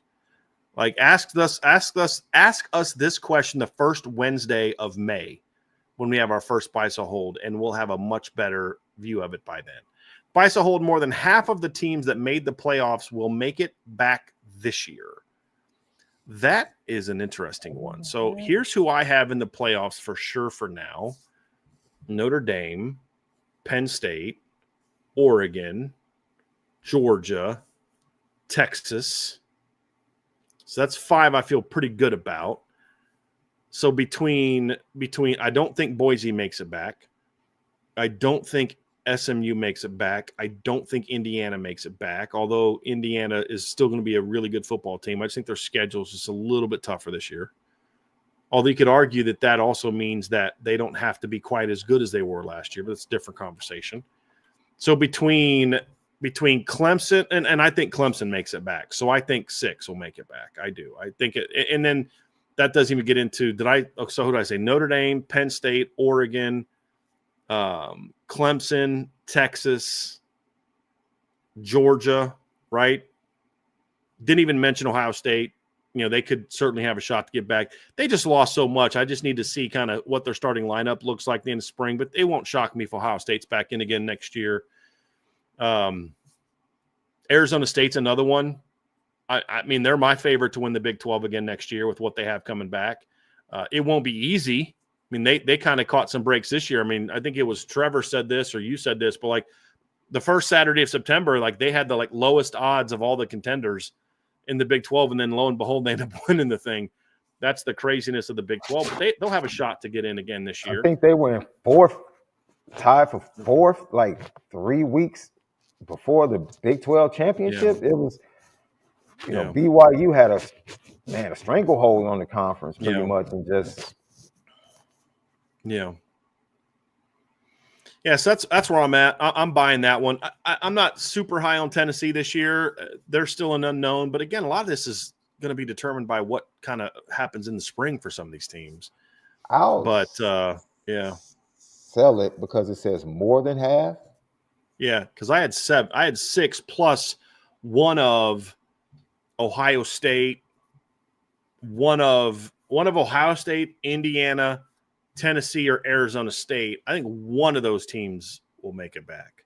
So I think at least 6 of those teams will make it. 6 I'm confident in right now. Yeah, Indiana, we're going to take care of them September 20th, so you don't have to worry about Indiana. They won't even they come to Champaign. Don't worry.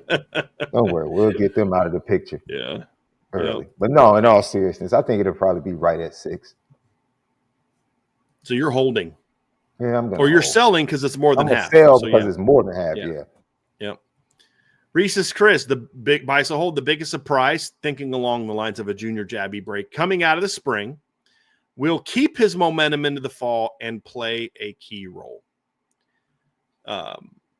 The biggest surprise of the spring, I'm going to buy that because I think the roster is such now that when a guy, if a running back, like if you're thinking of junior jabby, if that were to be a running back on this roster, it'd be like what, Aeneas or Kedron, and they're dudes. So they're going to build that and carry that into the spring. If a receiver has a big spring, a junior jabby type of performance in the spring game, let's say KK Smith goes off in the blue gold game and he had a good spring. Well, that's going to have more of an impact on him playing in the spring. There's not as many, you're not going to see a Nate Montana win the spring MVP. You're not going to see a junior jabby per se win that. If we're talking about the entirety of the spring, not just the blue gold game, but if a guy has a really good spring and is a surprise player, I think that guy most likely will be someone that is going to then carry that into the fall. So, and you can pick a guy. I just picked some names off the top of my head. It could be, Andrew Gilmore mentioned Logan Soldate. It could be Logan Soldate. It could be a Micah Gilbert. It could be an Armo Mukim. It could be a Devin Hughes. I mean, because the talent is such that if one of those guys does have a great spring, then you're going to be like, okay, this is a talented player that's going to have a chance to go out there and compete. And I think there's also enough openings at some key positions where there's uncertainty about O-line, D-line, secondary things where let's say here's an example, Ben Minnick has a great spring. Well, that's going to give him a chance to carry that in the fall because now he's going to be in contention for that rotation job. Even though he's the guy, and I use him because he's the guy I think most would probably put at the bottom of the list of potential scholarship safeties that's going to compete for that spot, maybe except for Tabor and Benny Powell. But if he has a great spring, then the openness of that position is such that he'll then get to carry that in the fall. Where when Junior Jabby had his breakout, I don't know that I sat there and was like, oh, maybe Junior Jabby's now going to come out and be a guy for Notre Dame this year. You're just like, oh, okay. At least that's how I felt anyway. Because I've never been much of put a lot of stock on the blue gold game. It's more so who are the breakouts for the entirety of the spring. BISA hold one of each for the quality of their regular season. So we got to buy one of these, sell one of these, and hold one of these. Michigan, USC, and LSU. For me, Sean, it's easy. I'm buying LSU, I'm holding USC, and I'm selling Michigan of those 3. I have a feeling that you're going to flip my hold and my sell because you're in a mood right now about the old Trojans. Yeah, you just throw them off the list. And so therefore, just by default, I'm going to buy the Skunk Bears and then hold on LSU. And yeah, man, Sean's in a mood about the Trojans. geez. Battle in the trenches during the I don't have season. any more connections to them, B. Yes, that's right. Baby girl You don't have to graduated. show any love because your girl's gone. Oh, Yes. she's By the gone. way, I did finally show that. I was able to get Angela to sit down and watch that clip and during a cruise. So Nice. yeah. Battle in the trenches. Bison Hold. During the season, Notre Dame will flip at least one high school recruit based on the on-field product they see in 2025. Bye. Yeah. They'll flip. I mean, they do that every year. Yeah. They'll flip somebody. Bye. Now, Bronco 30CH. Buy one, sell one, and hold one for the main reason that our wideout recruiting is not where any of us would like it to be. Options are lack of a passing statistics on the field, lack of consistency of the coaching position, something lacking in the recruiting process approach. Of those three, I'm going to buy something lacking in the process approach. Mm-hmm. I agree. I'm going to hold the lack of consistency at the coaching position because I do think there's something to where when you have basically 3 receivers coaches in 4 years, there's going to be you're not someone who has been recruiting. Like Brian Hartline's talking to guys he's been talking to for 3 years at Ohio State. Mm-hmm. You know, you've got a relationship that goes much deeper than that. Where Mike Brown is at Wisconsin and Cincinnati is not talking to guys when they're freshmen that he's going to want at Notre Dame because they're not Wisconsin or Cincinnati. So I think that's, and then I'm going to sell the lack of passing statistics on the field of those 3 options. I'm not saying it's not a factor, but of those 3 options, so buy the recruiting process, something lacking in the recruiting process, holding the lack of statistics, and then holding the lack of consistency at the coaching position, and then selling the lack of passing statistics. Yeah, we're in agreement. Okay. All right. Bronco 30CH. Buy, so hold. Coach Freeman and Denbrock are more likely to stick with Carr or Minchie despite early season struggles than they would if Angeli wins the starting job at the beginning of the year. That's also one that I definitely buy. I think that if one of the 2 kids wins the job out of fall camp, they will get a little bit more of a grace period than Steve would because they are perceived to be less developed. They're not going to be seniors like Steve will be. And just their God-given ability, you're going to be more patient with the guys that have the really dynamic tools. You're going to be way more patient with those guys. So I buy that. Oops. What's your buy? So hold on that one, Sean. No, you buy it. You absolutely buy it. And it makes sense, right? Because you do have, a veteran that you have an expectation of. Steve Angeli comes out and he's, once again, Steve, just don't give it away. We're going to make plays. We have to. I think I said this on our Monday show. Earlier today when somebody had a buy sell hold, I forget it was about Miami and like the offense and the passing offense and the evolution. It's like, dude, the talent is going to be there. If you just do your job as the quarterback, Notre Dame is going to put up points. If you come out and you're turning the ball over and you're not allowing our talent to go out and make plays, then yes, it will be more understandable with the youngsters than someone that has actually been there longer, had more playing time, and really isn't as talented to be physically talented as the other 2 guys. So you have to buy it. Agree. Bronco 30CH. Buy, so hold. If Boubacar Traore and Jordan Botelho are back and at close to full strength by even mid-season, Notre Dame's defensive line will be one of the best in the country. I'm holding on that because I think Notre Dame being one of the best D-lines in the country is going to take a lot more than the Viper position being really dynamic. Matter of fact, the biggest question mark for me is not even their health. I think they'll eventually get back to health, but I think between Burnham and Junior and Logan Thomas and just one of those 2 guys being healthy, you're going to have plenty of options at Viper. My bigger question mark is inside, Sean. How good will the inside guys be? That's my bigger what if. And so I'm not going to start talking about Notre Dame having one of the best D lines next year until I see that group come along. That'll be the key to. Do I think they're capable of having one of the best D lines next year? I do, but it's going to be because Rubio, Heinisch, Onye, Dawson, Hughes, Mookum, Houston, Sevillano, Mullins, Vernon, like that group of people.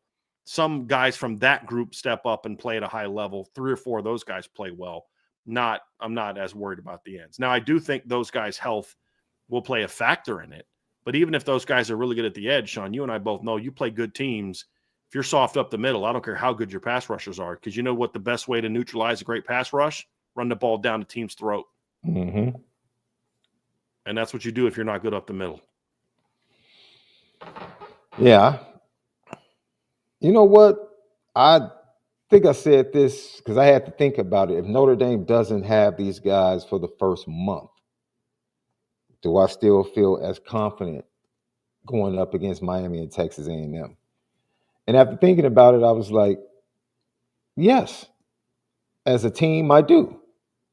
I'm even more bolstered by what I saw in the playoff run without those guys.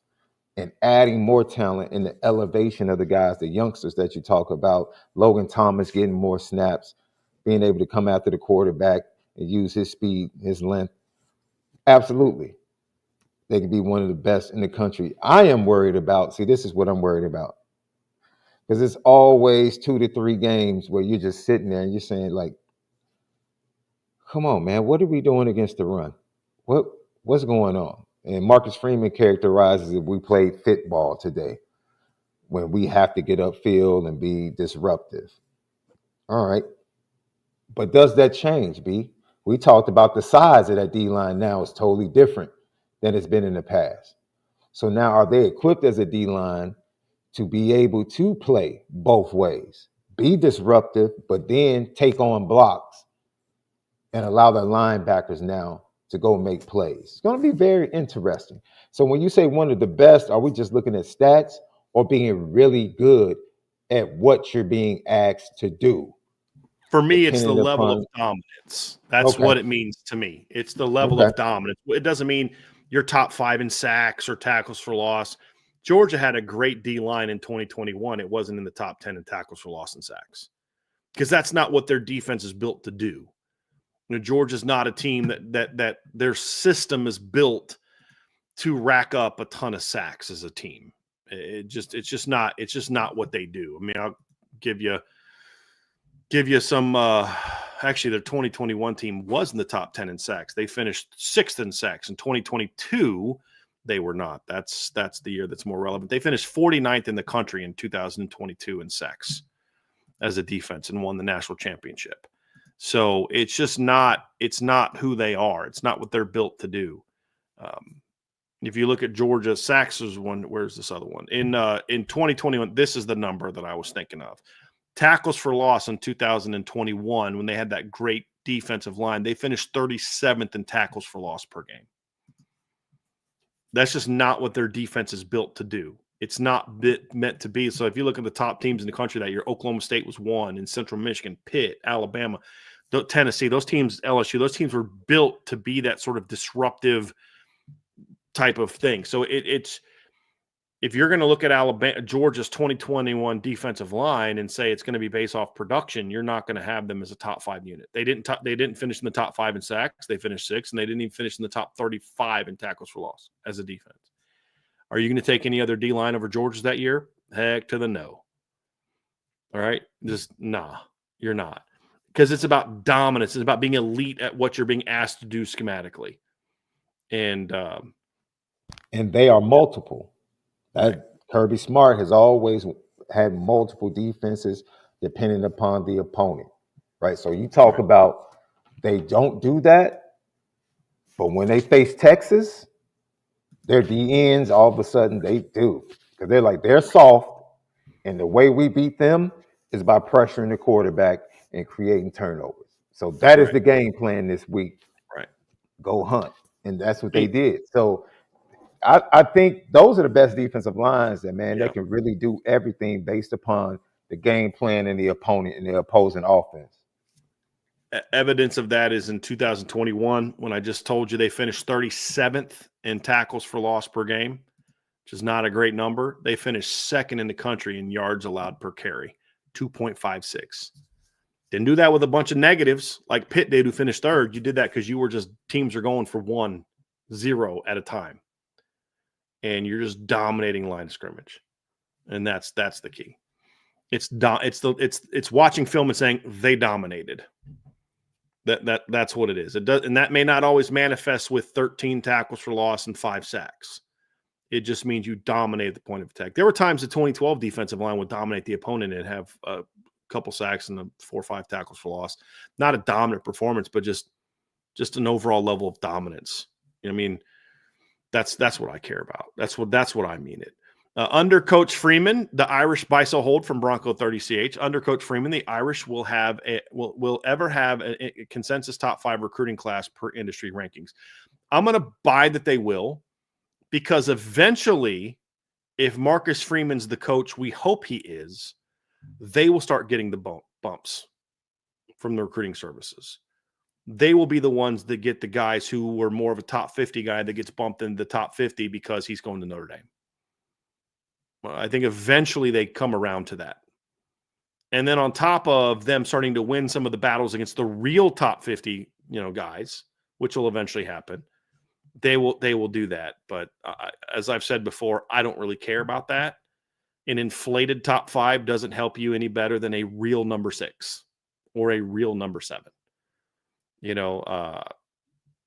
I've said this before. You're going to have a hard time telling me there were 5 better classes than Notre Dame's 24 class. I don't care what anybody says. You're going to have a hard time telling me that there was a team in the country that had a better class than Notre Dame when they signed C.J. Carr, Kedron Young, Aeneas Williams, Cam Williams, Micah Gilbert, Logan Saldate, Jack Larson, Gerby Lambert, Anthony Knapp, Peter Jones, Styles Prescott, Bryce Young.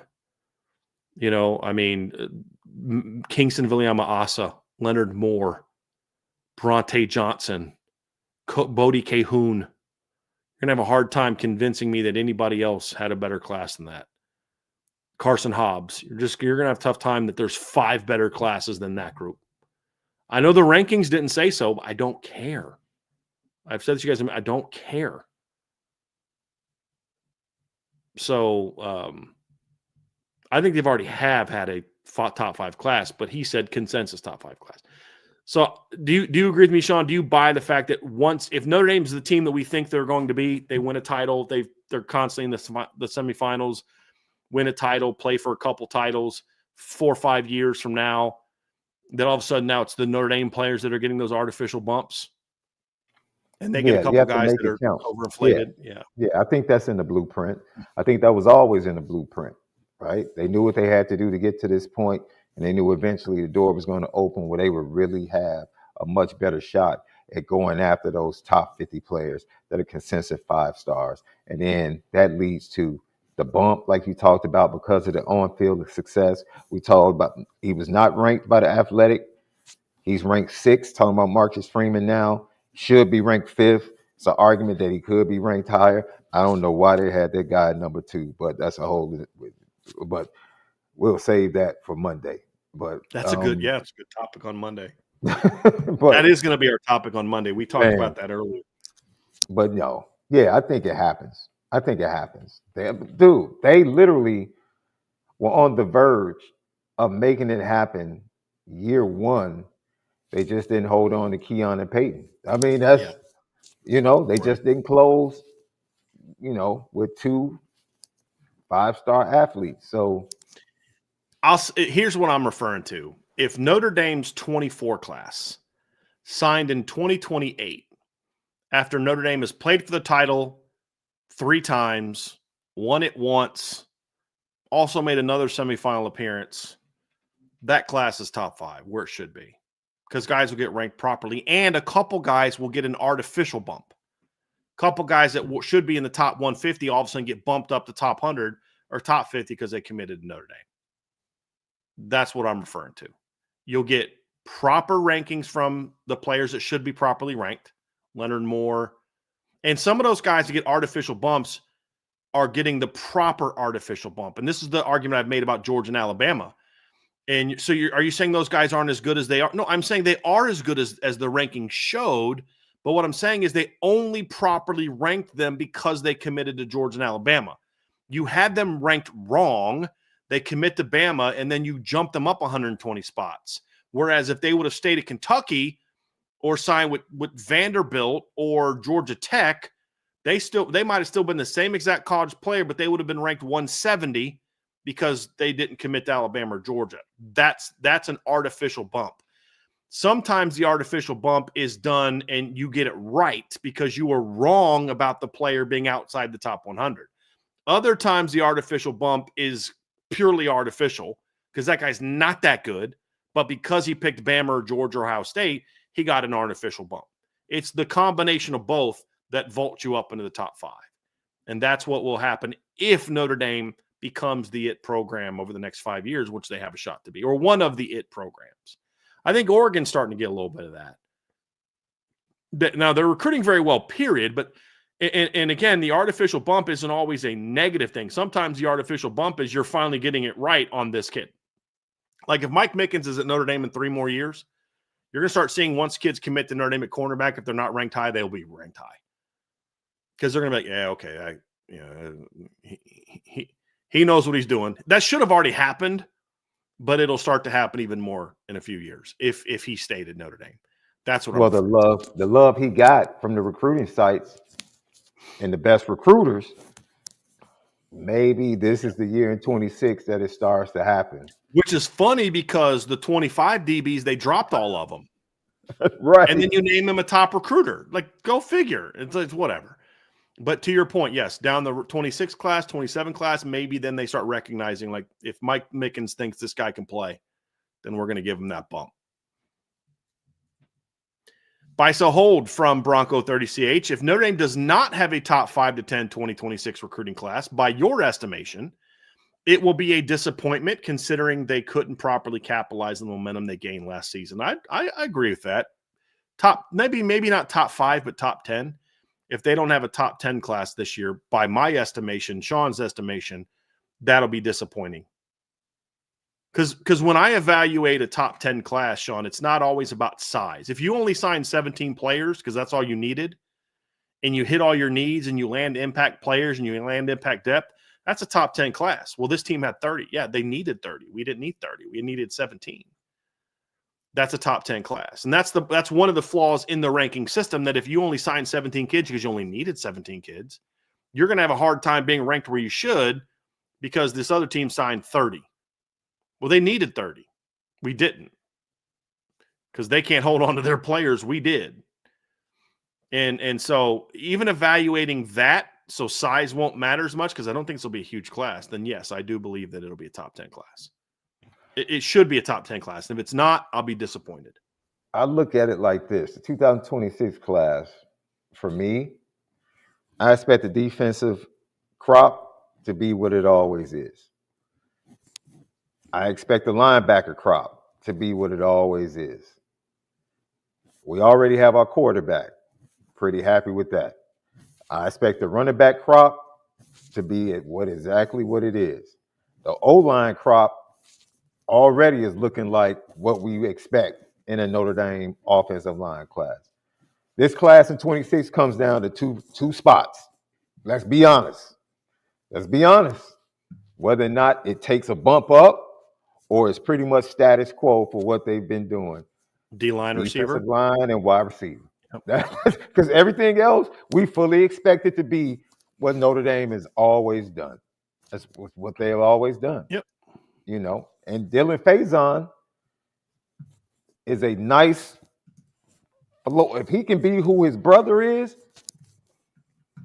Well, I think he's a better receiver in high school than Jordan was. There you go. So now you have somebody already in the class. That's a good start. So somebody on the board today was like, he mentioned the receiver board and he only mentioned like 4 or 5 guys. And I was like, the board's bigger than that. And he was like, who? And he mentions, and I'm like, you didn't even mention Dylan Faison. Like, if we're going to talk about the board, You have to talk about the guy that's committed in the class because that impacts the size of your board.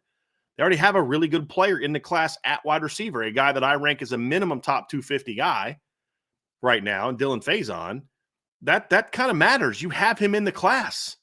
That counts. You don't need 3 more receivers in this class. You really only need 2. And you've got one of them. So, yeah, but to your point, Sean, what's going to determine Notre Dame taking a bump is not that they recruit the secondary well. They've been doing that. Not if they recruit quarterback well. They've been doing that. Not if they recruit running back well. They've been doing that. Same with tight end. Same with offensive line. Same with linebacker. It's going to come down to, do you get better at recruiting a receiver and linebacker and defensive line? 100% correct on that, Sean. You nailed that. Absolutely correct.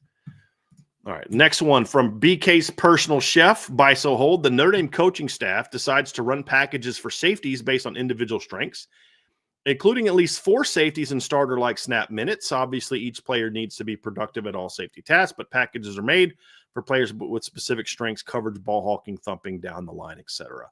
I'm going to sell this, Sean, because I don't think you can, at a position like safety, I don't think you can package a guy in a situation where he's also getting starter-like snaps. If Kennedy Urlacher, for example, is a dominant run defender, but he can't cover, and I'm not saying he can't. I'm just using a hypothetical, because when we think of a guy that does something really well, we think of Kennedy Urlacher coming downhill. I mean, just go watch the Purdue game if you want to know what Kennedy Urlacher can do in the box. But if he can't cover, teams will quickly figure that out. And the more snaps he plays, the more likely they are to expose it, especially the good teams. So if it's going to be running packages to individual strengths, then they won't be getting starter-like snaps and minutes if they aren't good at other things. Now, what you mean by that is this guy's a good all-around player, but he's even better in coverage, or this guy's a good all-around player, but he's even better against the run, then you might see more of a balanced out of snaps.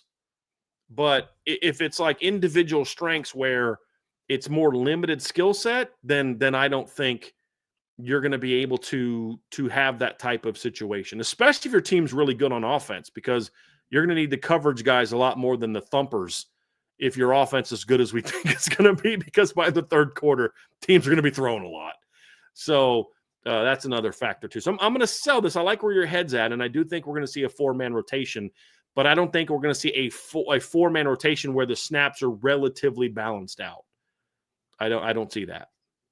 I think the strength of this, looking into it, because when you have guys like Ben Minich, Luke Tallich, they're going to have an opportunity in the spring to kind of set themselves in that rotation before you get guys like Jadon Blair and younger guys to really push them.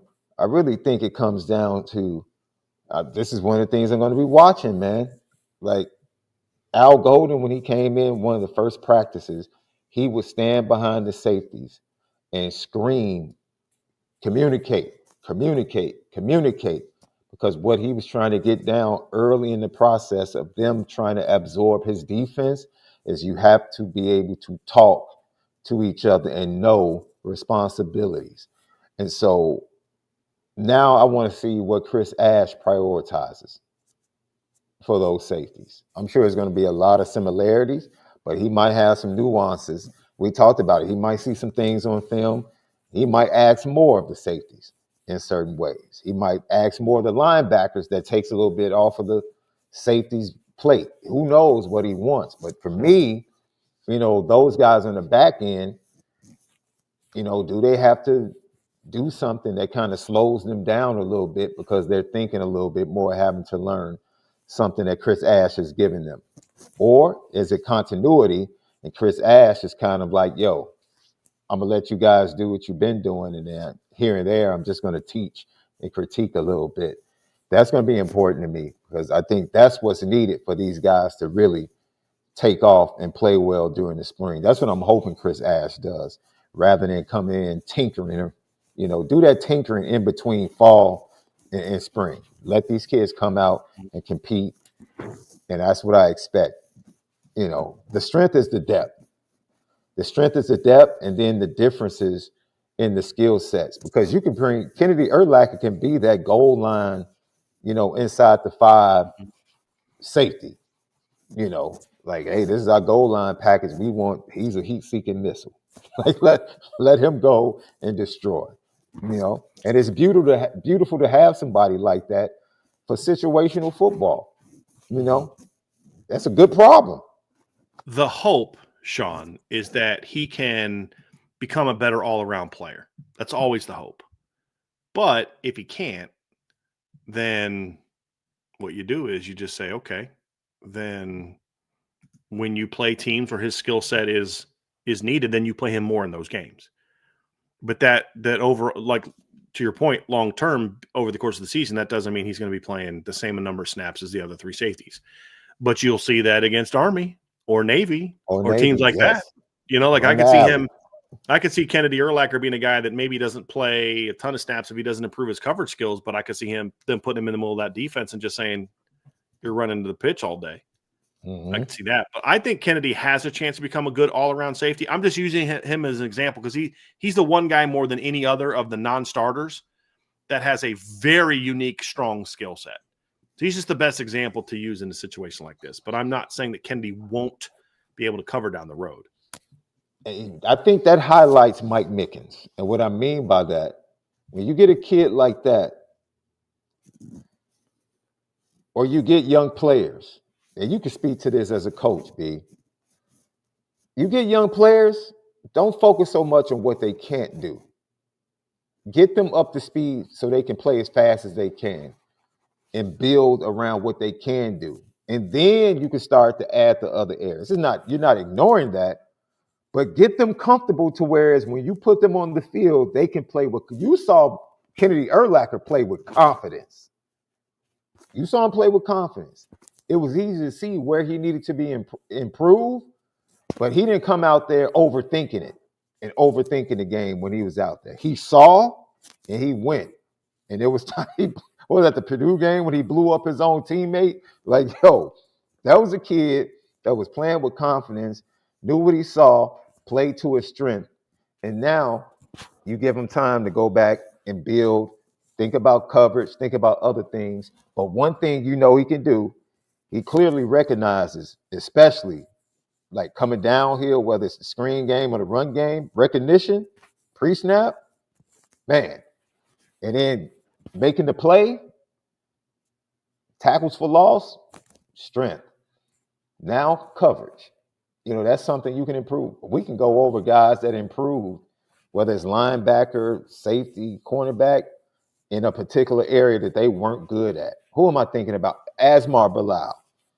Like, dude, Asmar, you talk about somebody that shocked everybody with his production, his last year at Notre Dame. Like, we didn't see that coming. We didn't see that coming. But that is what can happen when when a kid gets comfortable. I think Asmar finally got comfortable at what he can do. And played to that and played fast. And, Mike Mickens seems to be able to get kids comfortable being able to play once they're put out there on the field and then worry about adding things to their game that they need to add to make them a complete player. Yeah. Agree. That's what makes him an elite coach. Yeah. BK's personal chef. Obviously, Miami could beat Notre Dame in the opener, but their defense is still not great. And a new ND offense opens with a bang, at least 35 points. Again, I'm going to hold on this just because it's a little early. I want to know what the starting lineup and who the starting quarterback is going to be first, because that's going to determine my feeling on that. But I think Notre Dame's going to beat Miami, but just a lot I need to see.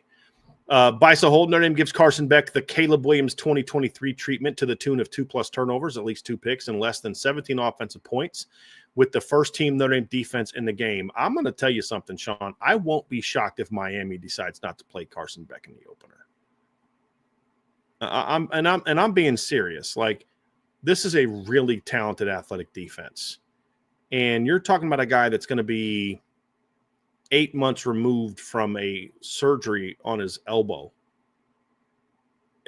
Like, you don't need to beat Notre Dame you just need to win the ACC.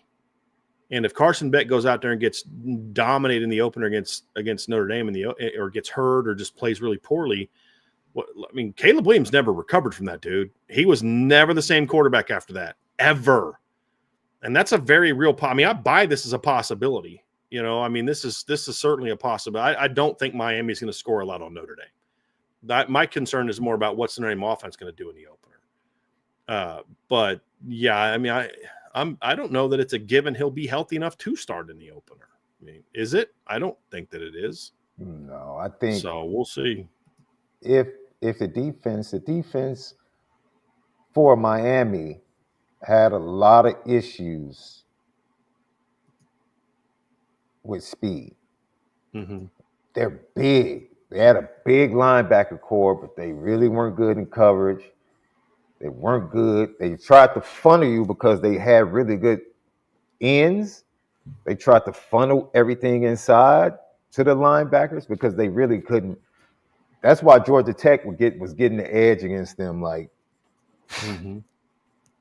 just attacking their speed. The linebackers couldn't run sideline to sideline. And then it made they weren't getting pressure because you talked about it. How do you go against great pass rushers or teams with good defensive line? Run right at them. And then counter and get to the outside. That's what Georgia Tech was doing, just driving them crazy. And then they made plays in the passing game. And so I expect them to. I know they lost skill position players in the secondary and at wide receiver in the portal. So their defensive backfield is going to be young. I love their portal pickups in the secondary. I do. Yeah. I love them. But that's game one. Game one. For them. Game one for that entire – it's not like plugging Jordan Clark into a secondary that's all already returners. This is going to be a brand new looking secondary for Miami. In game one against Jaden Greathouse and Malachi Fields and Jordan Faison and Will Pauling and Jeremiah Love and Jadarian Price and Aeneas Williams and Eli Raridan and whoever's at quarterback. I mean, it's a lot. It's going to be a tough opener for Miami, in my opinion. It will. I talked to a buddy of mine who scours other teams' websites, and he was telling me, like, Miami fans, by and large, don't even think they're going to beat Notre Dame in the opener. There's probably no more Notre Dame fans that are worried about that game than Miami fans who think they have a shot at beating Notre Dame. Yeah, but that's it's honestly, Sean, this summer is going to be the same from a lot of people. It's going to be the same we had to deal with last year with Texas A&M. It's going to be we've already started to see it. It's going to be the same angst about, I don't know if they can go down to Texas and beat A&M and the heat and the this and the that and the it's like, can Miami beat Notre Dame? Of course they can, but I just am not going to have the same angst that we had last year. There's certainly no doubt about that. Let's get through some of these, Sean, and wrap this up. We got from Aaron V226, someone other than Anthony Knapp is a starting left tackle when the season starts. This assumes Knapp is healthy. I think we kind of addressed that earlier. I do think that if Anthony Knapp is healthy, as of right now, I do think he's a starting left tackle. I do think that's what Joe Rudolph will do. We agree on that. Buy, sell, hold. Gerby Lambert starts somewhere along the line. I'm going to sell that, but I'm not happy about it. I think it's connected to the top part. Yeah. And I hope I'm wrong. Like I said, if you're going to ask me what is the perfect world, like the perfect scenario for Notre Dame's offensive line this year, like everything goes exactly how Brian Driscoll wants it to go. The offensive line looks like this left to right. Wagner, Jagasol, Knapp or Craig, Schrouth, Lambert. And then Will Black can groom for a year behind Emil Wagner. And then eventually Emil goes pro and Will slips into that role. That's in a perfect world scenario. That's how the offensive line shakes out this year. Or maybe Gerby steps up and he's more comfortable at left tackle than Emil. But not that Emil gets beat out by Gerby. A perfect world for me is that they're both starting on opposite ends. That's the perfect world scenario for me. I agree. But that's why I said the Anthony Knapp situation takes that away, in my opinion, from Gerby Lambert. But I would give him a chance to start. I mean, look, Ashton Craig's done well when he's been healthy, but he's not going to be practicing this spring, and I don't think he's played to a level where you give – I mean, Anthony Knapp has more experience playing college football than Ashton Craig does. Not at center, but overall. He's got over twice as many starts as Ashton Craig does. Aaron V226, buy, sell, hold. It's often stated that college football is QB driven. The following teams will have a drop in passing efficiency in 2025. Georgia. So we buy, sell, hold each one. So I'm going to say let me just pull up the old statistics here, Sean, and see what their efficient passer rating was. Georgia last year was 33rd at 143.5. I'm going to buy that one. What say you? I'm going to hold on that one. Okay. Think it'll be similar? Or just need to see? Okay. Ohio State, I'm buying that one, and not because I'm down on Julian saying. Will Howard the Ohio State offense finished this year 3rd in quarterback rating at 171.55. It's asking a lot of any freshman starter or first-time starter to come in and repeat that. He could go 165, which would have ranked 6th in the country, and that's a drop. You know what I mean? Like, if they were at 169.5, they would still be 3rd, but that's a drop. I think that's going to be a drop, but I don't think Julian Sayin's going to just be like as terrible. He's going to have a great receiving core to throw to. The question for Ohio State is going to be, what's the offensive line look like? That's the big question for Ohio State's offensive line. That whole Ohio State situation, they've had pretty good quarterbacks, and all of them have rough starts to their first year as a starter. Yeah. All of them have started out rough. So I agree. Arch Manning, I think, is going to have a somewhat. Texas was 12th at 154.46. I like their young wide receivers. I really do. Yeah. I like their young wide receivers. I like Sark. I'm going to hold. I'm with you. I'm with where you were on Georgia. I think it'll be about the same. Mm-hmm. I think it's going to look different. It's going to look a lot different, but the efficiency will be about the same. Mm-hmm. Notre Dame, that's a pretty easy buy for me. Notre Dame was 49th last year at 140.56. I'm buying that. I'm selling that. I think Notre Dame is going to have a higher quarterback efficiency than this past year. So I sell that one. I'm interested in this next one. Yes, Penn State. So Penn State actually finished the year 10th in passer rating. So here's the question. Does the improvement at receiver trump the loss at tight end? And you guys were talking about this last week, Sean. I think we have too often we look at a team and say, well, they're not going to be as good because they don't have Tyler Warren, instead of saying, will they be good with Luke Reynolds? Mm-hmm. And I can't remember the name of their number 2 tight end this year, but he'll also be their number 2 next year, in my opinion, working with Luke Reynolds. They're still going to be good at tight end. They're not going to be the elite at tight end like they were under Tyler Warren, but I actually think they're going to be better at receiver next year with the additions that they got. So, and then Drew Aller is going to be going into his 3rd year starter in his system. Yeah. Correct. 2nd year in the system under Kotelnicki. You have great running backs. I actually think Penn State in the regular season, and they don't have a gauntlet of a schedule. I think they'll have a slight uptick, so I'm going to actually sell this one. But I thought about holding because I don't think it's going to be a big jump over last year, but I think they go 2-3 points higher this year, even with the loss of Tyler Warren, because I think everything else around Drew Aller is going to be better than it was last year. I agree with that. Or at least as good. Yep. Clemson. That's an interesting one. Clemson this past year finished 31st with a 143.83 quarterback rating. And the reason for that is the raw numbers for Cade Klubnik really good. 3,639 yards, 36 touchdowns, 6 picks. The issue why their rating was so low is because they threw 486 passes. They only averaged 7.5 yards per attempt. And efficiency numbers are about efficiency. 7.5 is not efficient. I think they're going to be a lot more efficient next year throwing the football. You're going into year 3 of the Garrett Riley system. I think that if you look at where Cade Klubnik is kind of taking his game, I think he's going to be a more efficient player. But for me, it really comes down to, Sean, I think his weapons are all going to be better because they were really young last year. And I think you're going to see an offense that is a little bit more balanced, but a little bit more big play. Some of those quick throws that he was making last year are going to turn into bigger plays because those guys are going to start making more plays. They're going to hit some more deep shots. Those guys are all going to have a year in the weight room. All those freshman receivers are going to have a year in the weight room. I think Clemson's offense is going to be really good this year. I do. I agree. I do. Yeah, sell on that. Yeah.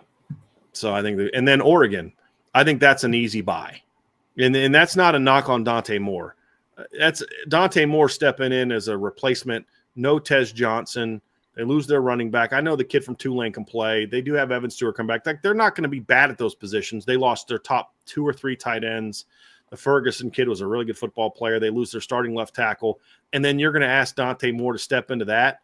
Great system and have a QB rating of better than 163.2 or at that level. Dante Moore could have a great year at one and go 159, and it's a downgrade. Yeah. So it's not a knock. Buying this is not an anti-Dante Moore statement. It's just you had a 60-year senior last year with a loaded group around him, and Dante's got to step into a situation where a lot of those guys are gone, a lot of transfer guys coming in. It's going to be a much different looking offensive line. It's really his first year in the starting in the system. It'd be unfair for me as much as I love CJ Carr, if Riley Leonard had a 163.2 passer rating last year, I'd be saying Notre Dame's won't be that high. Like, just that's asking a lot of a first-year starter. So, and I like, if you notice something about all but one of these teams, or 2 of these teams have new starters at quarterback. All but 2 of them do. And I think the only one that we thought was going to be improved with a new quarterback was Notre Dame. But that's also because Notre Dame was way lower in pass efficiency compared to those other teams last year. So that's part of the conversation as well. All right, it's a good one. All right, and then we're getting close to the end here. Joe Parr, buy, sell, hold. CJ Carr is the best quarterback in camp, but Marcus Freeman worried about going into a hostile Miami environment, decides to start Steve Angeli in that game because of the experience factor. We don't need to spend a lot of time on this one, Sean. This is a good submission by Joe, but we did address this in the earlier Super Chat. We don't think Marcus Freeman is going to make that decision. If CJ Carr is the best quarterback in camp, if Kenny Minchie's the best quarterback in camp, they will start against Miami. The only way that Steve Angeli starts in camp is if he outplays those other guys. And I also think that having this notion also would discredit if Steve wins the job. It would discredit his winning of that job. It'll be, well, yeah, it's just because he's experienced. If Steve starts, in my opinion, it'll be because Steve wins the job. That's what I believe. I don't think he will, which is why I'm going to sell this. We're same page, Sean? Both sells on that one? Yeah. Riker Ferg, buy, sell, hold. We talk a lot about the leadership of the players and coaches. This spring and summer will show the attitude of the players and coaches. We can either sing songs together regardless of win and loss record or be like Drew Tranquil. I feel bad for our opponents. This is more of a question than a buy, sell, hold. So I'm going to buy that this team will be more like the Drew Tranquil. I feel bad for our opponents. I just think of the leaders of this team, the Drake Bowens, the Adon Schulers, the Jeremiah Loves, the Jaden Greathouses. These are hungry dudes that don't like losing, and they didn't lose a whole lot. Jaden Greathouse did not lose a whole lot of football games in high school. Drake Bowen did not lose a whole lot of football games in high school. Adon Schuler, Jeremiah Love did not lose a lot of football games in high school. These are kids that got a taste of what a championship team can be like, and I think they're going to be hungry for another one. And I don't think the leadership will allow this team to be there. Now, it's a question mark, which is what we discussed in our show on Monday, Sean. But I don't think that's – I think if I had to predict, I'm going to predict that it'll be more like the Drew Tranquil team because of the leadership of that team. And what was Drew Tranquil, Sean? He was a captain at Notre Dame. He had that. I don't think he was a captain on that team. He was a captain the next year, but he didn't develop the captain skills as in 2018. He always had them. The quality goes in before the name goes on, right? Right. Yeah, that quality is there. So that's what I'm looking forward to, because you expect one of these offensive linemen to be one of those guys. You hope so. Emil, my first prediction, maybe Charles. Mm-hmm. Agree. Hopefully Billy Schrouth kind of steps into that sort of take charge type of role. One of those guys will do that. Yeah. Yep. Agree. Riker Ferg, with privatization and NIL going to happen, we are about to see the modern gilded age of the 1870s through 1890s happen in college football. Think John D. Rockefeller, Andrew Carnegie, Cornelius Vanderbilt, J.P. Morgan. Should I continue? No, I'm going to sell that because I don't think it'll be that bad, but I do understand where he's going with it. And it's hard to answer this question without getting too political. But yes, there are going to be a lot of investors that are going to look to tap into this money, this cash cow, and you're going to see a lot of teams, instead of being more fiscally responsible, they're just going to go basically take out loans and basically pimp themselves out and now be beholden to these investment firms instead of making fiscally smart decisions. And, like the Big 12, what the Big 12 is doing, taking private money and, infusing cash flow into the conference. And once again, you infuse cash, you still have to be a good steward, or else you're going to end up in the same situation. Right. So, right. If you are in credit card debt, opening up another credit card doesn't solve your credit card debt.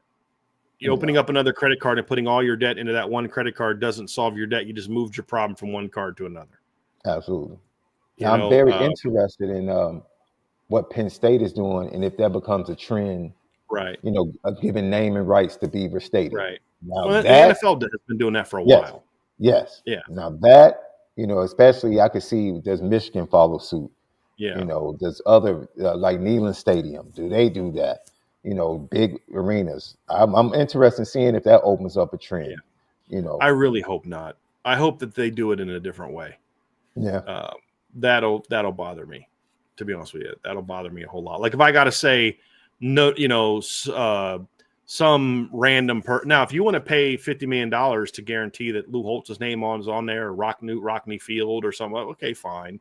Mm-hmm. But no, man, I'm not going to like that. But that's where it's going. I don't mind the leagues pimping out the league, because then you're having less control over the individual teams. What I'm concerned about and what I think is going to happen is individual teams are going to basically get an owner, essentially, of the sports program or the football team. That's what I'm afraid of. Owner / influencer. Yes. Shadow owner. Yes. It's like, look, you can say all you want that I've had a little experience with this, but you can say all you want that if you're going to give me all this money to help me grow my business, that you're going to still allow me to make 100% of the decisions. Right. You can say that, but you didn't get to where you are in business to be able to loan me that kind of money or have that type of buy-in by not having some say on how that was going to get. Hey, dude, I'm a parent. I've paid tuition. So I still feel like I have a say-so of a 22-year-old, B. So exactly. I can only imagine investing millions or billions and not feeling like you're I'm going to let 100% somebody right. 100% right. Eyes on the ball. Bice a hole. Within the next decade, there will be multiple linemen weighing 400 pounds or more starting at Division I schools. Oh, that's a buy. I mean, Florida had a 420-pound nose guard. Yeah, that's a buy. I don't know that that's a good thing, but that's a buy. And then Bice a hole, there will be at least one ambidextrous quarterback starting at Division I level within the next 10 years. There's probably already been ambidextrous quarterbacks. I don't think they're going to – I don't think that's going to – I don't think you're going to see a guy that does both in games. Yeah. And the reason why is it takes some time. And I'm sure – I don't know if Malik's ever talked about this, but catching it from a left-handed quarterback from a right-handed quarterback is different and takes a little bit of getting used to. Mm-hmm. Why do you think in the professional level, right-handed hitters tend to have a tougher time with right-handed pitchers and left-handed hitters have a tougher time with left-handed pitchers? It's because the ball is coming out at your eye is different. It spins a different way. It's completely different. And you're going to have a guy changing up between series? No. But I'm sure there's been guys who are ambidextrous who have started a quarterback, but I don't think you're going to see that in the game, and at least not successfully. It's crazy. As a lefty, I loved hitting left-handed pitching. It forced me to keep my shoulder in. It forced me to. I loved it. Domer from the boot. Spring quarterback battle would have a few live scrimmages without the red jerseys. I'm gonna sell that, but I'm gonna sell that without a lot of conviction. I could see them doing that in the jersey scrimmage. Potentially doing that. Sean, did they do that in the jersey scrimmage last year? I know that I think Kenny and Steve were live, or Kenny and CJ were live, but I don't know that Steve was. Riley, yeah, Yeah, Riley didn't practice. he didn't I don't think practice. I don't know that I don't remember if Steve was live No, everybody was live. in the Jersey scrimmage. And the week before the game, yeah, Yeah, everybody was they all live. live. Yeah, they Okay. all were live. So if they did that last year, then I assume that they'll do that this year. But a Yeah. few live scrimmages, I don't know if it'll be a few. I think it'll be the big one, the Jersey scrimmage. But I don't know if it'll be a few. Bison hold more than one player will be practicing on both sides of the ball this spring fall. I'm going to sell that. I think that you could see maybe Preston Zinner doing some cross training, if not completely moving. But I don't think you'll see anybody practicing on both sides. Next year, maybe a different story. If Notre Dame does really well at recruiting, or we see breakouts from like Micah Gilbert, Cam Williams, Saldate, Elijah Burris, and maybe there's some issues in the secondary. Scrap Richardson was a really good football player on defense. And I could see him being a guy that you could say, hey, man, this guy can play for us over there. So I could see that for sure. Domer from the boot. Penn State's running game will be less efficient due to the loss of Jawan Sider. I'm going to sell that. I think because they're veterans, they're not going to all of a sudden forget all the lessons he taught them for 3 years. And they hired Stan Drayton, who's a really good running backs coach. Mm-hmm. Like I thought Notre Dame and Penn State both did a great job of losing a really good coach and replacing him with a really good coach. Yeah, so I'm going to sell that. Bison hold within the next 5 years outside of the Big Ten and SEC, a Power 4 conference will merge with another conference. I'm going to sell that. I don't think it'll be a merge. I think one conference will die. If that happens, one conference will die and then they'll just be absorbed by the others. But I don't think you'll see one of those. A merger, I think, is going to happen at some point in time with the Pac-12 in the Mountain West. But neither of those are Power 4s right now. So I'm going to sell that, Sean. Thoughts on that one? No, I agree. But I am interested in seeing this ACC thing, because if you're smart people, you're thinking ahead of the game and you're anticipating 31 coming and you're saying, let's have some sort of realignment within the ACC, even if we're no longer named the ACC, with Clemson as, because you have to think, like you said, Clemson probably wants to stay in the ACC. I think so. So now Clemson sits down with the powers that be over the next 5 years and says, okay, maybe we won't be the ACC, but who can we absorb to bring in and kind of realign and start this new conference with Clemson being the flag bearer? Let's say we bring Clemson, SMU, Louisville, Virginia Tech, North Carolina. Yeah. And now we think outside the box, who else can we bring in? You know, because we have a bigger revenue package than, say, the Big 12. Can we steal a team from the Big 12? But see, that's different than merging two leagues. Yeah. Like I think what had happened, like somebody asked, well, maybe the ACC and the Big 12. I think what would likely happen is the ACC dies and the Big 12 picks the meat off the carcass. I don't think it'd be a merging. I think the teams will look to expand in certain positive ways, but that's different to me than two leagues merging. Yeah, that's what I'm thinking. I'm thinking about the ACC giving themselves time. If let's say the ACC is like, look, we're not going to survive the way we are currently constructed. If we move forward and Clemson does not, let's say Clemson does not want to be part of the SEC, Big 10, or Big 12, and they would prefer to stay connected to East Coast schools and say, yo, let's do something new and change it up a little bit to present another package to get another TV deal that's better than the one we got, then maybe that's something that's not part of merging, but that's something that's part of, kind of just repurposing and realigning, what you have and connecting it with other schools. It's going to be interesting because I think when you start thinking about, millionaires, they don't want, the ACC is going to go down kicking and screaming. Like you hope so. Like you said, it's a slow death, right? I don't think they're just going to sit there and just die willingly. Right. Agree.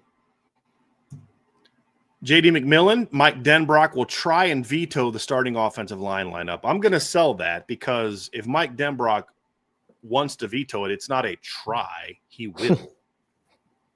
So if he wants to veto the starting offensive lineup, then he'll veto. So I'm going to sell because there will be no trying. It'll be doing. But I don't think Mike Denbrock has a desire to be that type of coordinator where if you have to veto a position coach's decisions, then you need a new position coach at that position. Don't you think one of his jobs going into this spring is to sit down with every position coach and say, what's the plan? Yes, 100%. What's the plan for this Yeah. for this O-line? What's the plan for this wide receiver competition? What's the plan for what's the And plan? if you're set on something, Sean, then you make that plan. Hey, look, Charles Jagusah is going to be my left tackle. Like if he felt strongly enough about that to veto a decision by Joe Rudolph, then you tell him that before spring starts. You don't wait before till the practice. you've wasted X number of practices. If you want, hey, I want Anthony Knapp to be my center of the future, then you tell him that day before spring practice starts. You don't wait till the end of spring practice. So you are absolutely correct. That happens beforehand. He's not going to no. And again, he's not going to try to veto it. If he's going to veto something, it's going to get vetoed. That's just the reality of it. And then here's the last one, Sean, from JP Buellsfeld. My guy, JP is for Notre Dame. I've been a member of the Irish Breakdown family since April 2021. Does that qualify for OG status? He had a if no, but I got rid of that because it does, JP. You are absolutely one of the OGs. And if yes, what other members of the IB family do you consider to be OGs? I am not going to name a bunch of names because that would be such a disservice to all the people that I don't name. But you guys know who you are. There's so many people that have been with us from that very beginning. I met a guy, Sean, at the tailgate for the Florida State game or for the Indiana game that watched that first live show we did after the Alabama game for the Rose Bowl. Trevor watched that show. He watched that live show. Trevor Trowbridge did. But yeah, anybody that signed up with us, especially that 2021 year when we first launched our live shows, when we first created the message board in July, if you signed up during basically the way I look at the OGs, you're a surefire OG if you started watching the show before Brian Kelly left. You're one of the, no doubt about it, OGs. But then if you jumped on right after that, I still consider you an OG, but you jumped on to the community that already kind of been established with that first group of OGs in that 2021 period. But and we so greatly, because of people like that is why we were able to get the people who came on later. You know, and so we're JP, my guy. We thank you a tremendous deal, man. But you absolutely, I remember, you had a different name. You actually went by JP Buellsfeld then, and you got all excited, or you gave me a lot of praise, which I appreciated because I pronounced your name correctly the first time I heard it. But I met JP at the tailgate a couple years ago. My parents got a chance to talk to him. Great guy. But JP, there's no doubt, my man, you are absolutely an OG. You are definitely on OG status, and there's so many. We had hundreds. I mean, we got monetized. Vince and I were talking about, we're hoping we can get monetized within, the first year. We were monetized within like a month. That's how quickly people jumped on, which was awesome. We're so blessed by that. Sean, I remember you and I talking about, hope we're going to try this YouTube thing and see if we can eventually get monetized. And we're like thinking hopefully by the beginning of the football season or something. And man, it happened. It happened super quickly, and that's because of y'all. So we greatly appreciate all you guys. So you're why we do this, and you're why this thing works, right? I mean, Sean and I, if it wasn't for y'all, Sean and I are just two dudes that just talk sports all the time, and wives yell at him because, like, are you seriously talking sports again? But now we get to do it because we're like, yes, honey, that thing in sports that pays the mortgage, yeah. Now it's a little bit more acceptable, right? So we appreciate that. We appreciate y'all so much, and it's a great community, and I'm very blessed to be part of this community and to have been here. I mean, obviously, I'm from the beginning because I started it, but it's been so much fun to see it grow. And Sean, you and I have been friends for before this started too, and just to see the growth of it, it's been amazing. Like Realist GND Killa. I remember when it was called Irish Maven. So this channel was never called Irish Maven, but the first site that I launched when I left my previous place was called Irish Maven. So if you were reading my stuff when it was called Irish Maven, you're an OG. You're absolutely an OG. But when we launched the channel, we came up with Irish Breakdown. And do you know whose idea it was to call it Irish Breakdown, Sean? Do you remember telling you that story? So I vaguely remember. Angela. Wow. It was Angela's idea. Because she's like, well, what do you want the show to be? And I was like, I want to do this. I want to break this. And she's like, you use the word breakdown a lot. Why don't you call it Irish Breakdown? And it just was like, oh my God. It's like, like in the movie, like, the angels were singing and it's like Irish bread makes total sense. I love it. Right. And that's how it started. It's just kind of brainstorming with my wife. And because I wanted the podcast to be separate from the website and I wanted to have its own name. So Irish Breakdown started first as a podcast. And then I said, hey, website, we're going to name it Irish Breakdown so that it's all on the same umbrella. But actually, the Irish Breakdown started as the podcast and the YouTube channel. And then obviously it's grown to this in, 5 short years. So it's been a blast. That's a long, a lot of things have happened. Yeah. Yeah. You mean like starting a new channel you start in late fall of 2019. Let me start a sports channel in 2019, and then a couple months later, you're like, yeah, there's no more sports to cover. And that was fun. That was a lot of fun. Oh my goodness. But yeah, it's been a lot, dude. Personally, business wise, it's been a lot, but it's been a tremendously fun journey. There's no doubt about it. So yeah, well, that's going to do it for Sean. I'm Brian. Sean, thank you so much for jumping in today. You were not supposed to be on the show today, but Sean watched me being live and being solo, and he's like, you know what? You need a sidekick today, and I didn't know it was going to go 5 hours. Well, actually, I should have known. It's us, right? It was pretty dumb. It was pretty dumb for not knowing that, but yeah. Great submissions today. The show is not great. A Bicycle Hold can't be great without great submissions. And so we thank you all for your great submissions today. Great chat today. Lots of good discussion in the chat also. We'll be back tomorrow. Hopefully Trevor's feeling a little bit better tomorrow, but I'll be back tomorrow at the very least. We'll see who's with me tomorrow. And keep talking Notre Dame football as we get closer and closer to the spring. Sign up for the message board at boards.irishbreakdown.com, people. Make sure you've subscribed to the channel. Give us a like. We would greatly appreciate that.